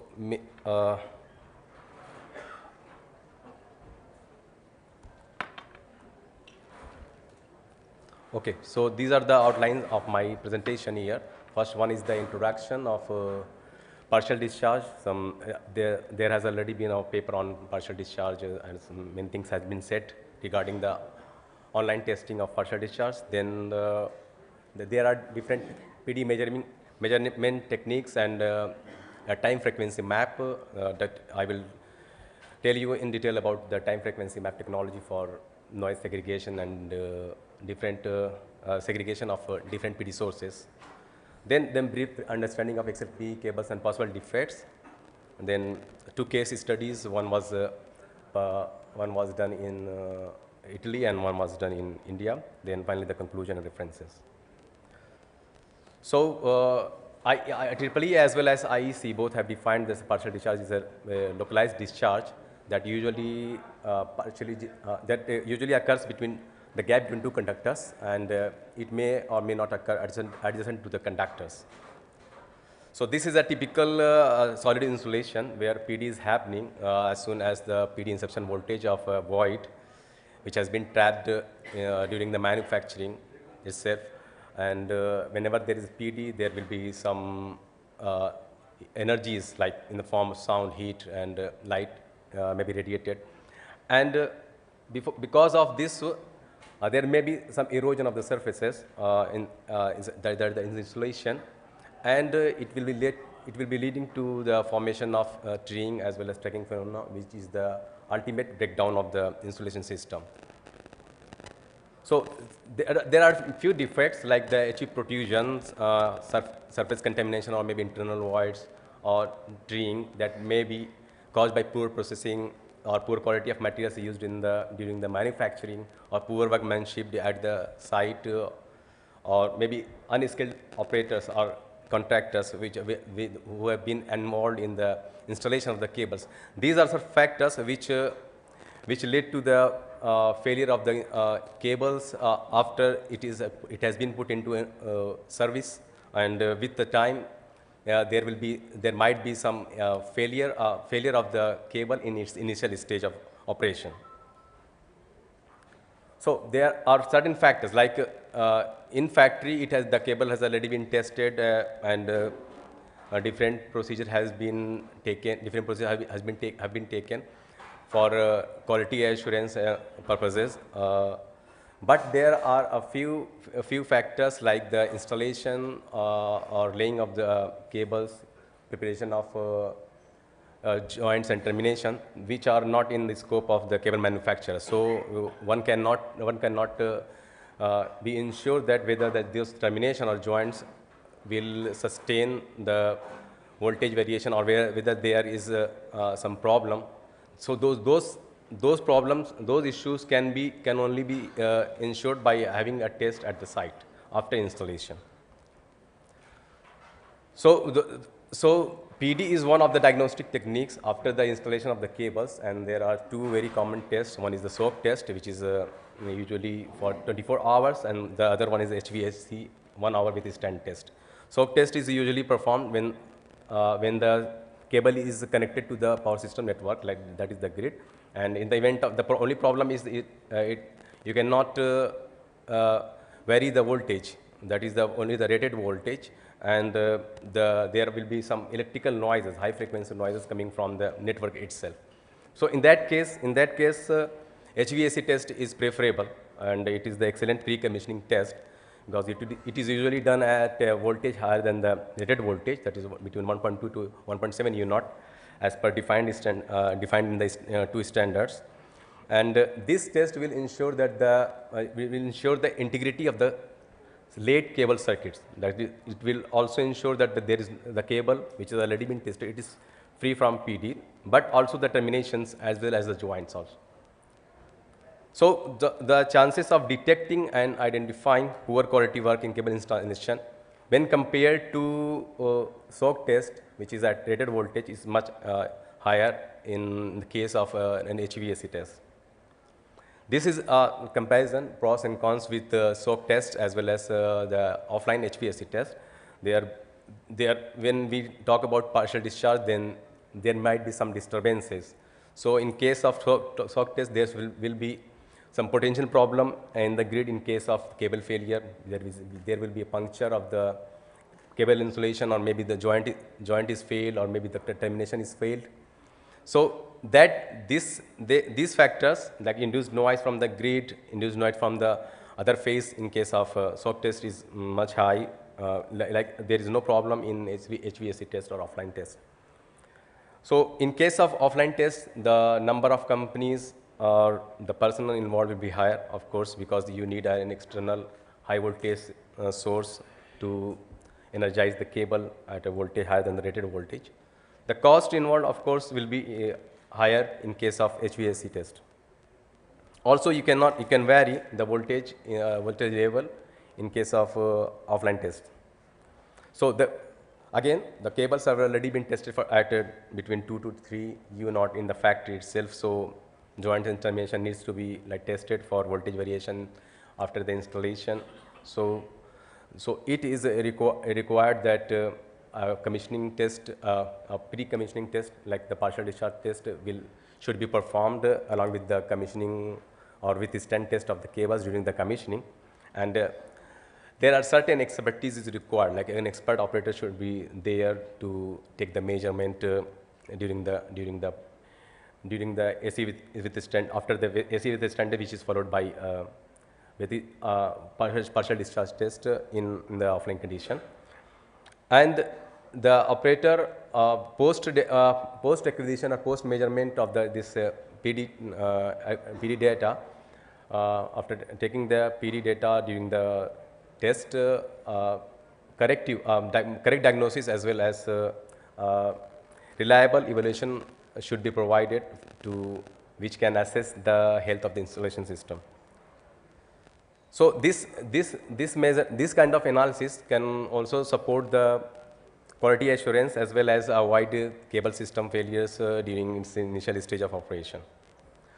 Now coming to the two standards, after laying test there are two standards which are governing the tests in the cables. One is the IEC 60840, which is for the cables rated between 30 to 150 kV. Then another one is IEC 62067, above 150 to 500 kV on HV cables. So these are the tables the voltage levels have been defined in those two standards for up to 150 and then above 150 kV cables.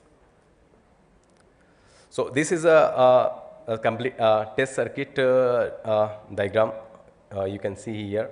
So usually for a RTS test set, which is a resident test set, usually it is either variable frequency or variable inductance. Usually at the site we use variable frequency from 20 Hertz to 300 Hertz, depending on the capacitance of the cable. We use we use a fixed resistance, and depending on the capacitance of the cable, the voltage level or the voltage level as well as the requirement of the current can be increased by using a series of parallel connection of the resonating reactors. So here in this the complete test circuit, you can see that there is a control FET unit involving IGBTs. They create some high frequency noises which can be detected by the PD detector itself. Then the exciter transformer connected to voltage divider through a resonating reactor. Then a protection impedance which is also used for which also act as a blocking impedance for the high frequency noises coming from the test set. So usually IEC 6270 requires the PD measurement using a coupling capacitor which is connected in parallel to test load or an asset. But the problem is it is limited to 1 megahertz bandwidth, and there could be some problem for the low there could be, but the problem is that in the field the background noise is very high, few tens of picocoulomb to hundreds of picocoulomb. So usually calibration is very difficult in on-site test. So in that case, a wideband equipment can be used usually, which have a bandwidth of 20 or 30 or maybe 50 megahertz, and using HFCTs, high frequency current transformers, having band variable depending on the different manufacturers, as well as they have different sensitivity up to 80 megahertz or up to 100 megahertz. And these are connected on the grounded sheath of the cables or bonding cables. So if there is a PD happening inside the core of the cable, inside the insulation of the cable, or maybe a joint or terminations, so those PD phenomena can be detected by using these kind of sensors.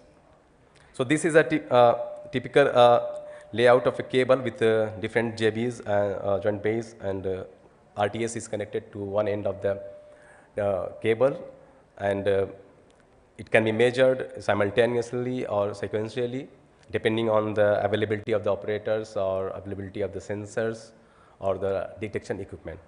So in simultaneous measurement, HFCT can be connected at the both the terminations and as well as all the joints, and they can be connected to different acquisition unit depending on its number of channels, and they will be connected to, all will be connected to through fiber optic cables to the operator's laptop, or they can.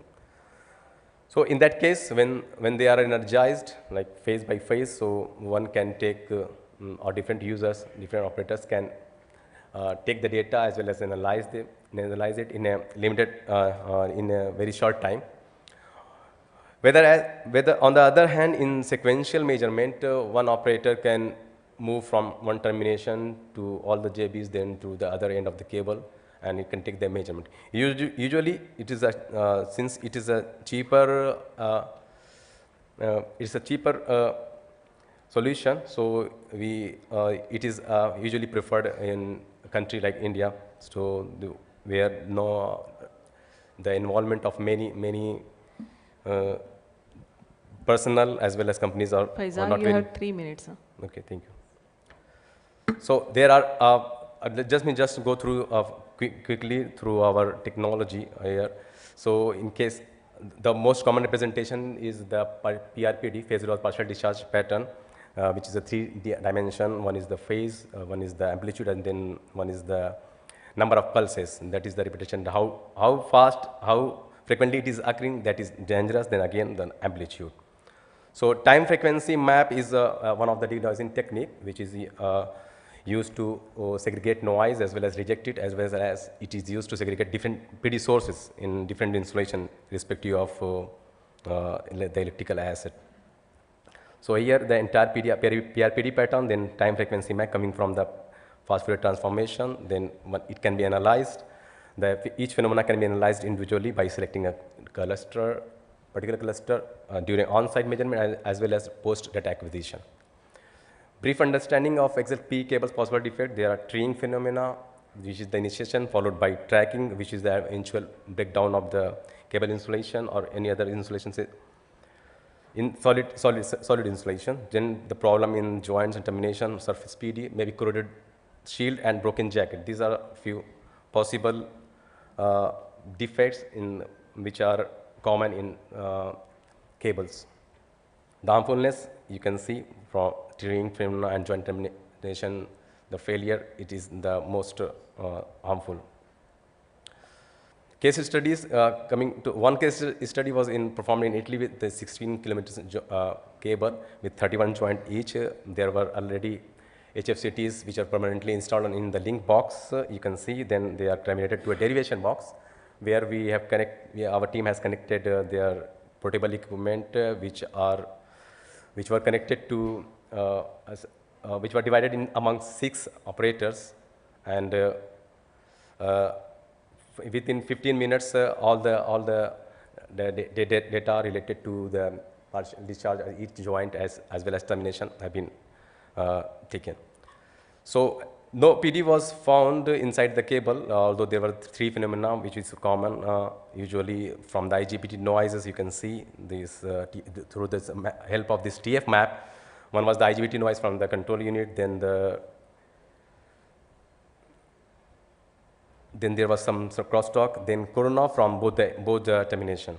Then the second case study was from India on a 5.8 kilometer cable at 40 hertz. HFCT were temporarily installed and only one operator was there.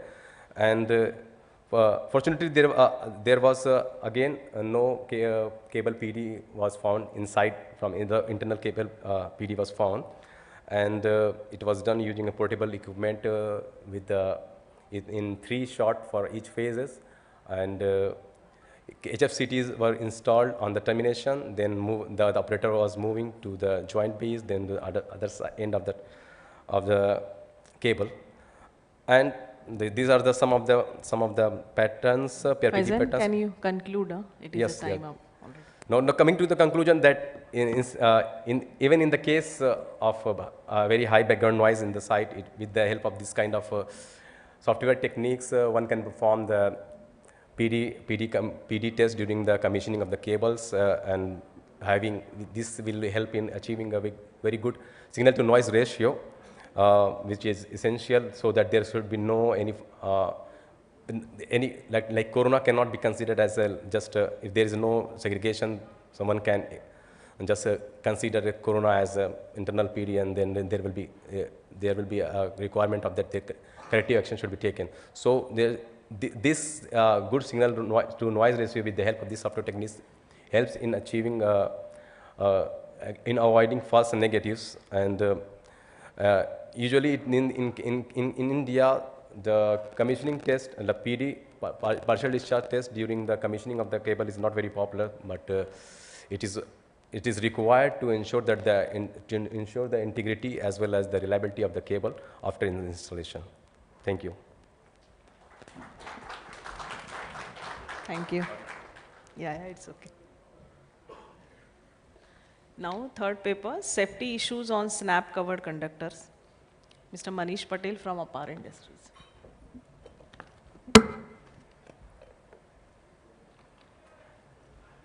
Yeah, good afternoon, everybody. So, my topic today is on the safety issues of the snap covered conductors. So, you see that covered conductors nowadays are extremely popular among the utilities, and a lot of people are now getting excited to get this covered conductor because many issues they have faced because of the bare conductors. And covered conductor is now the alternate solutions to them. So that's why I'll give some focus on the covered conductor and then we'll talk about the topic. So I'll just go through my company Apar, then some challenges with the utilities, covered conductor constructions, applicable standards, then the primary condition under which the covered conductor can snap, and so on.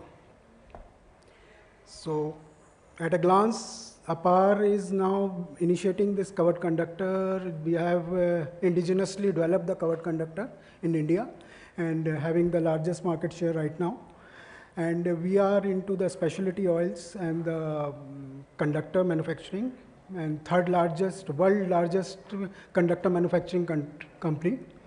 So we have quite a good R&Ds on the conductor side to give a better ampacities on the conductor. And then we have the cables. We have special cables and other E-beam cables, HT-LT cables. So our factories are in Umargaon and Kathalwar, and basically we are just today proud no to say that. No company details. Please proceed. No, I'll have. So okay. So now, coming back to the problem in hand, that electrocution kills nearly 30 Indians a day, and that is the figure which is very alarming. And these electrocution deaths are not desirable with the states. Not only the electrocution to the human lives, but the electrocuted deaths are among the big animals like elephants, big birds like flamingos and peacocks, in the substation, the monkeys, the squirrels, the big cats. So these type of news we keep on hearing every time. And the challenges the utilities with the bare conductor they are facing is with the bare conductors is like the conductor clashing.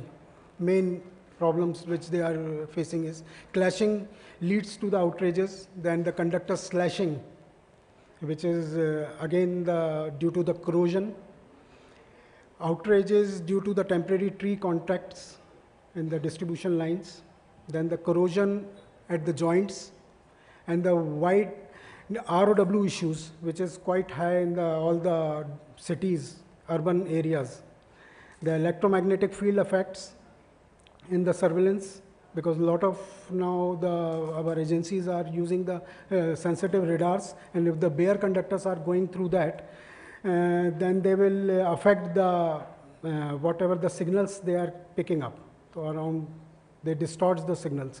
So safety issues on the road, rail and river crossings, emergency restoration systems. These all are the problems which today, not only the one, about all the utilities around the India are facing. So before that, sorry. So what is the solution with the bare conductors? So there are the three solutions. Either they go with underground cables, or they can go with the AB cables, HT-AB cables, or with the covered conductors. So as we see, and we have also learned that there are a lot of challenges with the underground cables. It is expensive, quite expensive. ROW issues are there. HT-AB cable in India is not very, very successful, I can say, because of its installation practices and the material which is used in the HT-AB cables. So the third solution we are coming up to with the covered conductors. So these covered conductors are very simple constructions, and in this the conductor is having, during the stranding process of the conductor, we are doing it, water tightening it of the conductor through the semi-conducting compounds. Then there is a semi-conducting layer. Then over that layer there is a pure XLP layer, and after that there is another layer of XLP, which is UV resistant and track resistant. So this all makes the cable, make it operational for 40 to 50 years if properly installed at the site. And in this, I just point out at this point that all the standards, which are the applicable standards on which this cable is being manufactured, is from the European Committee of Electrotechnical Standardization, which is SSEN 50397 Part 1. So this is quite acceptable among all the utilities, and they are now, we are all producing the covered conductors according to these standards, and many utilities are now purchasing it. Then it is a very rugged standardization, which also gives in the part 2 that what kind of the accessories should be used in this conductor. And thirdly, it also says in the part 3 that how it should be installed. The entire system is well tested, and we are very late in India to adopt this technology, number one. Secondly, with the EN standard, which is regionally with the Scandinavian countries, they have a very clean atmosphere over there. Very, very clean atmosphere, and they have said that in the standards like in the 11 kV, yes, anti-tracking is optional. But while seeing the Indian conditions, which is the highly polluted conditions, we should have the anti-tracking on the surface of the outer sheath on the covered conductors. That is the one submission of mine to the community here. So again, now come to our topic on the paper, like what are the conditions when what happens and what are the safety issues when the conductor snaps. And this is the question which many utilities have asked us. Because whenever we go to the utility people and then they ask that what happened when the conductor cut down and then it is still live and it is what happened. It is like a bare conductor or what. So let us investigate on that point, little deeper on that.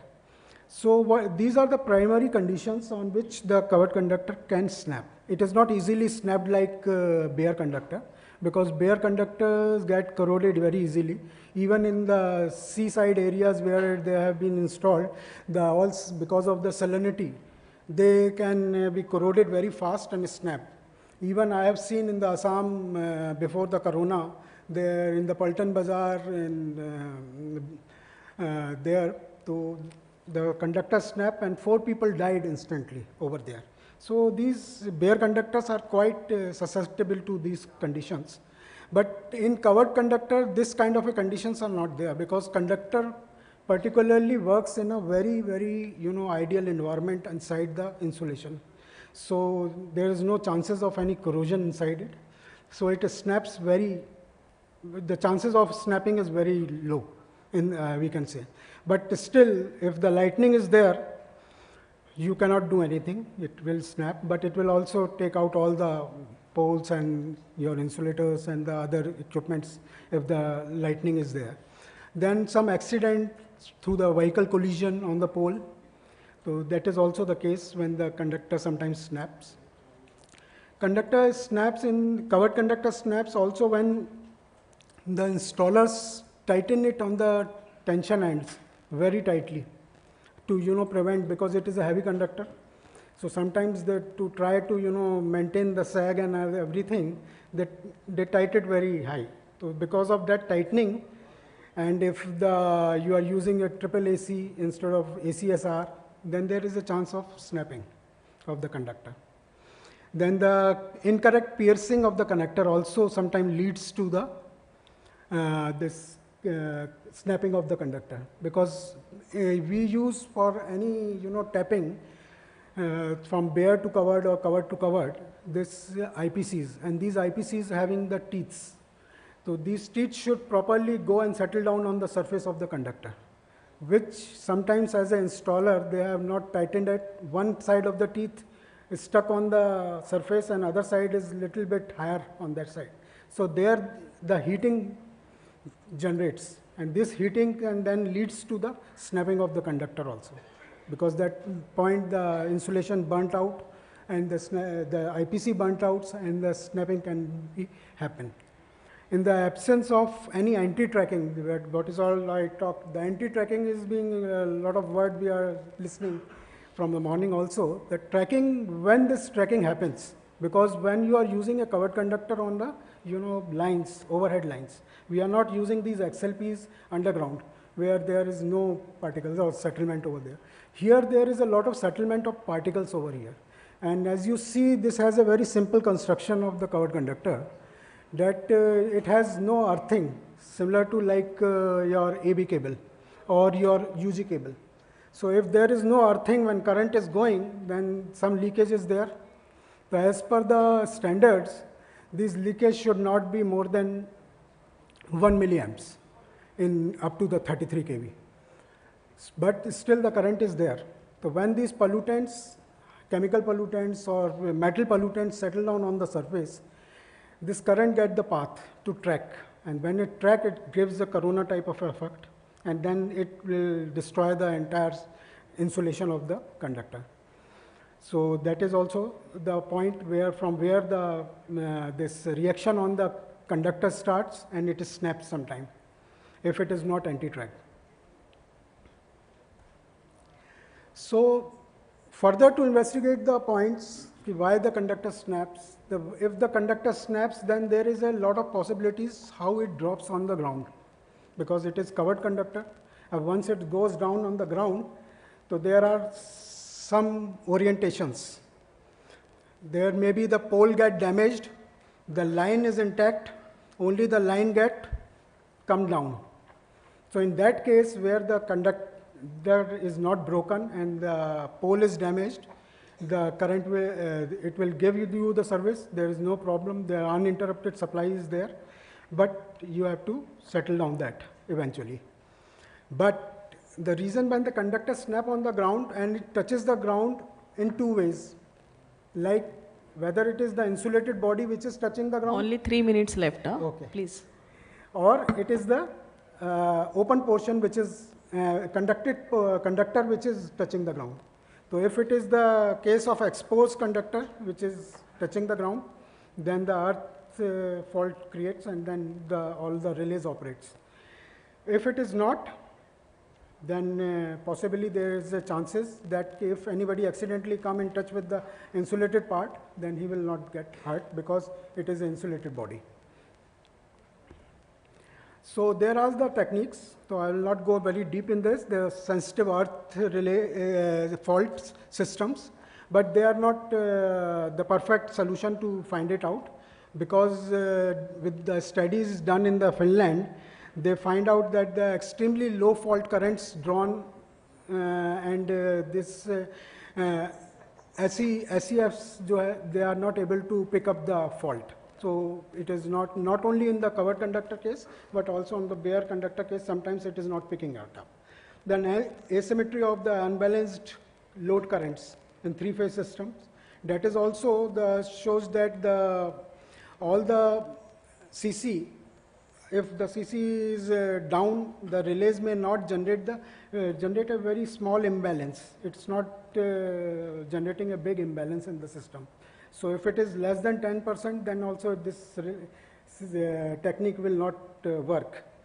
The use of zero sequencing earth voltage relays that can detect the snap conductors, but that is the neutral voltage will rise in this case, and the system is useful for detecting the high impedance faults, only up to the 100 kilo ohms, not more than that. However, the fault in this system, you cannot detect what is the distance.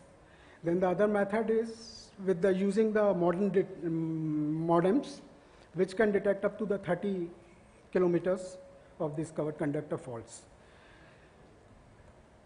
So worldwide experience is saying that yes, with the SEF, it is not useful in case of the snap conductors. We have to consider the covered conductor as a bare conductor only, because not lot of techniques are there to accurately detect the things.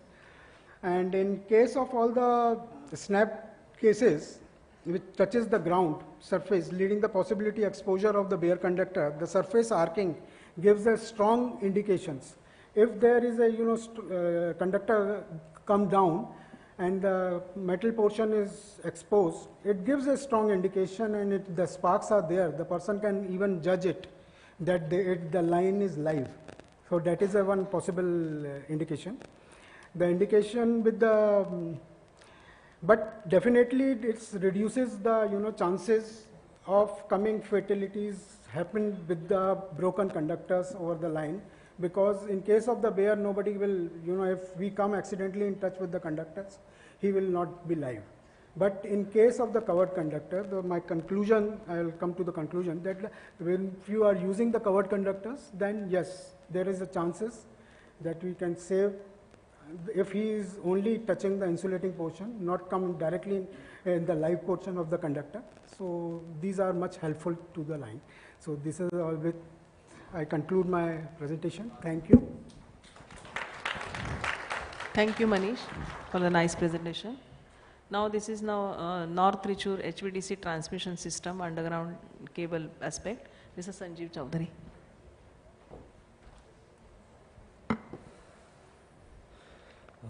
Myself Sanjeev Kumar Chaudhary. I am from Power Grid Corporation.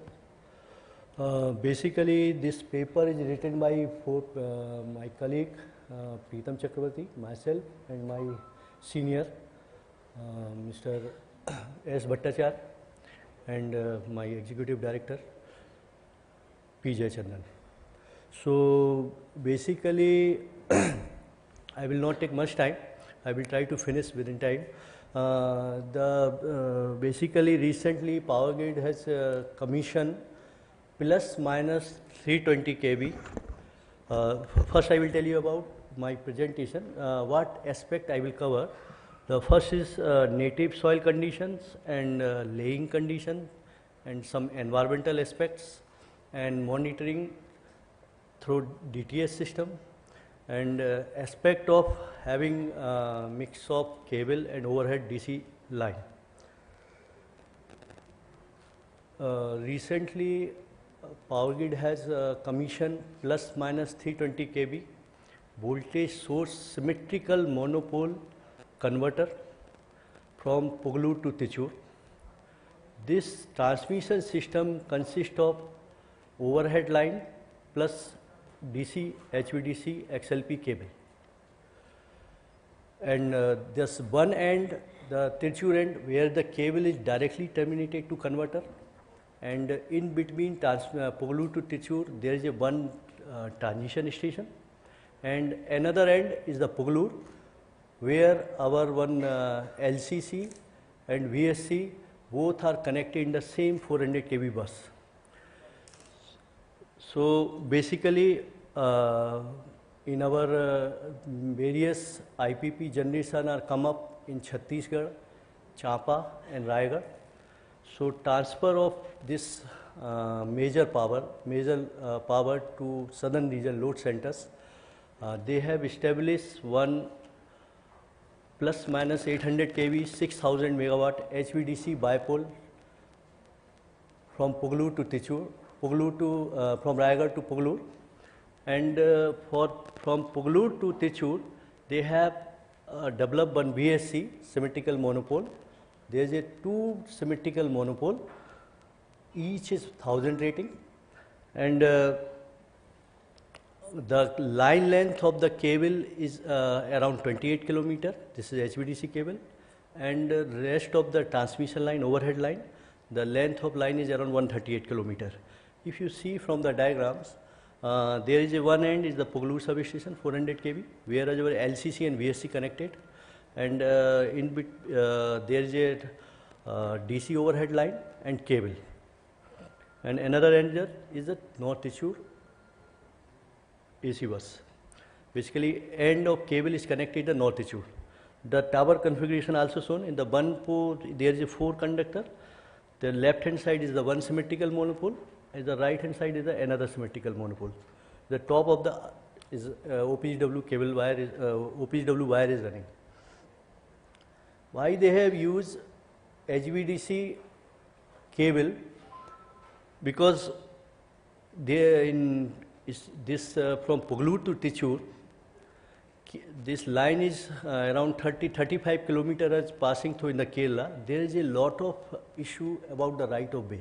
There is no right of way is available. So especially dedicated overhead line was not possible. So after lot of discussion, lot of options, they have identified the laying the cable around 28 kilometer, especially in Kerala area, the power through by HVDC cables. So we have already, I think, already discussed so much about the advantage of HVDC cable. There is a less requirement of right of way. Space is also requirement less. Then another advantage of HVDC cable is more economical because less conductor and less insulation material is required. Further, because HVDC cable is carrying the very less charging currents, so there is no compensation required in the HVDC cable. You can take as many as length, there is no restriction on the length. Further, there is a small advantage in HVDC cable, we don't require any low order filter requirement. So basically, already people maybe know, you must be know that we have used the VSC technology. The VSC, nothing but I will cover in very small. The VSC is basically voltage source converter, is connected of series connection of modules, and each module consists of IGBT and capacitors. So switching of IGBT is done by they changing the switching, they are generating the AC and DC waveforms. So generally they are using modular multi-level converters, they are calling. So MMC system they have used in our VSC system. Now I will discuss about what challenges we face in this route. So our cable is 320 kV. So already I discussed due to right of way limitation. So after various options, they have identified the laying of the cable along the highway. So there was a highway NH54 which was running from Salem to Kochi. So this location also coming on the highway. So they have identified near the highway, the width was available only 2 meters. And they told us, because this is utility corridor, so you have to lay the cable just 2 meters below the finished ground level. So these two restrictions, you have to design the cable and laying the cable system. So if you see this cable duct diagram, the top of the cable is around 2 meters from the finished ground level, because they want, even though we want to put 11 kV transmission line on that, we should not any issue. So every our cable duct is more than 2 meters below the ground level. So 4 cable are running, 2 cable used for one symmetrical monopole. The separation between cable is 500, and there is one optical fiber DTS cable system also running. If you see here, these are the 2 cables which are in HDP small pipe under the fiber optic cable are running, and another cable is in duct. There is a telecommunication cable, because the communication between Pugalur and Tichu required, so therefore they have put in one communication cable also. In this route, there is some portion, there are a lot of impediments was coming like toll plaza, so they have used some other method like HDD for crossing the impediments, and other river crossing and all these things they have used in these systems. Now next challenge was, because Kerala having the dense plantation, so there may be people were afraid about there may be some effect of the cable, like electromagnetic field. Second, there was a challenge about temperature of the surrounding soil, and third was the chemical. So lot of study was done, and then the first case was electromagnetic field.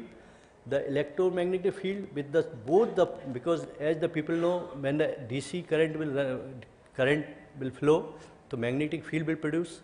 And this magnetic field, because this DC system carrying the current in the opposite direction, one conductor is carrying forward, then second is reverse, so they are cancelling the magnetic field.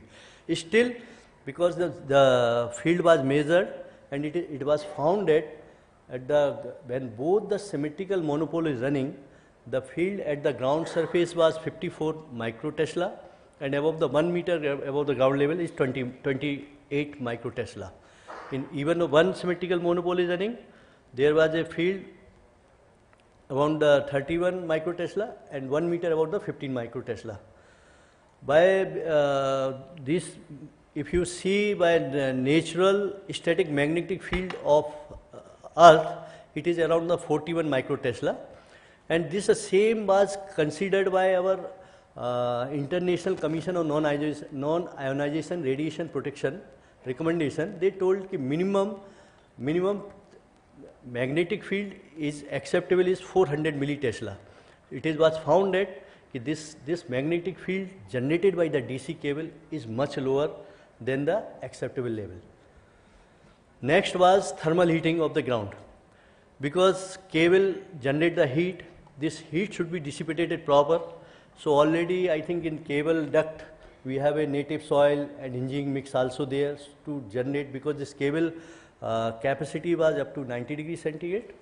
So there was a study was done, and it was found that after running the cable at the full load, the temperature below the 40 centimeter of the soil is around 3 degrees above the ambient soil temperature.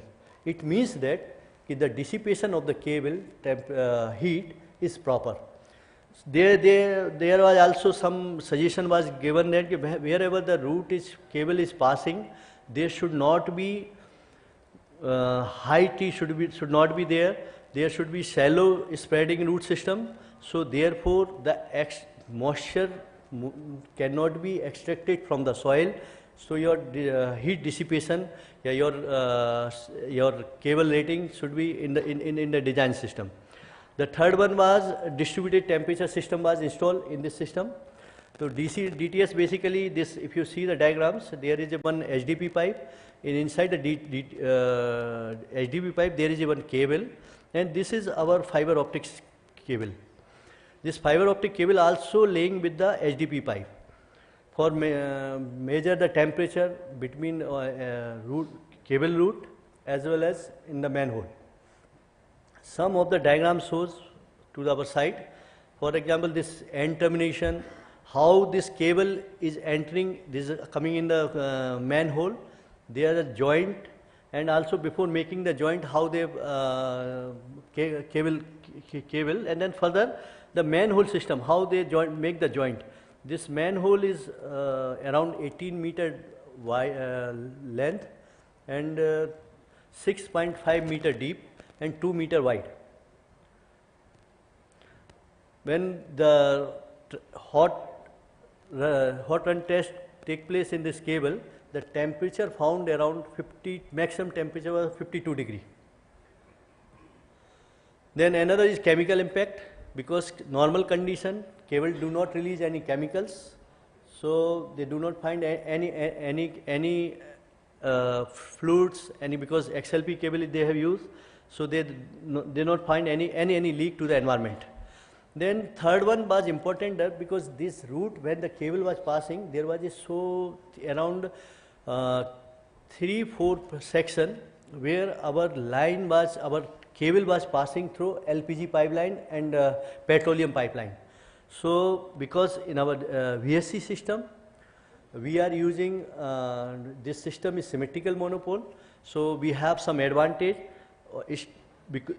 Grounding is, there's lot of study was done there, because the pipeline, this petroleum pipelines, they are using insulating material. They use some cathodic protection, so their pipeline should not be damaged by. Okay, ma'am. Their pipeline should not be damaged by any fault occur in our DC line. So after a lot of study, we found that our VSC system is like that, it cannot run if even the fault is occur in the one cable, the system will immediately stop. The second, they have seen the maximum ground potential rise due to fault. It was found that the maximum ground potential rise by the fault is not more than 1000 volt. So it will not affect their cathodic protection. They will not damage their insulation, coating of insulation of petroleum line. Then third one is the leakage current of VSC symmetrical monopoles is very less. Is less than 2 ampere. So it will not affect their pipeline system. Then further additional design aspect were discussed about for cable, because cable cannot be stand more voltage stresses. So we have seen so many fault, and the two cases which were more pressure, more damage to the cable. The first one was when the single line to ground fault occurs in any cable. It was observed that the other pole, means if fault is occur in the negative, the positive pole voltage will exceed around 2 pu. So based on this, the proper surge countermeasure, like surge arrestor were designed, so it will not affect the cable insulation. Second was during line to line fault, when the current is the highest, So that for meeting the cable rating, there was a proper impedance connected to the system, so the current should not exceed the design rating of the cable. Finally, our cable, the rating is 1000 megawatt, the voltage is 320 kV, and the current rating is 1595. The cross section of the cable is 2500 square mm, and the important thing is here, because this is laying the cable is below the ground 2 meters, the temperature of the conductor is 90 degree. So this was the important, otherwise other cables are there, option is there, but this cable are having the higher temperatures, so we can lay the cable little bit more deeper than normal case. So the conclusion is that this is the first BSC project in India which have a combination of overhead line and DC cable, and also further give the laying and environmental condition, and further future we can utilize what we gain in this project. Thank you. Thank you.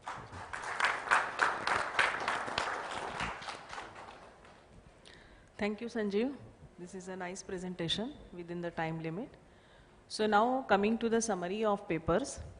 So first paper was special cables for industrial application. So in this paper it is rightly said that innovation in cable and wire industry has seen a remarkable development in recent times. Also to handle harsh environmental condition, cable with appropriate properties of sheathing and insulating material should be chosen. And critical parameters for data and communication cable and operating temperatures for different insulation materials has been listed here. Cables are more prone to damages by different type of oils used in industry as well in ground. It is good to see here that topic is also covered and various polymer and its different standard is also covered. So at last, solar cable construction and related standards are also explained with some glimpse of REACH and ROHS compliance that are necessary for present day cable system as we are moving towards sustainable development. In paper 2, understanding of XLP cable diagnosis using partial discharge measurement during AC-HV system. One of the most critical electrical tests, that is PD measurement, is covered. On-field procedure is explained well with suitable photographs. Two common type tests, that is soak test and HVAC test at higher than rated voltage, is also explained briefly with its merits and demerits. Here tests conducted using HFCTs on the earthing bounding cables at different joints and with termination are presented. So different PD phenomena can be segregated by time frequency map. This also explained well here with different analysis. Many things related to PD discharge and its pattern can be understood by two different case study presented. Third paper was safety issues on snap covered conductor. So in paper 3, conditions under which the cover conductor snap is discussed, like lightning, accidental collision, improper mechanical consideration during stringing, and poor sheathing material selection. Different protection system like SEF, sensitive earth fault system, digital protection relays, zero sequence earth fault relays, and terminal phase voltage detection are also stated. In last paper, this Pogular North Trichur HVDC transmission system underground land cable aspects. Details of first of its kind in India, positive negative 320 kV 1000 megawatt hybrid transmission system includes both overhead transmission and underground cable for approx length of 170 km is presented. The whole system schematic including converter station, transition station, and GIS AC bus system explained. Here different challenges encountered during the planning and laying activities has been stated. So special consideration and design are carried out for heat management system, like only shrubs with shallow spreading root system should be permitted to grow near the cable to restrict the excessive moisture absorption from the soil, leading to high soil resistivity, cable overheating. DTS system is also incorporated through the cable length for continuous monitoring. Also simulation for ground potential rise and simulated maximum voltage stress during DC line ground fault is explained. So now there are the takeaways. So key takeaways from all these 4 papers is development with zero harm to environment, that is sustainable growth, should be a major concern and focus for all manufacturers, and as presented in paper 1, several standards should be included in common practice. For robust and reliable power supply, the material used in insulation should be free from defects, voids, and proper HV testing, PD measurement and tan delta should be done prior to the cable installation. Looking into the advantages and safety provided by cover conductor over bare conductor, it is need of the time. HVDC is fairly new technology, particularly if we talk about India. However, looking into the advantages provided over HVAC for long distance and higher power demand, we must start adopting it as the future is HVDC system. So all the papers are, yeah.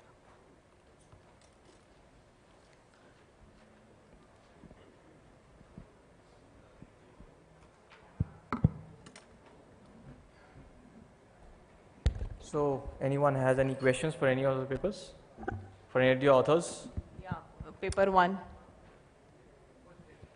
Can Paper you have the mic? 4th. Actually, we anyone will is take having only paper very few 1, questions 2? because we have the next panel discussion is on the way. So we will take only few questions. Sir, please.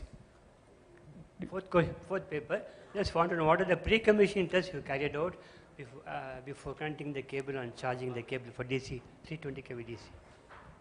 Pre-commissioning test. So PQ test actually they have earlier done before. No, I'm talking pre-commissioning test. Pre-commissioning test, they have basically there was a high voltage test around the 488 volt, 488 kV for 60 minutes they had done, and then some side test for outer jacket test, for insulation test, and some continuity test. These are tests are done before commissioning of the cable. Anyone else? I think that's fine. Okay, ma'am, thank you, and thank you for the authors and session chair, ma'am, for having this session wonderful. May I now request the session chair to please provide a token to all the session authors, please.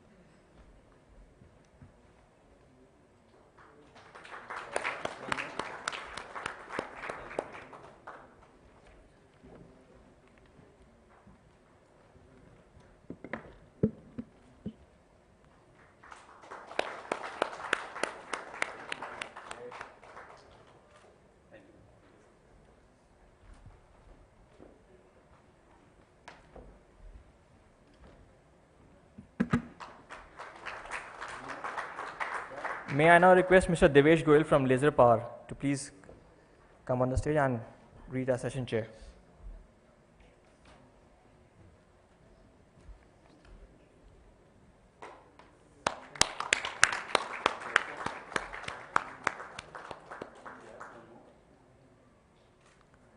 Thank you.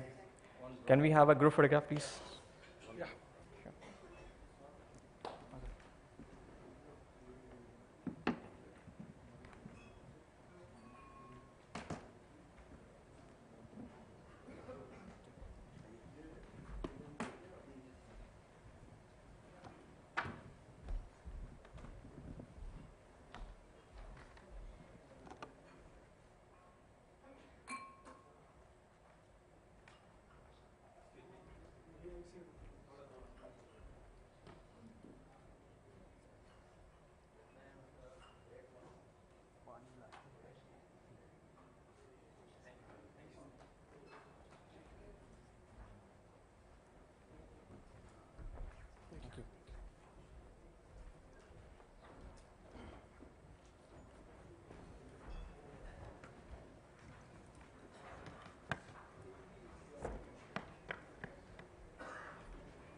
After this session, now we are moving forward to a panel discussion, the end panel discussion for this particular conference.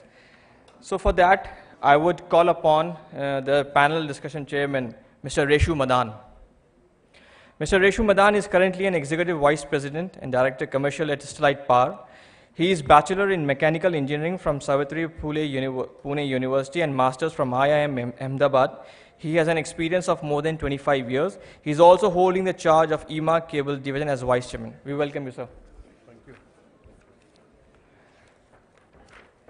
The next panelist for today's panel discussion is Mr. Ravindra Kumar Tyagi.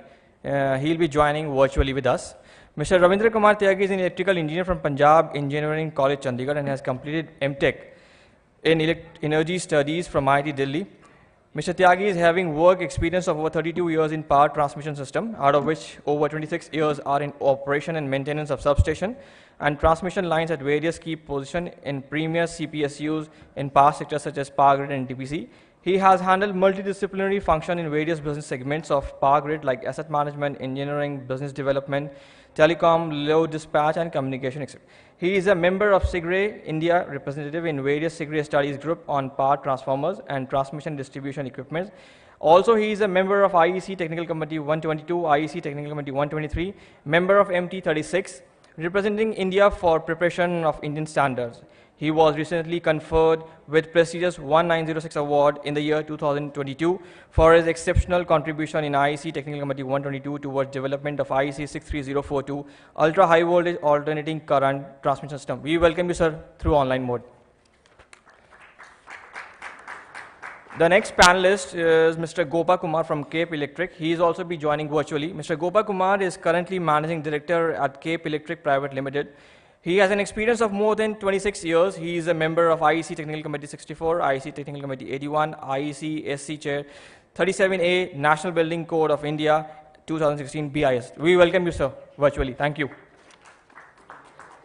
We call upon our second panelist, Mr. Manjeet Sethi.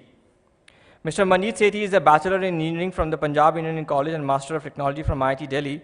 Currently, he is an Executive Director at KC International Limited. He has an experience of more than 29 years with experienced business unit head with a demonstrated history of working in the electrical manufacturing industry, skilled in handling turnkey switch yards and transformers manufacturing. We welcome you, sir. Another panelist for today is Mr. Mahesh Ambradkar. Mr. Mahesh Ambardekar, an electrical engineer from Government College of Engineering, Karad, Maharashtra, having over 33 years of experience in EHV, substation and HVDC in various capacity of engineering, construction and operation maintenance. Presently working as Senior Vice President in Adani Electricity Mumbai Limited in transmission and business and heading the engineering department, who is instrumental in design and construction of vertical EHV GI substation and its associated EHV cable connectivity in Mumbai city. Have earlier worked in organizations like Power Grid Corporation of India, Reliance Infrastructure. We welcome you, sir. The final panelist for today is Mr. Mayur Karmarkar. Mr. Mayur Karmarkar is Clean Energy Transition Team Leader of Copper Alliance, the global network and Managing Director of the International Copper Association India, whose mission is to promote the use of copper that makes this sustainable element an essential contributor to sustainable development. Mr. Karmakar oversees institutional and program strategies, approves new lines of work, and is responsible for ICA's Clean Energy Transition and Green and Healthy Building Program. During his tenure in International Copper Association, he led the UNDP GF and CFC funded project team, working on the development of Enabling Technology Center for Copper Rotor Motor in India. Mr. Karmakar has led ICA in the Indian government solar water heater market transformation project funded by UNDP GF. We welcome you, sir. Over to Reshu Madan, sir. Yeah, good afternoon once again, and thank you for the introduction of mine and all my panelists. Tyagi ji, nice to see you there, and we are missing you, and also Mr. Gopa. So I hope you can hear us.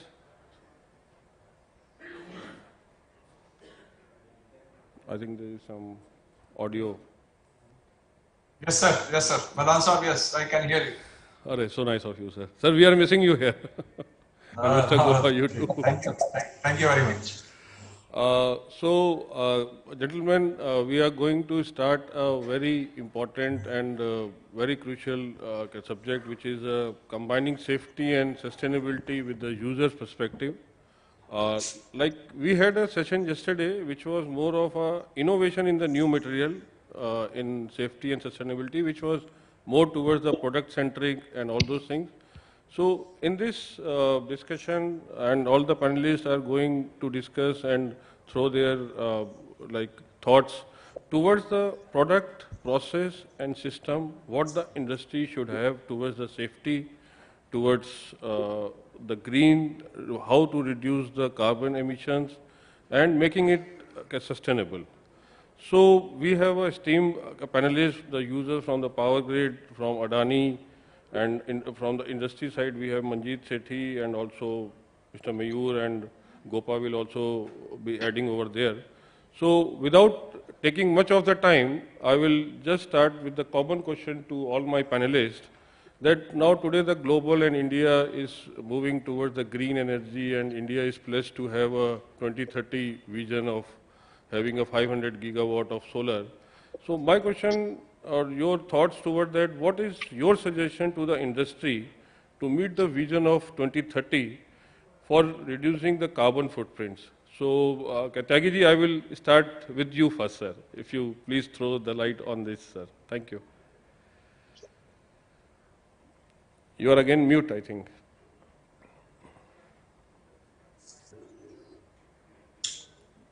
Good evening, everyone. Thank you, IEEMA, for giving me this opportunity. This carbon footprint and Vision 2030 of Government of India, we have to match with the vision of our Honorable Prime Minister, Shri Narendra Modi. What he announced in Glasgow, COP26, as we know that 500 gigawatt by non-fossil fuel by 2030, then 40% use of energy from renewables. So it is not an easy task, and we have to shift our all requirements from coal, petrol and all fossil fuels to renewables. Whether it is steel industry, whether it is agriculture industry, petrochemical, our all energy requirements including vehicles, we have to start thinking for converting into renewable power. That means electrical energy from renewable.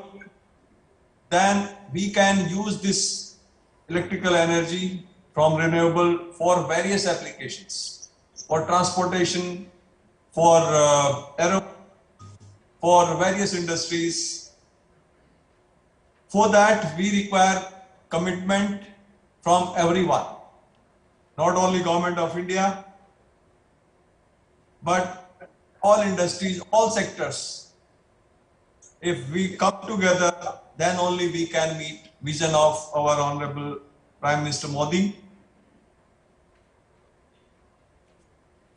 The development of economy, social and technological progress should happen when we have harmony with nature. And that is possible by the vision that everything is converted to renewable power. The greenhouse emissions need to be minimized, as Government of India has committed that by 2070 we had to be net zero, whereas world is talking about 2050 net zero, but even 2070 it is a big challenge. When we talk that 40% of total energy will be met by renewables, we are talking about all the type of energy. Today, electrical energy is only 18 to 20% of total energy requirement of India. If we are talking about, say, because coal, thermal, then various energy requirements, if we are talking 40% by renewables, then it is going to be a big challenge. Then with renewables, solar, wind, microgrid, solar rooftop will help in this direction. Integration of transmission system, integration of renewable energy by transmission lines, by adopting latest technologies will be useful. But most important thing what we feel everybody is talking about is adoption of green hydrogen for vehicle or various applications. Hydrogen will be a game changer in days to come. Government of India is also committed in these directions. So various schemes, various incentives are being offered by Government of India. I think my suggestion to industry, to IEEMA, to all the stakeholders is let us try and meet the vision of Government of India. Today, the per capita consumption in India is hardly 1/3 of global electrical energy requirement. So it is about 1300 units, whereas worldwide it is 3000 plus. So electrical energy itself consumption needs to be increased. If we are talking about other forms of energy, then our electrical energy requirement will be very, very huge. And proper utilization of this electrical energy will require many applications, and help of industry will be required.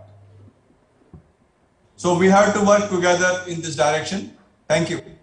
Yeah, thank you, Tagi. Thank you. And now over to you, Manjeet.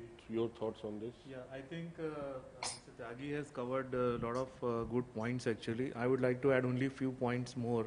Like renewable is one of the points which is on the topmost agenda of the government. Second point is basically this fossil fuel is the main reason for this carbon dioxide emission. So restricting the use of fossil fuels, shifting like e-mobility, these are the new things which will take a, I would say, the front seat in times to come. Because with e-vehicles, I think we have talked a lot actually in the last 2 days on the EV charging, cables and all that. But EV charging, these EV vehicles will be the game changer in the times to come, because they will be reducing the carbon footprint and they will help reduce the pollution and other things actually. Another thing which I would like to add is basically like Mr. Tyagi has touched, green hydrogen. But then a lot of new innovations like ethanol, our transport minister has been talking of new things actually to replace basically petrol, diesel, so that the carbon footprint is reduced. So these two things I would just like to add that they will take a front seat actually in times to come. New products, more innovations will come so that the carbon footprint is reduced actually. Okay, thank you. Nice thoughts. So, Mr. Mahesh, your thoughts on this. Yeah, thank you. Am I audible? Yeah. So thank you, IEEMA, for this opportunity. And what Mr. Tyagi and Mr. Manjeet has said is very correct. The future can be only renewable, and our all thoughts should be aligned to that only, how the renewable can reach from the actually source to the actually the end consumers. And all kind of end consumer we need to talk about. I think in last day, actually yesterday, I think EV kind of things are where also we discussed. Then how the green energy can be used for what are the home appliances, the other usage of energy which is being actually presently on fossil fuel, how those can go to the green way. So that would be the thought, I think the buzzword, or everybody should think all over the world. The second aspect I would talk about, if you talk about the energy is being generated is required to be actually reached to the user. And we as a utility are actually doing those things, so building those kind of corridors from the where these renewables are being generated and then passing to the this transmission corridor, and then again the last mile connectivity to the user. So if I talk about the Adani transmission where we are operating in Mumbai, so in last 7-8 years we have laid around 300 kilometer of EHV cable. Now, if we have laid this 300 kilometer, what has gone inside it actually? So I understand around 3,000 metric ton of copper has gone inside. Around 600 metric ton of aluminum has gone inside. And is it really sustainable? Whether we should actually use such kind of huge quantity of copper or aluminum inside the cable, or what are the new technology we need to adopt to ensure the power demands are met, to ensure the consumer is not suffering because of not going towards the green. So we need to adopt such new technologies which can actually leverage us to provide power to the consumer, but not consuming these natural resources. Now, I understand there are new technologies like superconductor. So how we, this has been in experiment all over the world, in some developing countries for last 7-8 years. So how as an industry, we adopt those technology, how we experiment on those technology, how we make ready ourselves for such technology, which is going to be probably future. I understand a small wire of a superconductor carries more current. If you talk in technical, it's a 2 kiloampere, 3 kiloampere current can be passed through 3 mm or 4 mm of copper cable. So how we make ourselves ready, how we put such kind of test station in India and experiment ourselves and be ready for future. So that would be one sustainability thought which is coming to my mind today. Another aspect, when we talk about in any sustainability, the word the basic concept of recycle, reuse, that kind of concept is there actually. So how we really have those kind of industry ready for such kind of recycling. When we talk about cable, EHV cable or MV cable, huge amount of I understand scrap is generated. So how we can recycle this and produce the or some percentage of it on the new cable or new product which can be used for sustainability.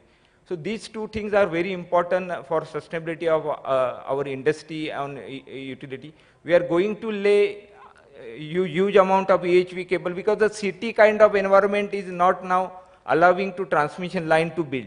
So we have to go for cable in cable way. We have to connect the last mile connectivity for EHV station. There are some small pocket, lot of growth is there. So say 10 we can say square kilometer, we have 500 or 600 megawatt of load is coming up. So those can be met only through this EHV cable because of there is no possibility of having that corridor available for transmission line. So cable would be certainly have the business in a city climate, and how we can connect all those things which I said right now to ensure that sustainability remains over there. Yeah, thank you, Maheshji. And now over to you, Gopa. What are your thoughts on this? Am I audible? Yeah, you are audible. Yeah, see, as Tyagi ji and Mr. Manjit and Ambedkar answered, I would like to add a small point here. See, each drop of renewable energy which we produce must be transferred to the grid and must be utilized. See, here there is a small example I would like to add here. I am from a place in Kanyakumari, near to Kanyakumari. There we have got thousands of wind turbines. Not now, since probably 1993 onwards. Thousands in the sense the total number of wind turbines are probably 7 to 8,000. You can see only wind turbines in that particular area. Now here the problem is once when the wind is at its peak power or peak speed, say for example 10 meter per second, 10 meter to 14, 15 meter per second, actually the wind turbine produces the peak power, maximum power. So during this time, what happens is about 30 plus percentage of the machines are switched off because the grid doesn't have the capacity to load it. For example, a 10 megawatt transformer or a substation, the connected machines are probably 30 percentage, 40 percentage higher. So during low wind, it's okay, but once when the wind speed is higher, the whatever produced or what can be produced is not really utilized properly because of the non-availability.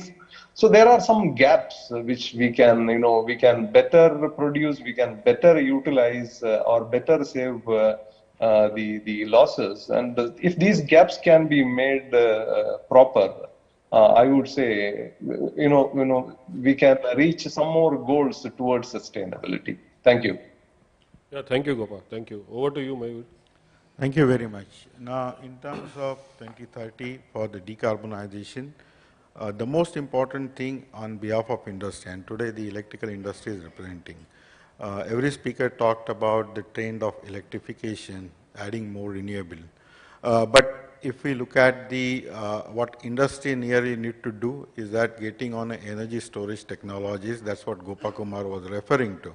Because without energy storage, having more and more renewable is not going to be possible. There would be new business model coming out of it, which would be very different than the traditional business model. And when we look at the industry overall, although the larger focus of the policy is to feed in more renewable, but we need to look at all scope 1, scope 2, and scope 3 for the decarbonization. And particularly when it comes to, scope, actually COVID has helped a lot in terms of reducing the scope 3 emission, but we need to have more innovative technologies to look at, the reduction of the scope 1, scope 2, and scope 3, all 3 emission. This particularly on the achieving this type of the target. I know in IEEMA they have started the renewable energy, but there has to be more integration within different product committee in order to help government with different technologies and the business model in taking the agenda for the decarbonization of 2030 and beyond ahead. That includes also Make in India. I mean today, certainly for some products we are dependent on the import.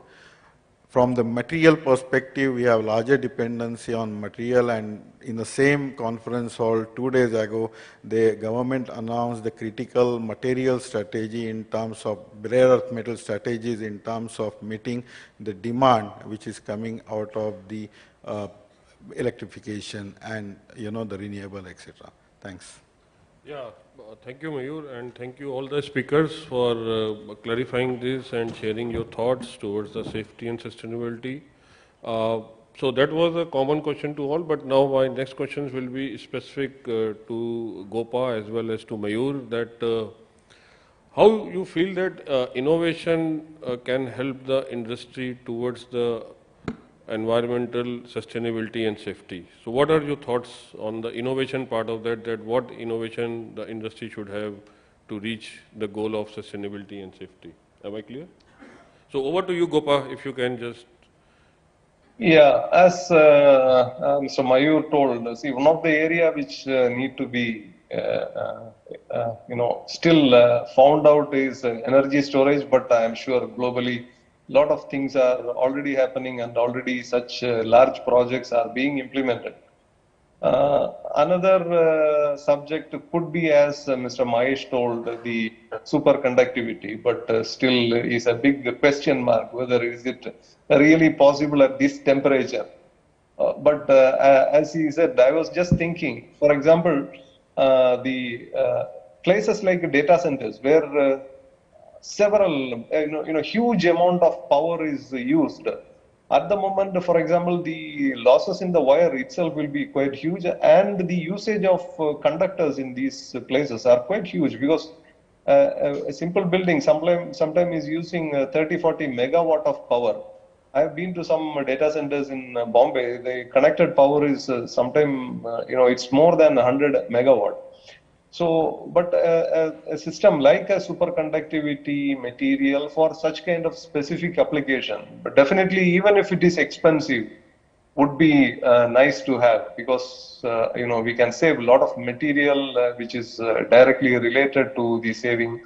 Plus, this is going to be a big achievement.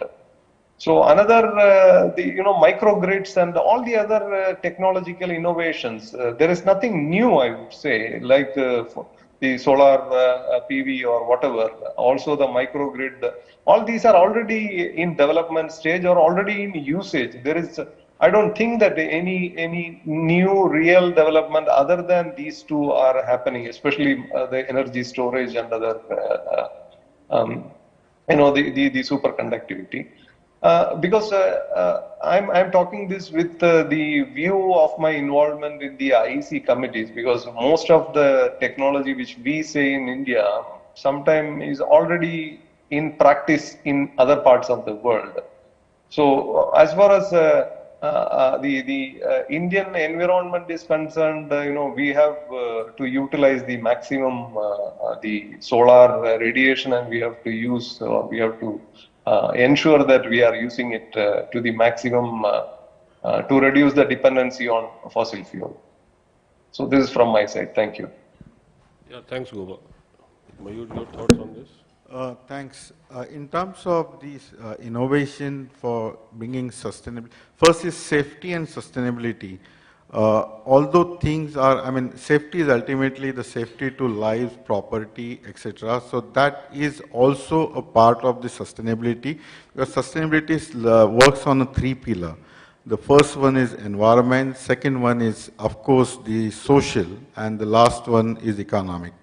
Now, in terms of the innovation, one is the product innovation, but the innovations required at every level. The first level is a policy innovation, and I will give the example of policy innovation, why it is required. In India, we came out with the Kusum scheme, and the Kusum scheme is largely under the MOP applicable for the agricultural sector for converting the solar pumps into solarized pumps, so normal grid-connected pump with solar pump. It's a very good initiative in terms of decarbonization and bringing the sustainability, but the overall sustainability in that sector will come with the water efficiency linked with that.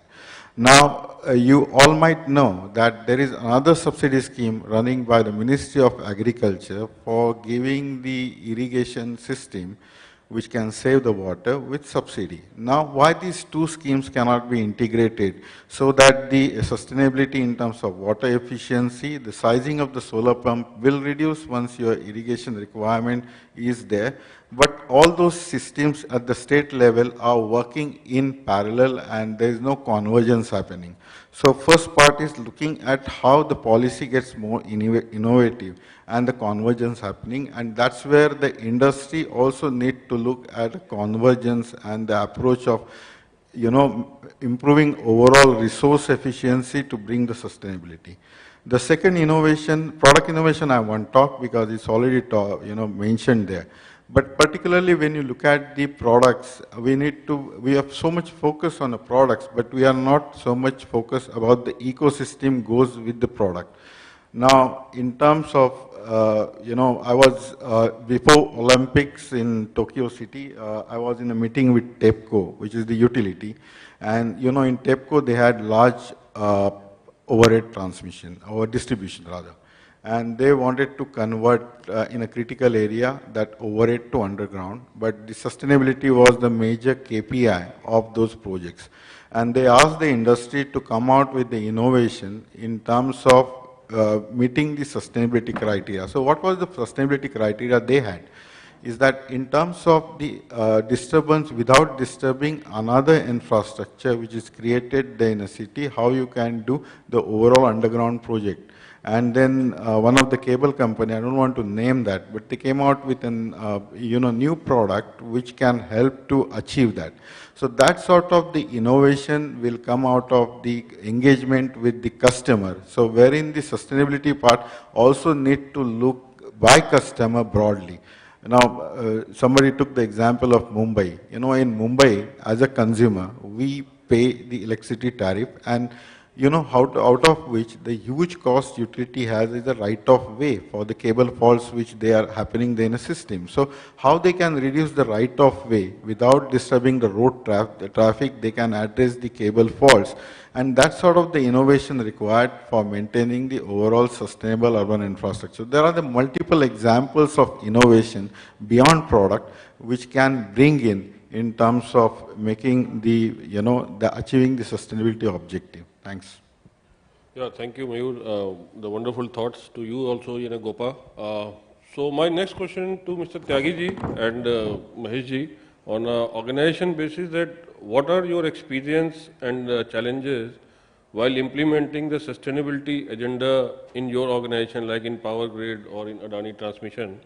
So, Tyagi ji, over to you. Okay, yeah. Like Power Grid is having the asset base of transmission system spread across various parts of country. Transmission line is about 175,000 kilometer. We have about 270 EHV substations and many transformers and reactors, 3,500. So, a company like Power Grid, we have various areas where sustainability is to be taken care.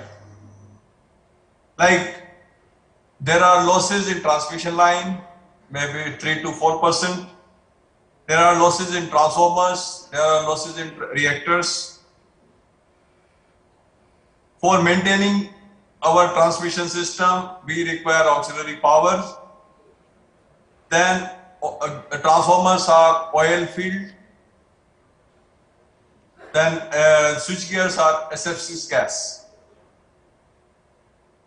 So for sustainability, we need to take care that how we can become net zero or carbon neutral company. In this direction, Power Grid is taking action in digitization, in controlling various processes. We have installed already 8 megawatt solar panels in various stations, and we are able to save about 8,000 metric ton CO2. Then our total complete requirement of auxiliary power, we want to meet by renewables. We are in the process of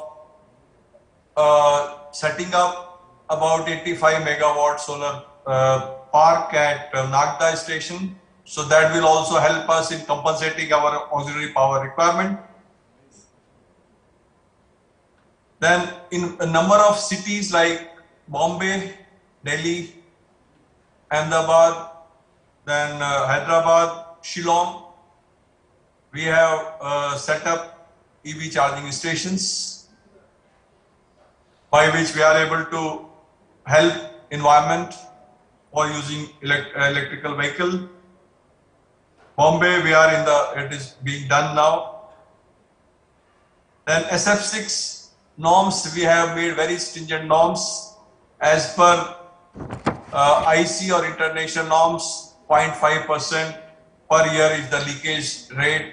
Normally it is allowed, but by stringent norms, we are able to maintain about 0.15 or 0.18 in that range, the leakage rate per year.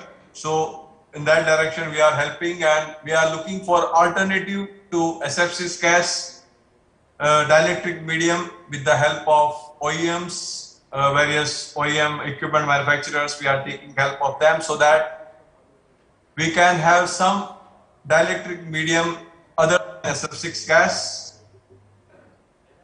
In terms of this oil, transformer oil, Power Grid is first one to have 400 kV natural ester oil filled reactor, which was commissioned about 1 year back.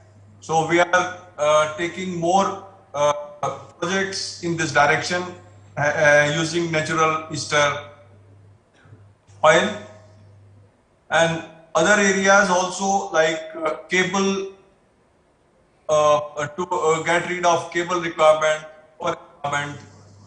Bus technology we have implemented at Malerkotla at Chandigarh, and with that experience we are going at more stations. So with these we think that we are working towards sustainability. Definitely it is a challenge.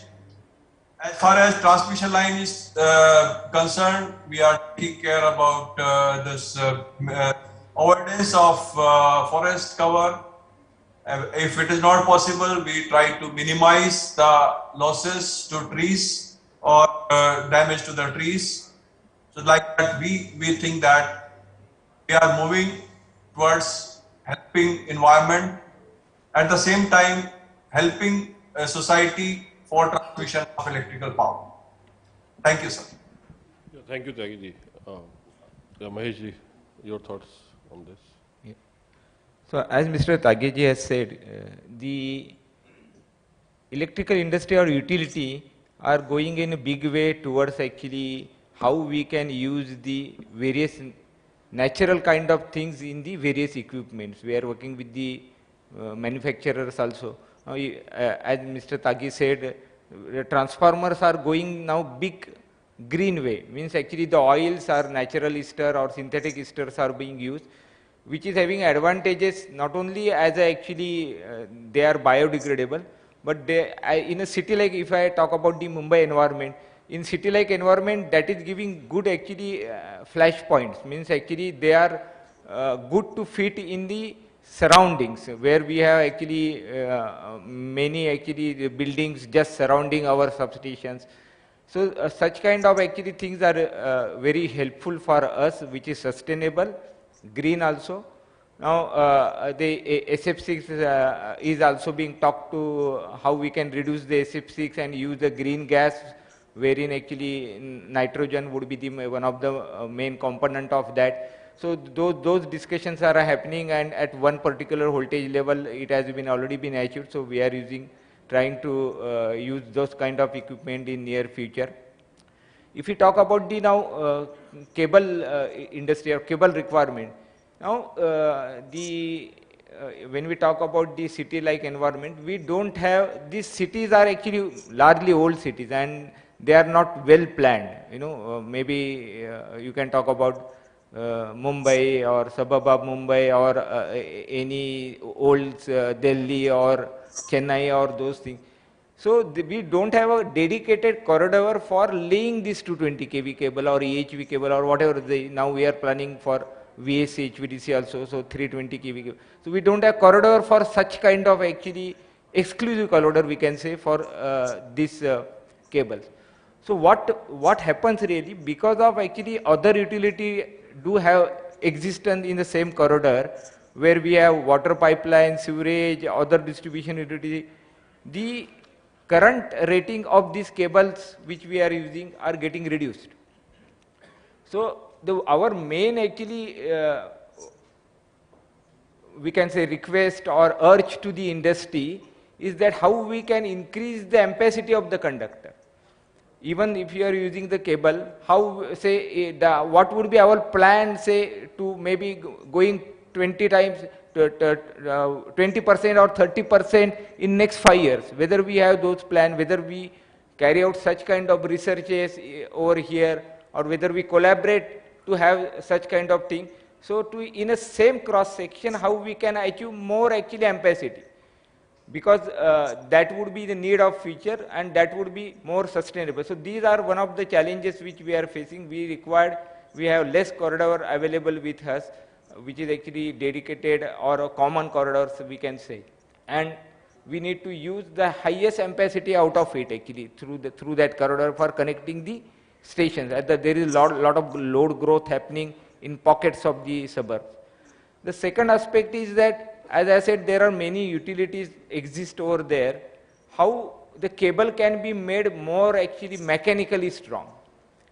Because while laying such kind of cable, it is very difficult to ensure that what we call about the sheet of the cable, it's not getting damaged. So, and these corridors are being common corridors, these corridors are getting excavated years after years.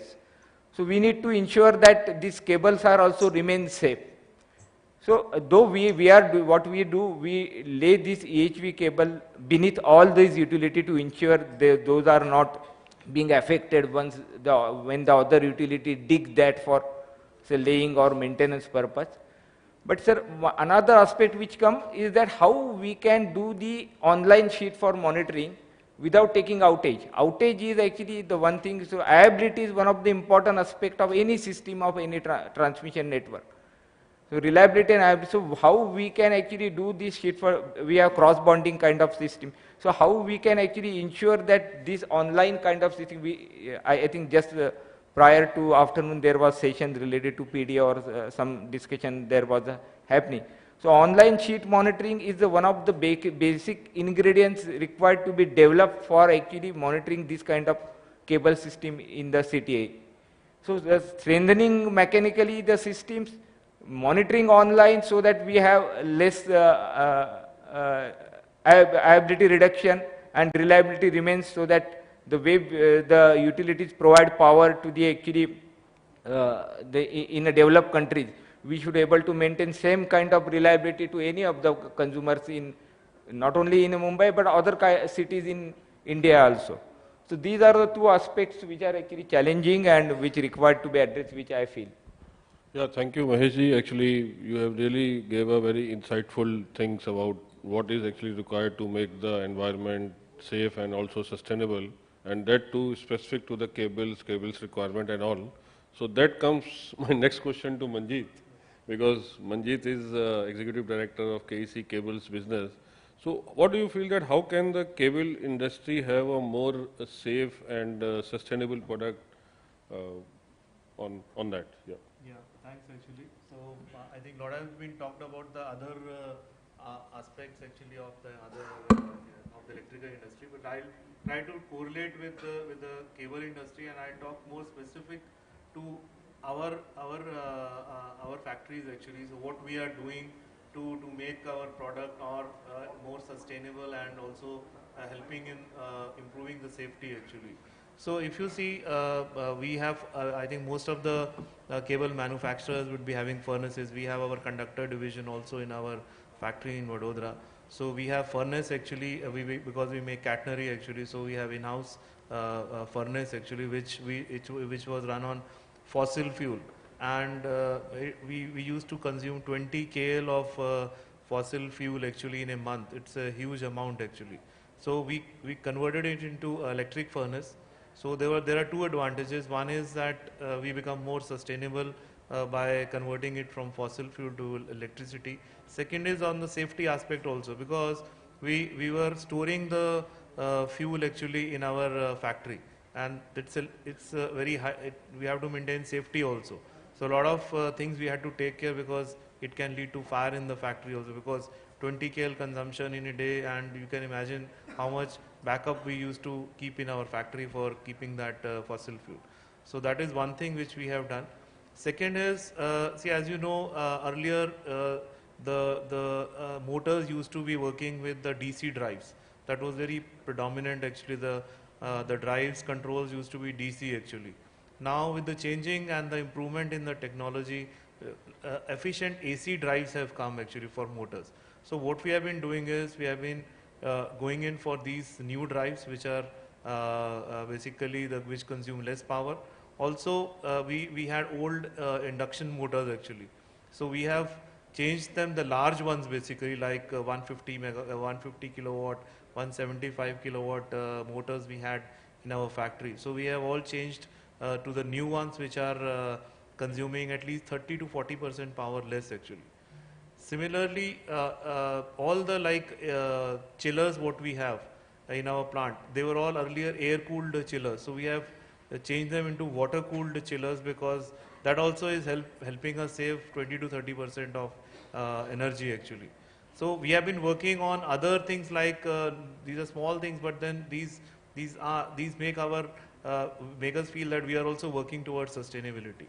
We have like air conditioners split type also, which we are converting slowly to all 5-star category. Because earlier, because our factory is old, so there were ACs which were 2-star or 3-star also. So we are slowly converting them into 5-star so that we are able to consume less power. Similarly, we are working on various other aspects of sustainability, not only on the power side, because natural resources also needs to be conserved. Water is a very important resource, and these days everybody is talking of conserving water. So every day we consume a lot of water. So we are recycling that water and reusing it. We have a very good RO plant so that we can reuse and don't waste the water. Another thing is our plant is in Vadodara is 60 acre, and we have only using only 10 to 15% for our factory purpose. Rest is all green. We have a lot of trees actually, greenery everywhere, so that we make the environment more cleaner actually, because a lot of emissions are there. But if we have a lot of trees in the factory, so it will make the campus also look good, and also we are making it more basically the more trees we are growing actually in our factory. So these are the small things what we are doing in our factories, which you can correlate to your factories also in the cable side, and can make it more sustainable and safer also. Thank you.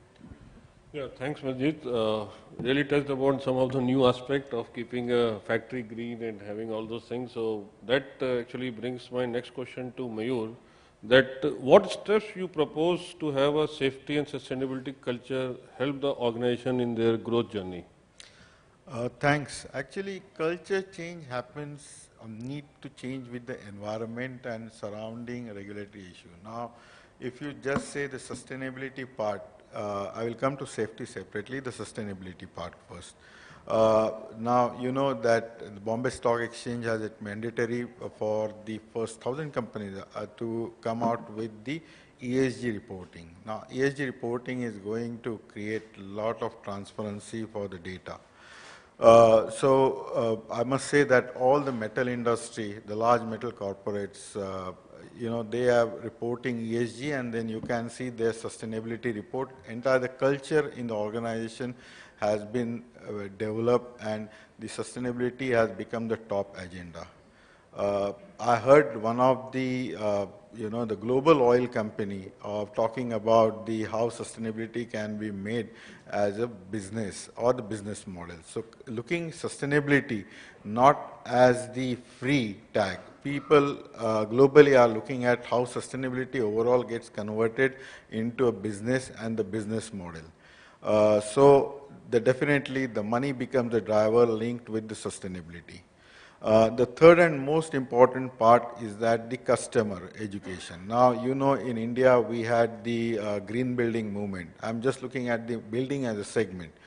And this green building segment is the sustainability, more sustainable buildings than the normal building.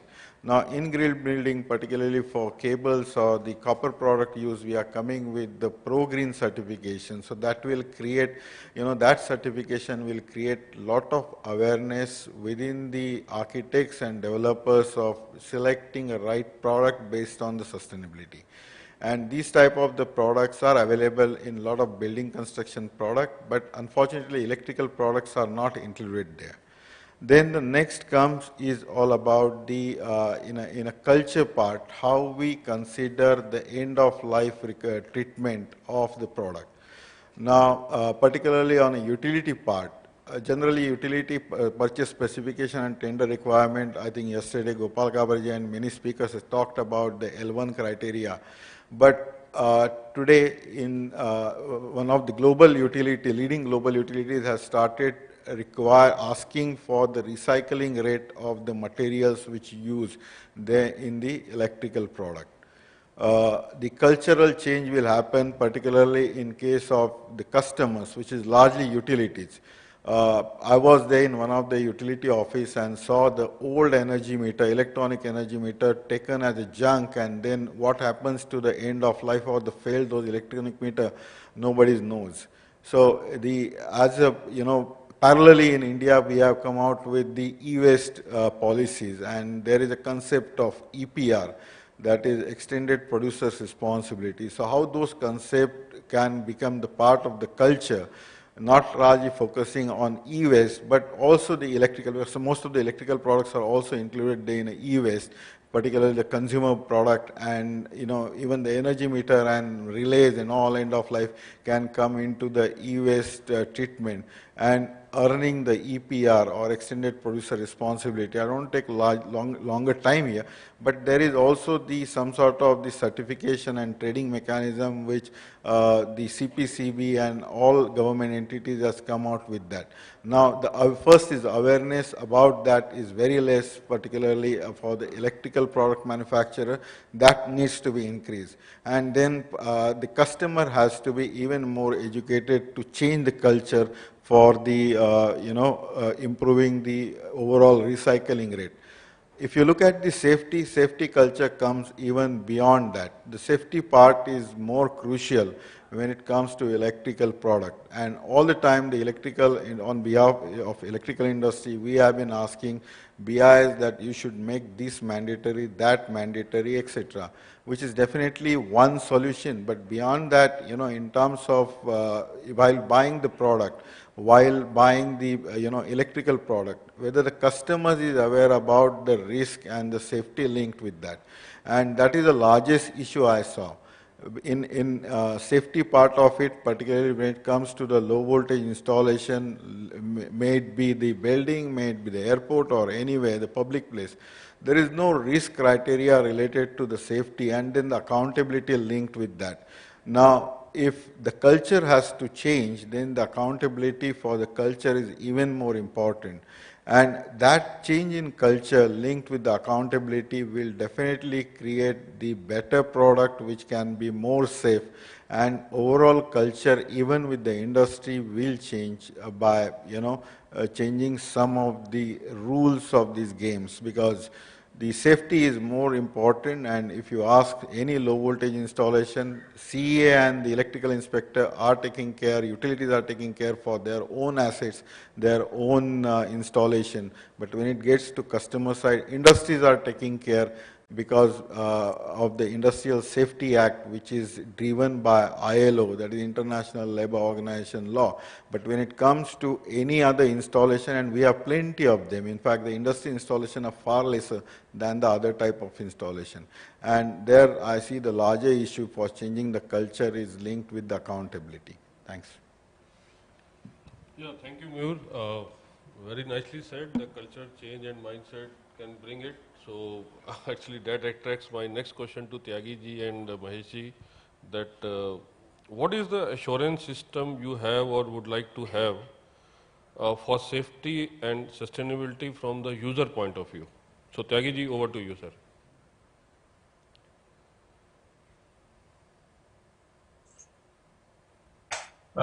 Yes, sir. As a organization, we are committed towards sustainability, and from the public perspective, safety and sustainability are very critical for our business. We are committed for ESG requirement, environment, social and governance. For achieving this, there are mandatory requirements for minimizing and for mitigating various measures.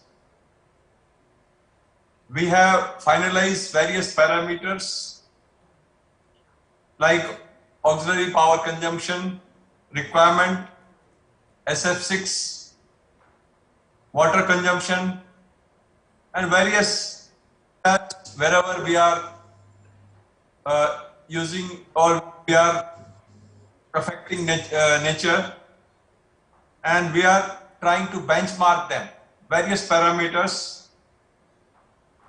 We are recording that how much power, how much water, how much various areas we are utilizing from the natural resources, and then we are benchmarking.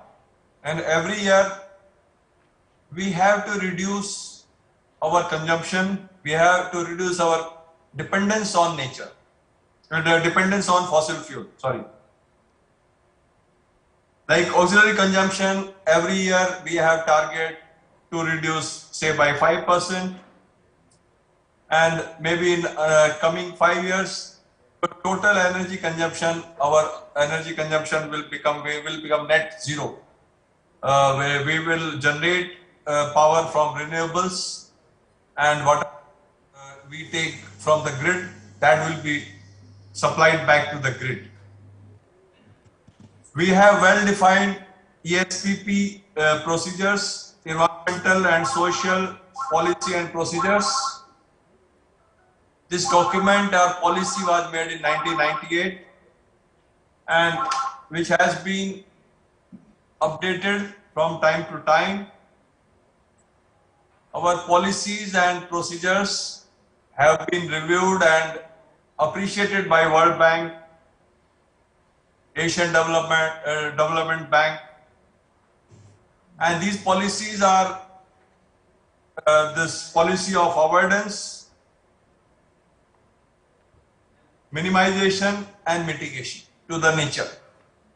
That means our business philosophy is to do least harm to the nature, and we are working in this direction so we can assure our customers, all the users, that our business model is that we want to become net zero or carbon neutral company.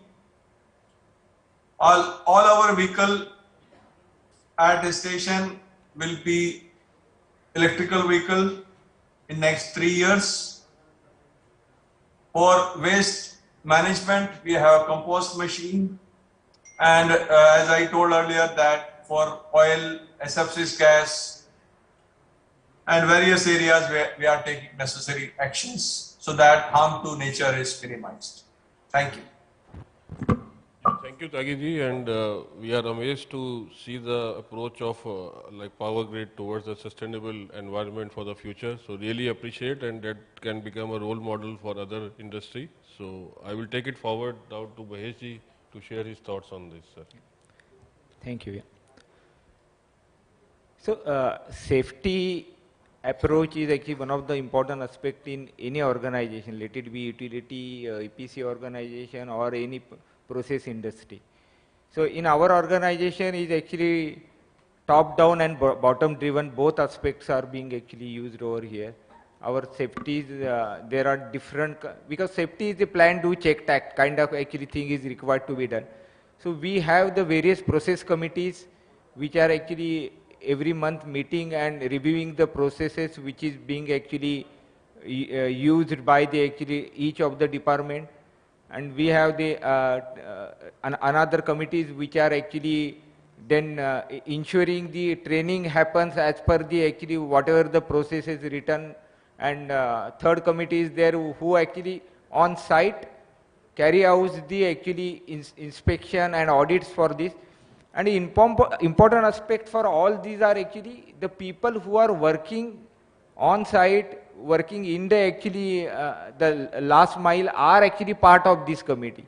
So they themselves develop this actually, and this plan, do, check, tact kind of things happens where actually the if some incident happened, that is being analyzed by a committee and again processed through the actually procedure committee, wherein actually the procedures are being modified and then the robust procedures are then placed in a place. So these are the safety mechanism which we have in organization, and that is been followed all across our different industries or group of industries. The another aspect related, if I come about the actually the assurance process related to cable. So cable assurance process are we actually discuss in few of the few of the last sessions how we talk about the or test about the cable. So when I said that we are laying cable inside the city like Mumbai, so we always have that challenge how we can lay the cable safely. So we do have manufacturers actually recommendation taking place and ensure the whatever the torques and those are maintained while pulling the actually cables or those. But another aspect is actually as a sheet ensuring the cable is not getting damaged because of many utilities are there. So we have developed many of these checklists in our organization to ensure these things are not being actually happening on site, and we have now ensured that there is no sheet fall happen in the cables which are actually laid since last 3-4 years. That we have ensured by developing all kind of these procedures. So the one which I talked about, the sheet fall monitoring. So sheet fall monitoring, we are also failed in one of the, good to share interest, failing sometimes is a little good to see that the future would be actually, that input can be used for future development. So we are used for time domain actually frequency kind of things wherein actually we used to inject high voltage, high frequencies in the sheet and see is there any sheet fall or not. So not going in much of these technical details, but we are working on this kind of thing also wherein one day we will ensure that there would be online sheet fall monitoring also happens. The one part which is challenging which come to my mind is actually the product shelf life. The shelf life of the product now, if you see the cable is having ingredient of the joints, and joints when we preserve in our stores, many of these components are having their own shelf lives. Some are having 3 years, some are having actually 7 years, some are having special actually precaution to be taken for actually storage. So this is one of the actually challenge which we face as a sustainability, because this kind of challenges are not there in a transmission line kind of actually infrastructure. So meeting these challenges and seeing that the shelf life of this product like termination and the joints are getting further enhanced to many of the years.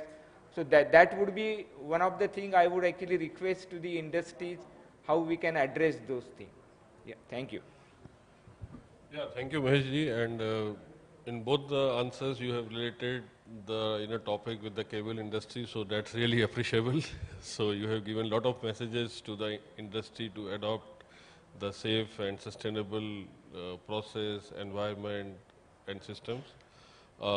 Gentlemen, this brings to my last question to Mr. Gopa and to Mr. Manjeet, that now what support and policies are we envisaging or expect from the government or the policy makers to make and achieve this target of sustainability which we are talking about? So over to you, Gopa, first. Thank you very much for the question, sir. Actually, the policies and rules, the regulations, codes, they are already in place, very well documented, and people also follow it in paper. I always say the rules are followed in paper. The reality is really different. All of us know that the majority of the accidents are the electrical related, fire due to short circuit in low voltage system.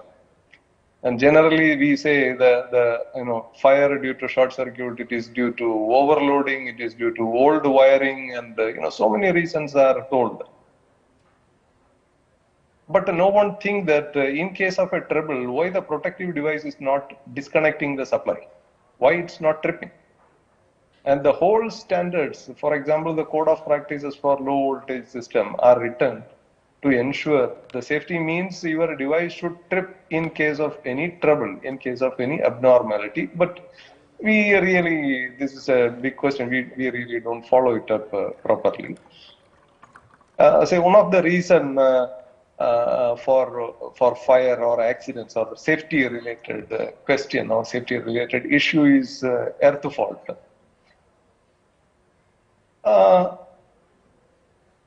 Here we should, this is also a subject which is always related to the policy. For example, all of you know that in low voltage system, especially accidents, fire accidents in hospitals, one fire accident, maybe more than 20 people are dying, or large number of people are dying. The policy, for example, in low voltage, there is I always say, a dirty way of electrical installation, or the most dirty way of electrical installation. I call it as 2 for neutral, 2 for body. Transformer, low voltage side, neutral is connected to 2 separate earth pits, body is connected to 2 separate earth pits. Why I took up this subject is it's very easy for every electrical engineer to understand. This is never written in any regulation. This is never written in any code of practice, any standards, but followed across the country by almost every electrical installation. If you look at the modern hospitals or the office complexes all around the building, there are hundreds. Actually, you need one. As a result, what happens is during earth fault, your protective devices are not tripping. What is written in the code of practice, including the regulation, is to connect the neutral, the body, say for example a generator, you connect to a common bus bar as close as possible and reduce the impedance of this connection so that the efficiency of disconnection is very good, so that in case of any fault, your protective device is able to trip. But invariably across India, this is not followed.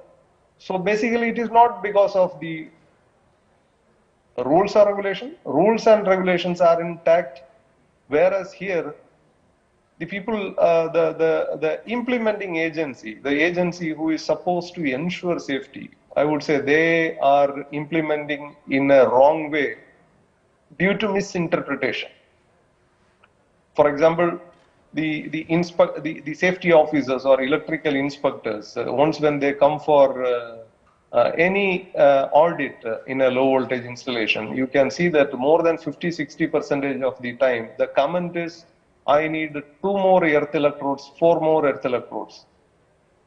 No one tried to read the standard or the regulation and try to understand that this is never existing, not only in India, anywhere in the world. You should connect everything to a common bus bar.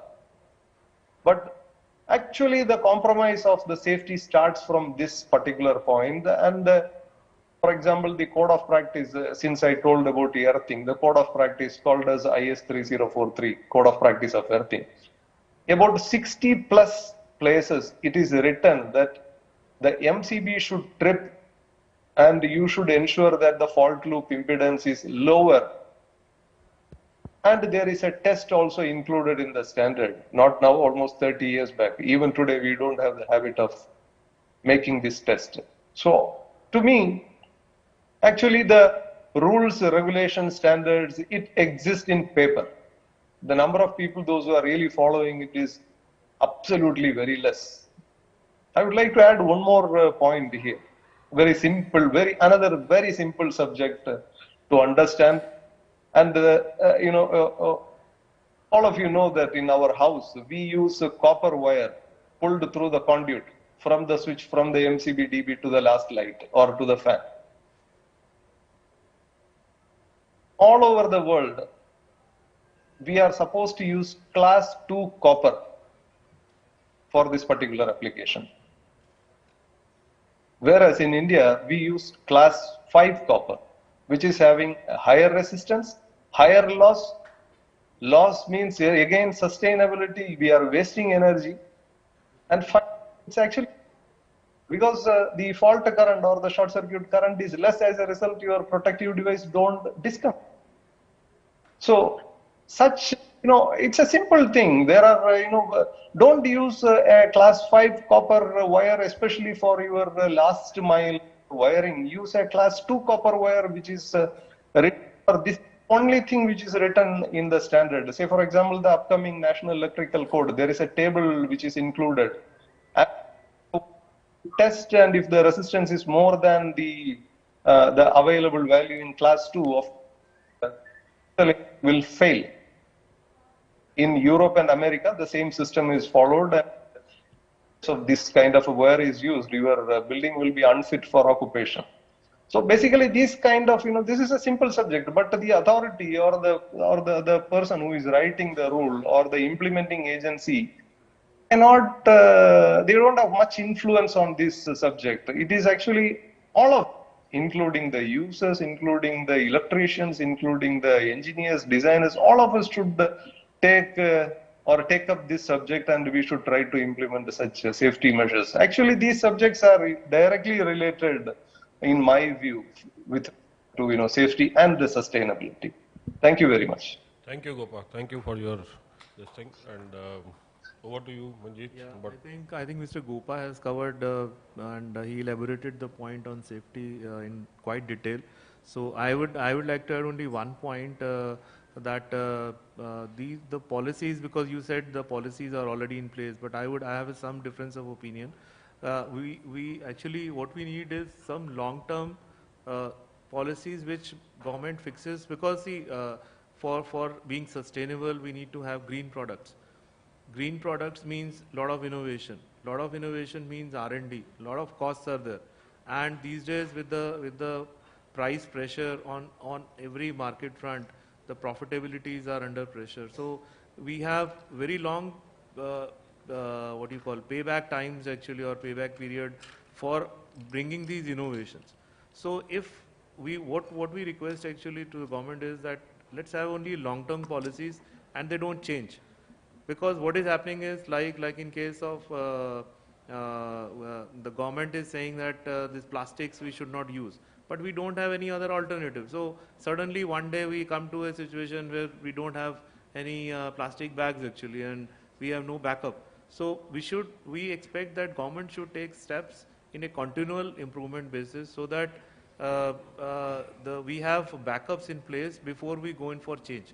And also we would like that government incentivize, because since see, the private investors or the industries, they will never invest actually in R&D if there is no incentive. They'll say, okay, we'll go with our normal production, and they will never think of sustainability and other things. So if government incentivizes these innovations, because for doing this, bringing in this sustainability, since innovation is required, and if there is no incentivization of these innovations, nobody will go for that. That is one point. Second is also government should use stick and carrot both, because what is happening is government sometimes becomes strict, sometimes it is lenient, and we don't know what is the exact policy of the government. So there should be a firm policy, both stick and carrot should be there. If the industries are polluting, then there should be some tax. If they are not closing those factories, at least put a green tax, something like that actually on them. And those factories which are basically using green products or making it more sustainable, some incentives to them, so that others also learn from them and try to become more, use more basically methodology, so that they have green products in place actually. So basically that's what I would like to say. Yeah, thanks Manjeet. And that's right, actually we as a IEEMA also should use this platform to approach the government and have an incentive scheme to implement this safety and sustainability on a consistent basis, so that industry can take a benefit out of that. I agree with you and what Gopa has also mentioned. So guys, this brings to the end of this, but for me this has been a very enriching experience talking to all of you panelists, speakers. You have brought your own ideas, your own way of working in your organization, many good practices, many things which you are expecting out of the industry, and we should implement upon that. So many thanks to you, to Katyagi ji, Gopa, who have joined us online, and also to Mahesh ji, Manjeet and Mayur, who are here with me. So thank you gentlemen, thanks once again. And because of the time constraint, what I've been advised that we would not able to take Q&A session right now, but after this, one-to-one we can have, because all the speakers are here. So whatever the questions you have, you can approach them and ask them. So that brings the end of this. Thank you very much. Thanks a lot. Thank you.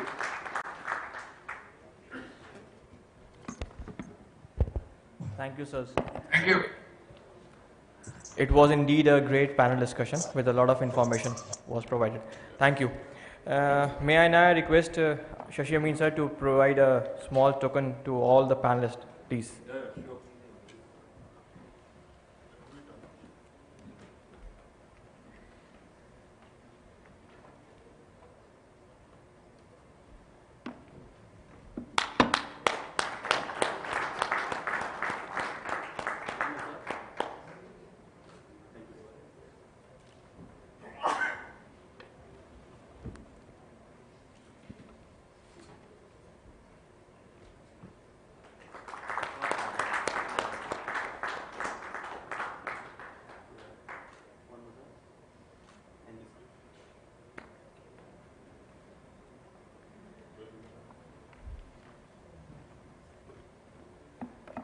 May I also request IEEMA Cable Division Chairman, Mr. Sonal Gariba, to please do the honors and provide a memento to our Vice Chairman and Panel Chairman, Mr. Shashi Amin, sir.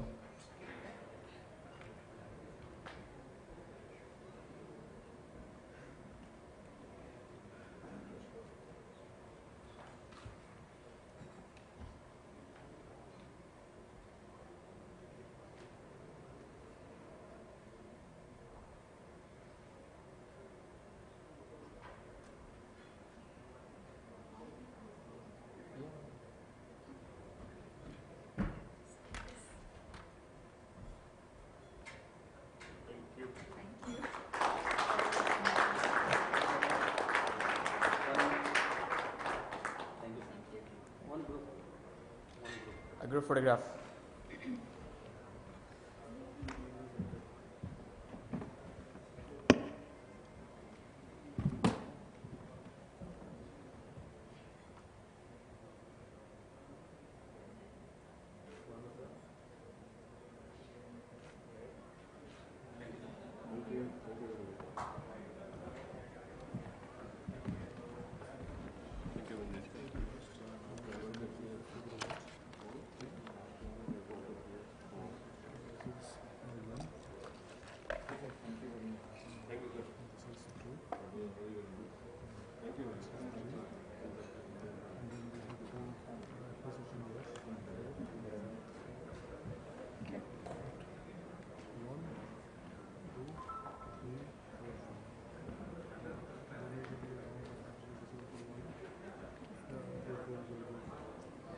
Then somebody else announce an executive.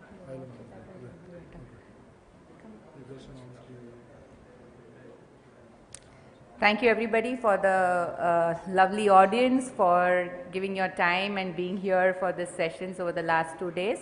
We'll now be announcing the awards for the best papers that have happened over the last 2 days. My colleague here, Vivek, will do that. So I request the OC and TC chair to please be on center stage. So first we will announce the third best paper award. It goes to KEC International. Author name is Anurag Gupta. Topic name is Technology of EVs Cables for Industrial Application.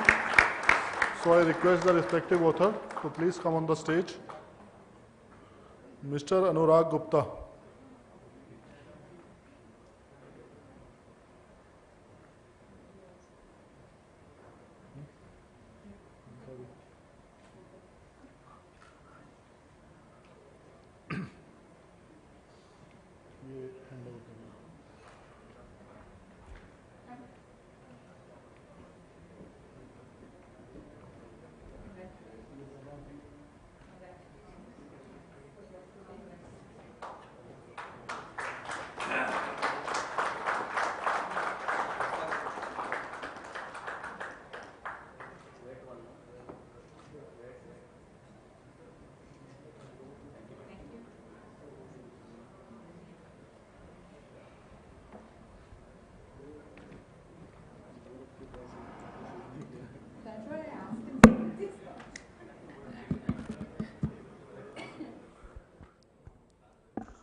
So for second best paper award, the author name is Mr. Sanjeev Kumar Chaudhary from Power Grid, and paper is Case Study on HVDC Transmission System.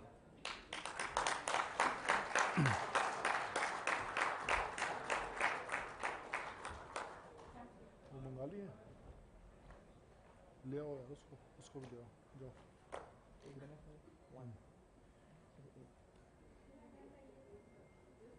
जाओ लेके चलो ये लेके चलो लगाऊंगा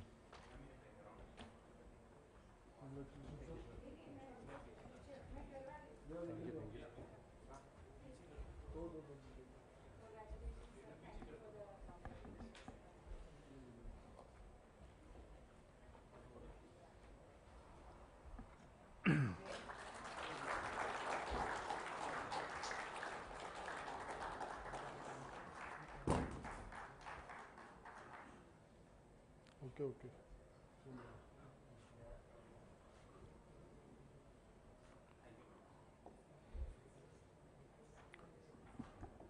Thank you and congratulations.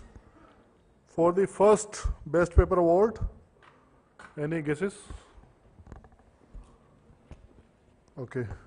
It goes to Tata Power Mumbai. A paper name is Transition GIS Bus Duct for EHV cable in place of cable transition joint.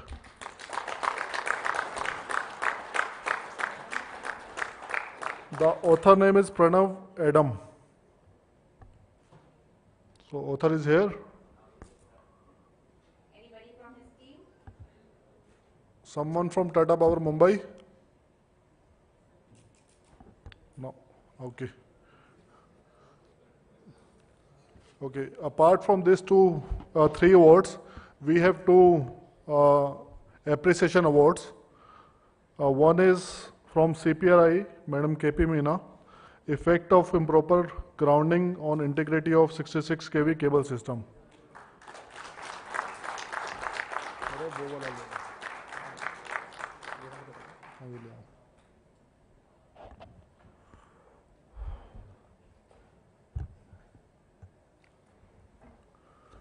Congratulations, ma'am.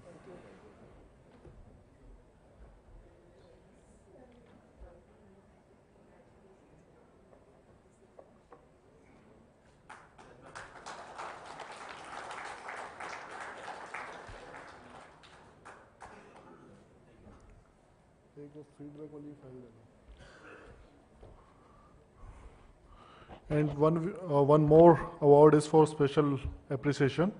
That is Mr. P.C. Gururani, Universal Cables, for smooth aluminum sheath innovative trends in EHV cables.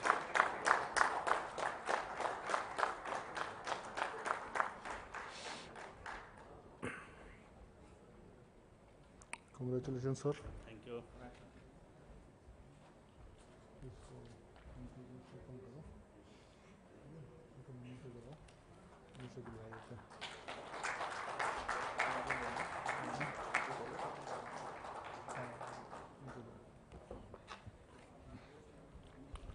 So, ma'am, for the delegates, we have some quick delegate rewards. So, we request you to kindly shuffle the feedback form. If anyone wants to add on the feedback, so please provide within next 1 minute.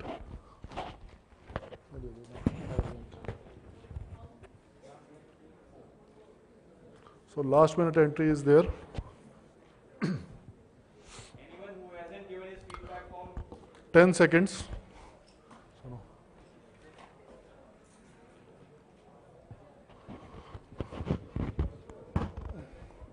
I think we should wait for the feedback.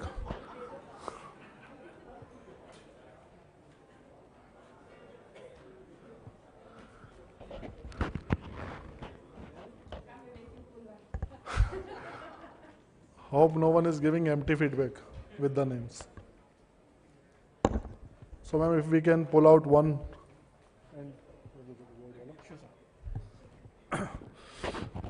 So, we have 4 delegates awards. The first one goes to,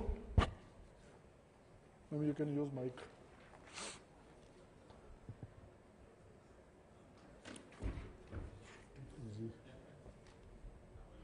एक mic चालू करके देता हूँ.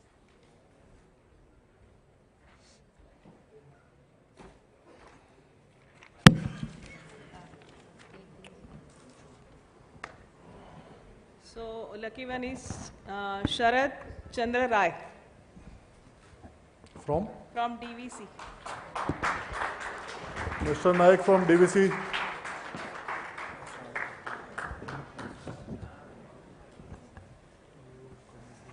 Neha Chauhan from Icon Media Group.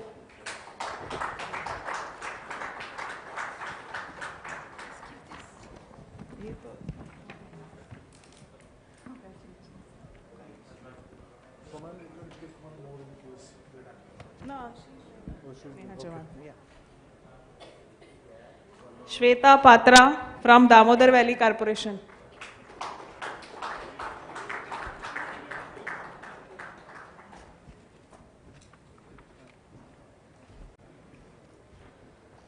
Avinash Nigam from Saharika Enterprises.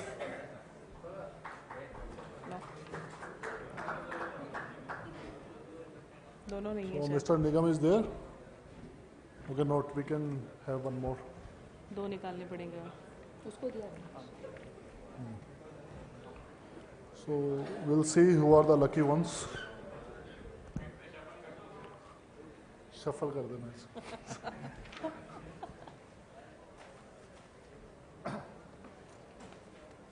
अभी आप निकालो.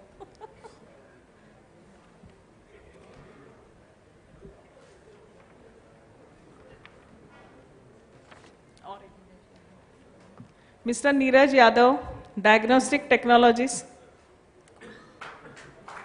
Okay, he's here.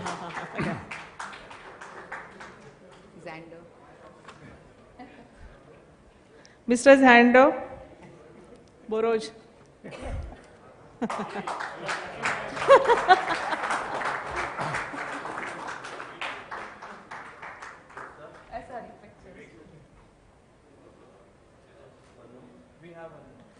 We can have. Come in.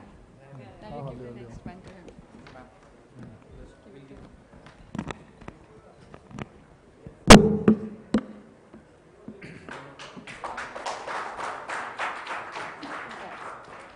One more actually. Yeah.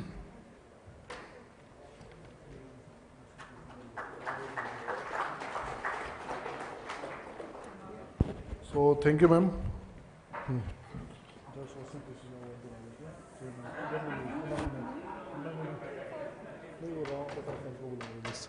So I request Rama Prasad sir to be on stage to give the award to the OC and TC chairman of the Cablewire who have put in all the hard work. So request sir, you be here. So ma'am,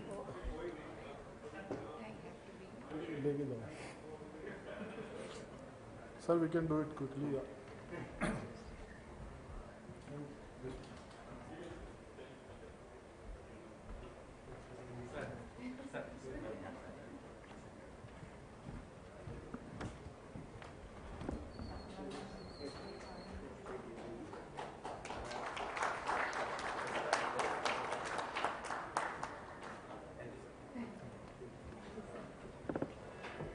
So request for technical committee chairman to please be on stage. Thank you.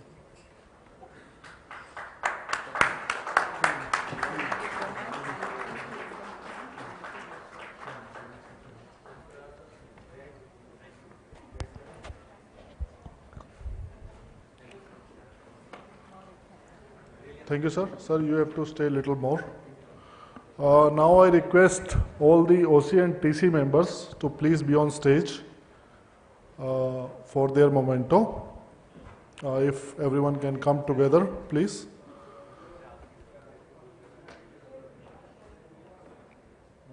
So I'll announce the name when I see them. Shailesh Patel sir from ERDA, Mr. Bharat Sehgal from Polycab, Mr. Gupta from JRD Cables, Mr. Saurabh Bansal from KEC International,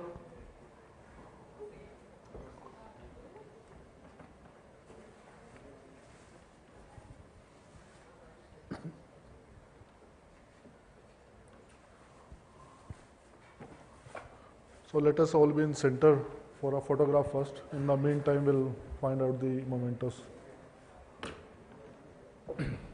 So Tiwari sir from KEC, Request all OCTC members to please be on stage.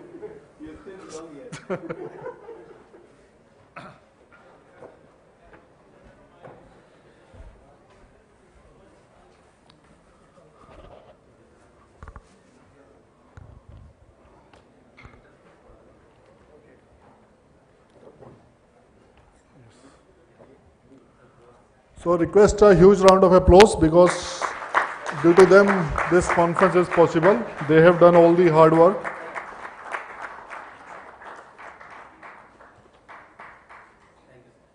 Thank you.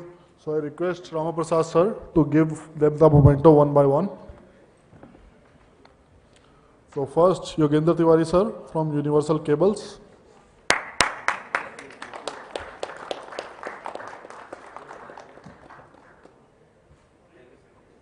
Thank you. Mr. Gupta from JRD Cables.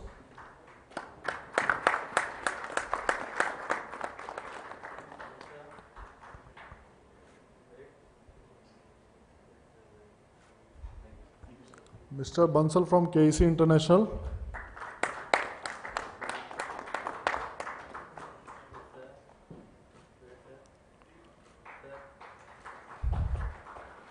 Mr. Bharat Sehgal from Polycab.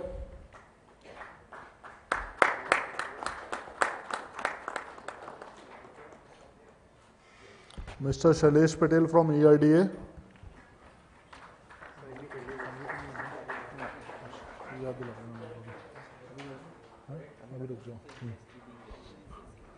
So we have a group photograph now. Those who want to join us, so please, most welcome. They can come in front of stage and we can have one group photograph for memory purpose. So inviting all of you, whosoever is interested, please be on stage. And after that photograph, we will have a day summary. Achha, everyone is requested to please be on stage. We'll have one group photograph.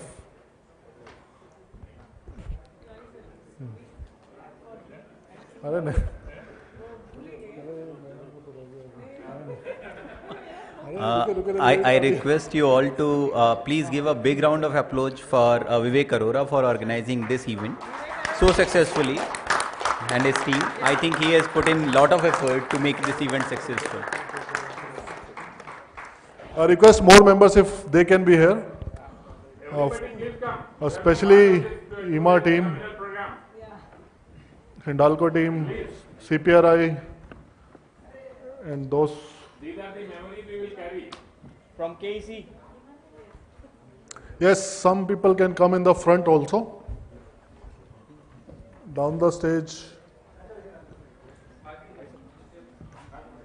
Sir, you can please step down. Yeah. Ladies, you be in the center.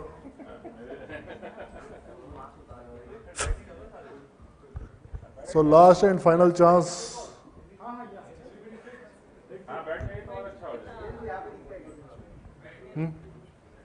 Ashu,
Thank you.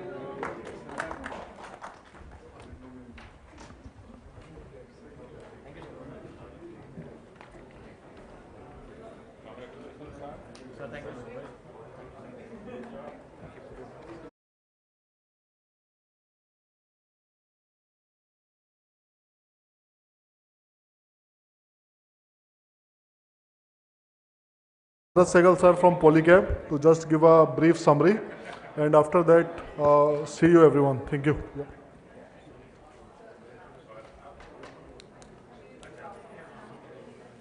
शुरू करूं? Good evening. जल्दी तो हवाओं में है अभी. So today we have a very excellent and informative sessions. Started with the keynote address on the EV charging, and afterwards three sessions.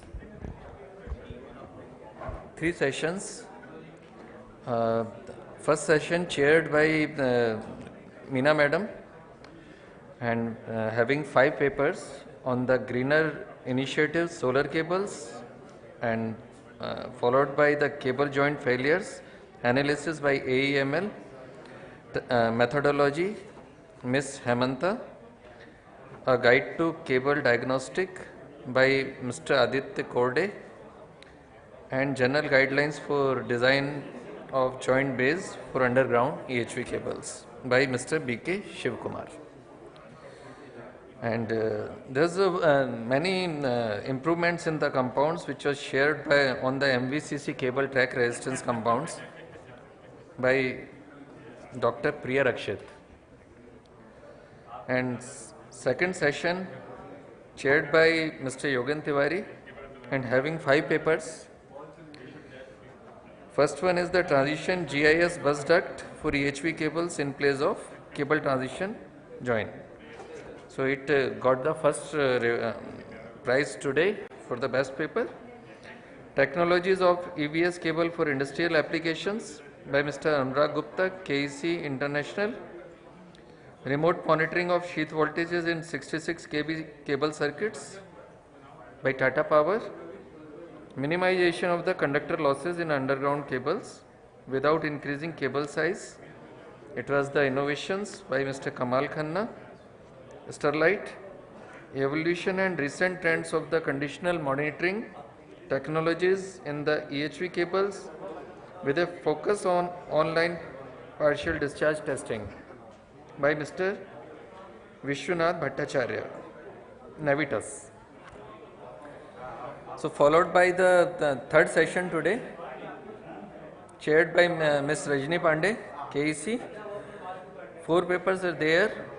First paper on the special cables for industrial application, Mr. Naitik Punamia, RR Cable. Understanding of XLP cables, diagnosis using partial discharge measurement, Faisal Masood, Altanova, and safety issues on the snapped cover conductors by Mr. Manish Patel, Apar Industries. And in the last, the case study shared by the Power Grid Corporation, Mr. Sanjeev Kumar Chaudhary, which was very informative today. So at last we got a very interesting discussion, panel discussion on combining safety and sustainability with the user perspective. So in the final minutes, this event was really memorable for 2 days, and definitely many takeaways are there, many learnings, and it's a joint effort of the TC and OC, and we are working for last I think 2-3 months on this, and hats off to all the people, those work hard. Thank you.